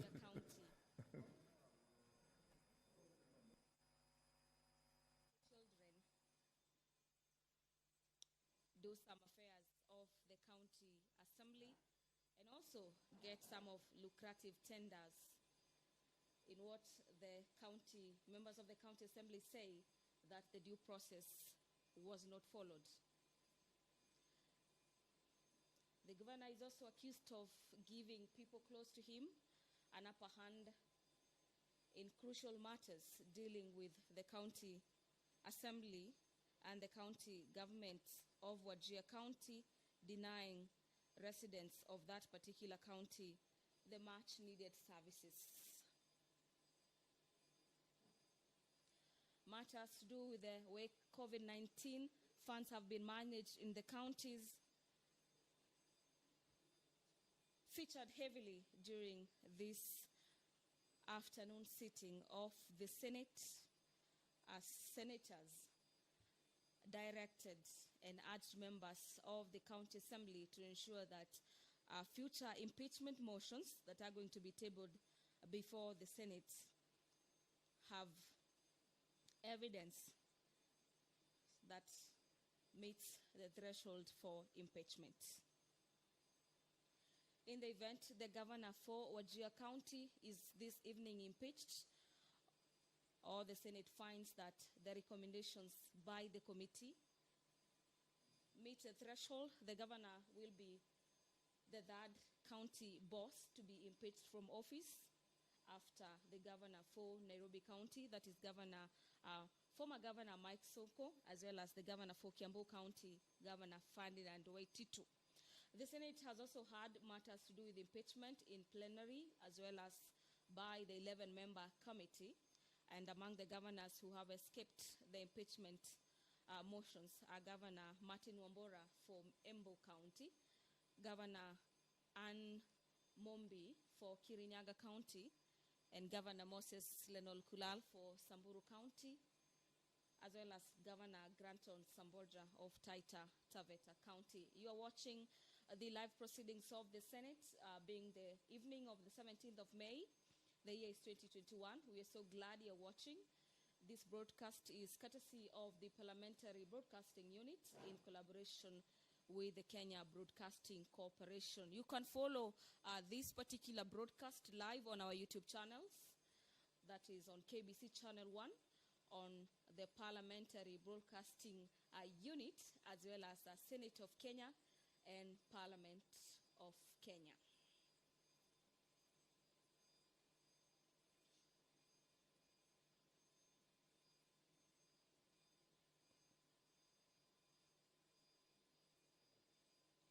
The issue of health workers going on strike from time to time in Wajir County appears to have irked a number of senators who allege or argue that that is not supposed to be happening, and it's time that senators put their foot on the ground and ensure that governors, no matter whatever charge they face,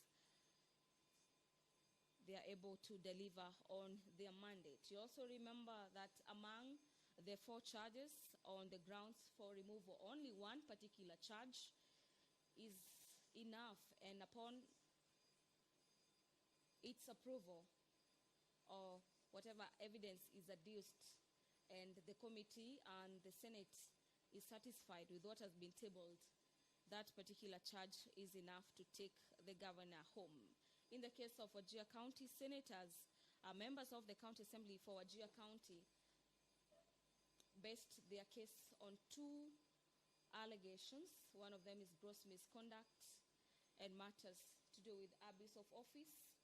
And in one charge, out of the 15 counts, one charge was substantiated by the defense team. And so members of the Senate, 47 members of the 47 County Assembly will be voting in matters to do with delegation on whether they support the findings of the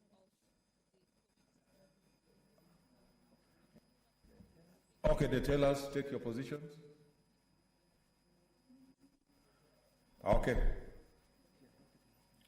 Shionga, take your position. Okay, let's go.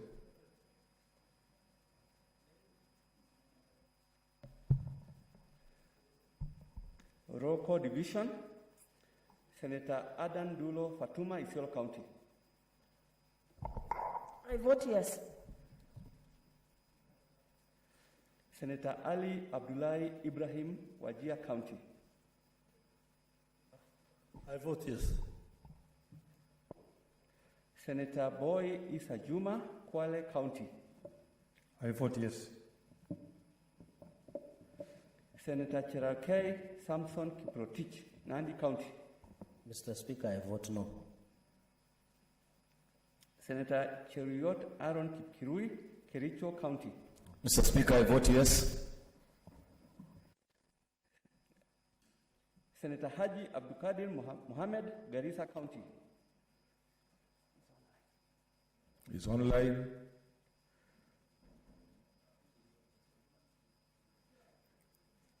Vote.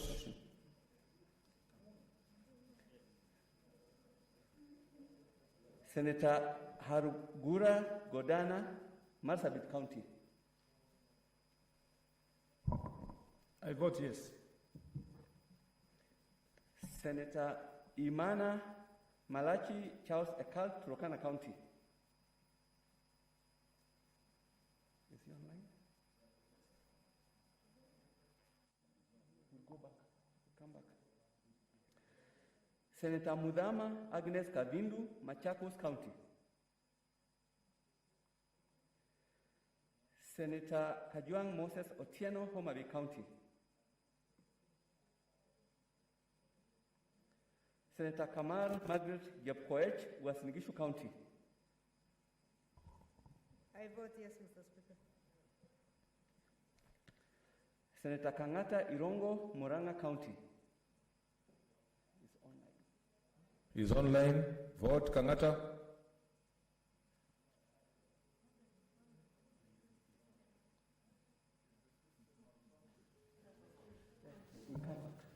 Okay. Senator Hanui George, Vihiga County. Mr. Speaker, I vote yes. Senator Kibiu Charles Robinson, Kinyera County. You what? Yes. I vote yes. Senator Kifika Susan of Karura, Nakuru County. Senator Kimani wa Matangi, Kiambu County.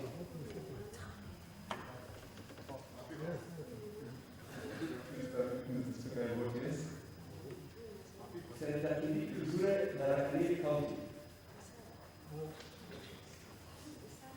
Mr. Speaker, having participated in civil proceedings in the past in my legal practice, where the governor was on the opposite side, I would abstain. Senator Kinyaga Ifen Maina, Nyeri County. Mr. Speaker, I vote yes. It's not properly dressed. Senator Christopher Andrews, Mohamed County.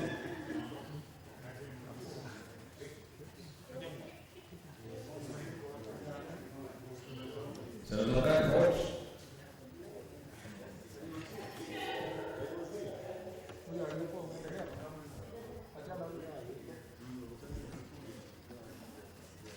Senator Elizabeth University, Samburu County.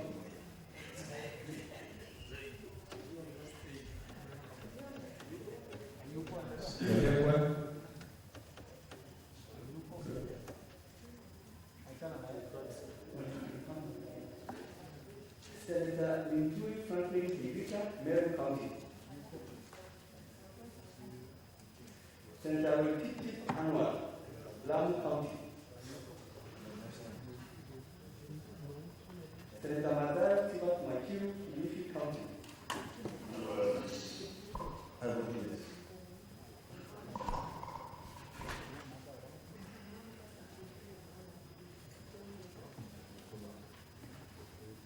Senator Mohamed Mali, Mandela County.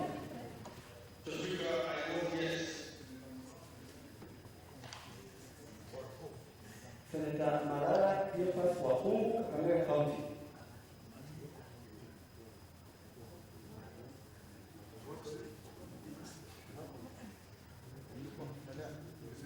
Senator Vito Michael Malina, Tanzania County.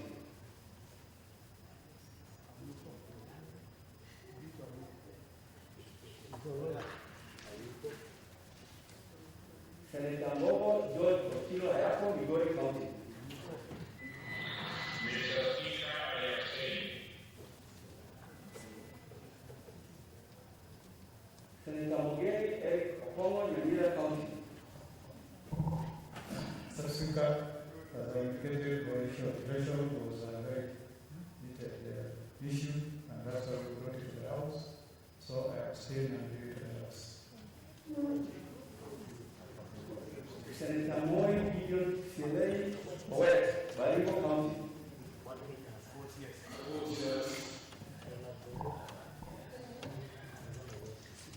Senator Mkaei Philip Salau, Kajiado County. Senator Rukomen Onesmus Kuba, Elgeyo County. Mr. Speaker, I vote no. Senator Mutula Kilonzo Jr., Makweli County.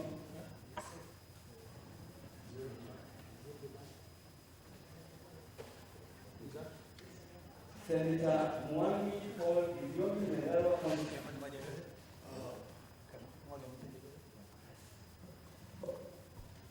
Mr. Speaker, I vote yes. Senator Maruma Jones Mashushe, Eshadaveta County. Mr. Speaker, I vote yes. Senator Mhaji Mohamed Faki, Mombasa County. Speaker, I vote yes.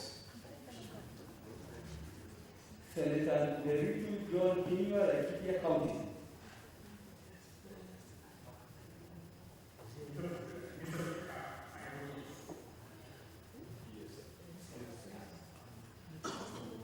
Senator Viga Peter Jem, Embu County. Mr. Speaker, I vote yes. Senator Olekina Ledama, Narok County.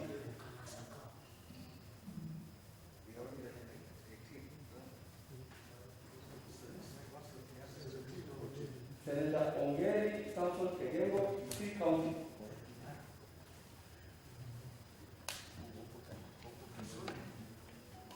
Senator Orengo James, Siaya County.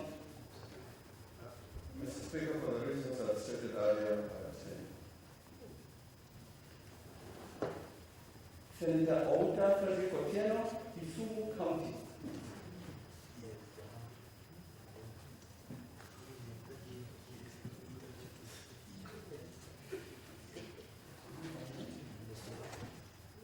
Senator Fogisho Samuel Osron, West Pokot County. Speaker, I vote yes. Senator Sakaja Johnson Ada, Nairobi County.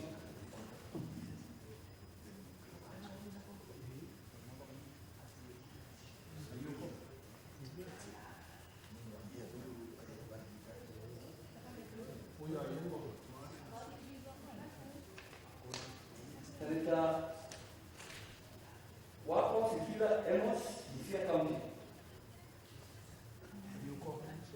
Senator Wambua Enoch Kiyo, Tui County.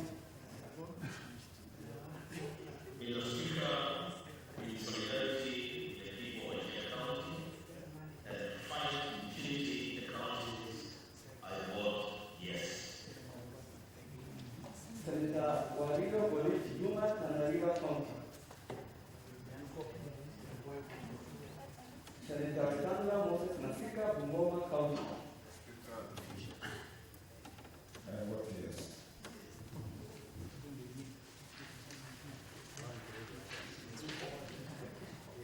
Okay, just go over the list. Senator Haji Abdi Mohamed, Garissa County.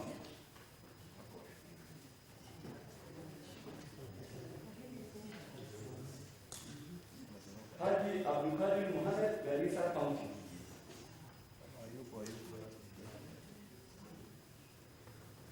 Senator Imana Marachi Charles Turkana County.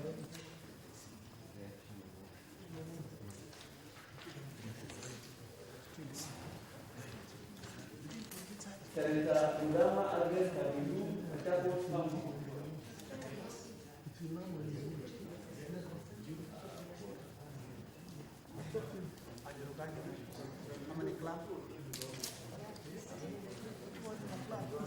Senator Kajuan Moses Otieno, Homabay County.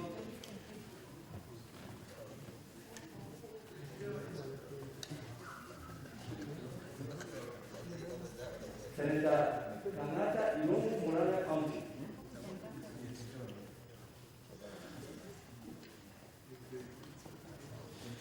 Senator Igita Susan Wakadura, Nakuru County.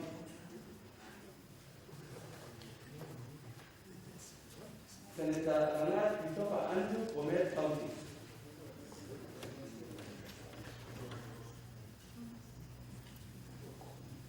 Senator Elected Domestic Samburu County.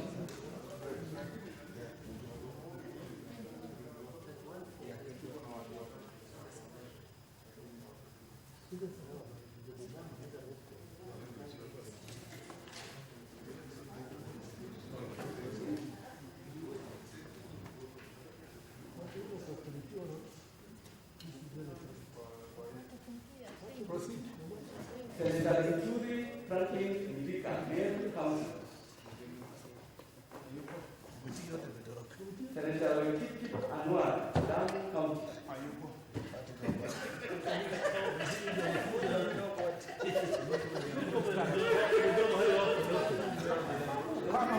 Senator Madara Cleophas Wakumu, Kakamega County.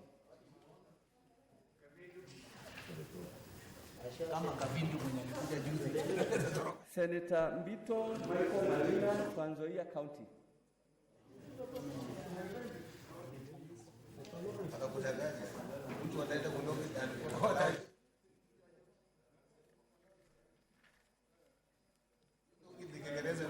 Senator Mpai Philip Salau, Kajiado County.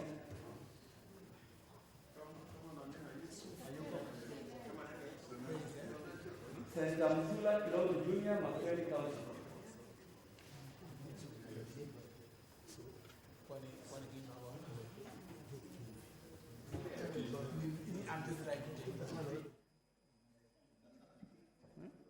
Continue. Senator Olekina Ledama, Narok County.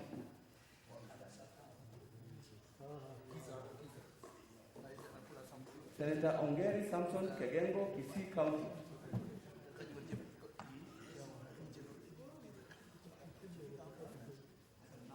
Senator Outa Frederick Otieno, Kisumu County.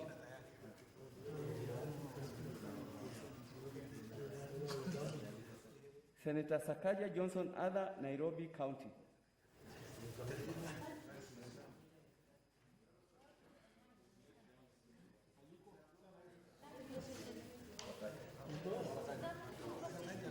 Senator Wako Situila Amos, Busia County.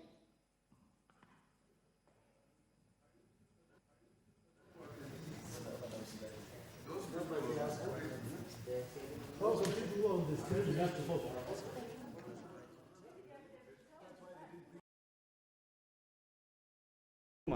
Tana River County.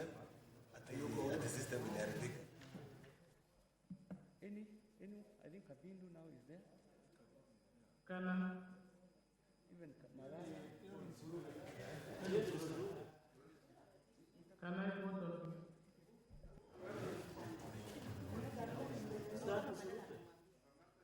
Okay, tally.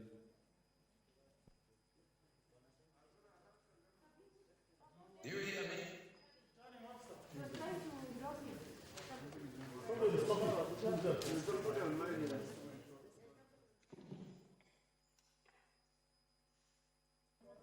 Who is online?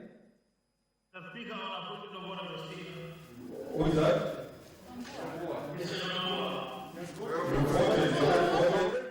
You voted?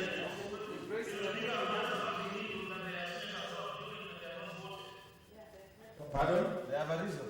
We have called their names. They are with you. They are with you.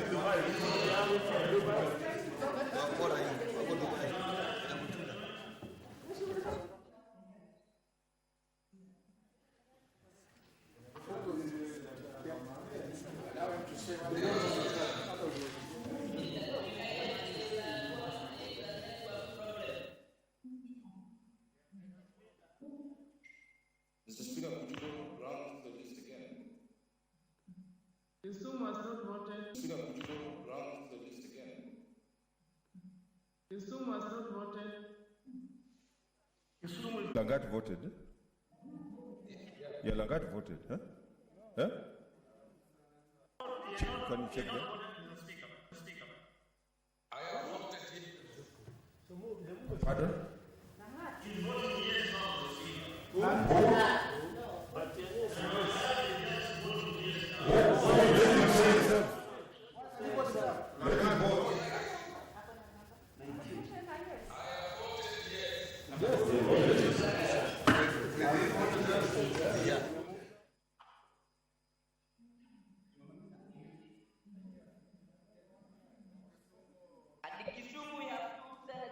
Hello, yeah, order senators. Let's hear them. Who is that? Kisumu has not voted. Oh? Kisumu has not voted. Kisumu. Kisumu. Yes. Where is she? Yeah, I'm online. But you're senator already. Who is that? That is Rosjamu. Yes, vote. Where is she? Where is she? We want to see her, yeah? No, they have muted me. Can we tally the votes? Yeah.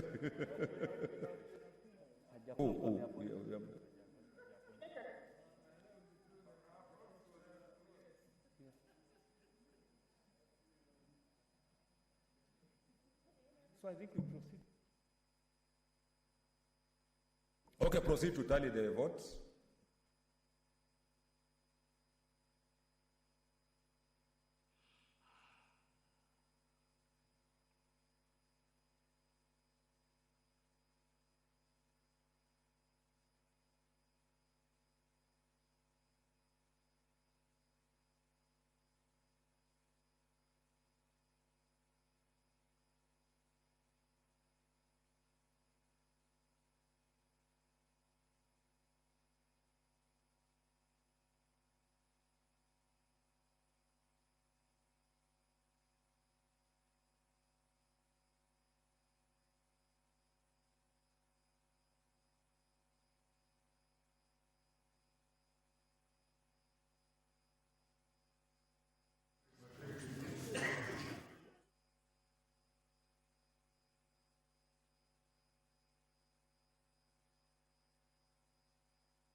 Okay, order, senators, take your seats. Honorable senators, these are the results of the vote. Abstentions 4, nays 2, ayes 25. Honorable senators, the net effect of the vote is that pursuant to Article 181 of the Constitution, Section 33 of the County Government Act and Standing Order 75 of the Senate Standing Orders, the Senate has resolved to remove from office by impeachment Honorable Mohamed Abdi Mohamed, Governor of Wajir County. The Governor accordingly ceases to hold office. I thank you. Honorable Senators, there being no other business, it's now time to adjourn the House. The Senate therefore stands adjourned until tomorrow, Tuesday, 18th May 2021 at 10 a.m.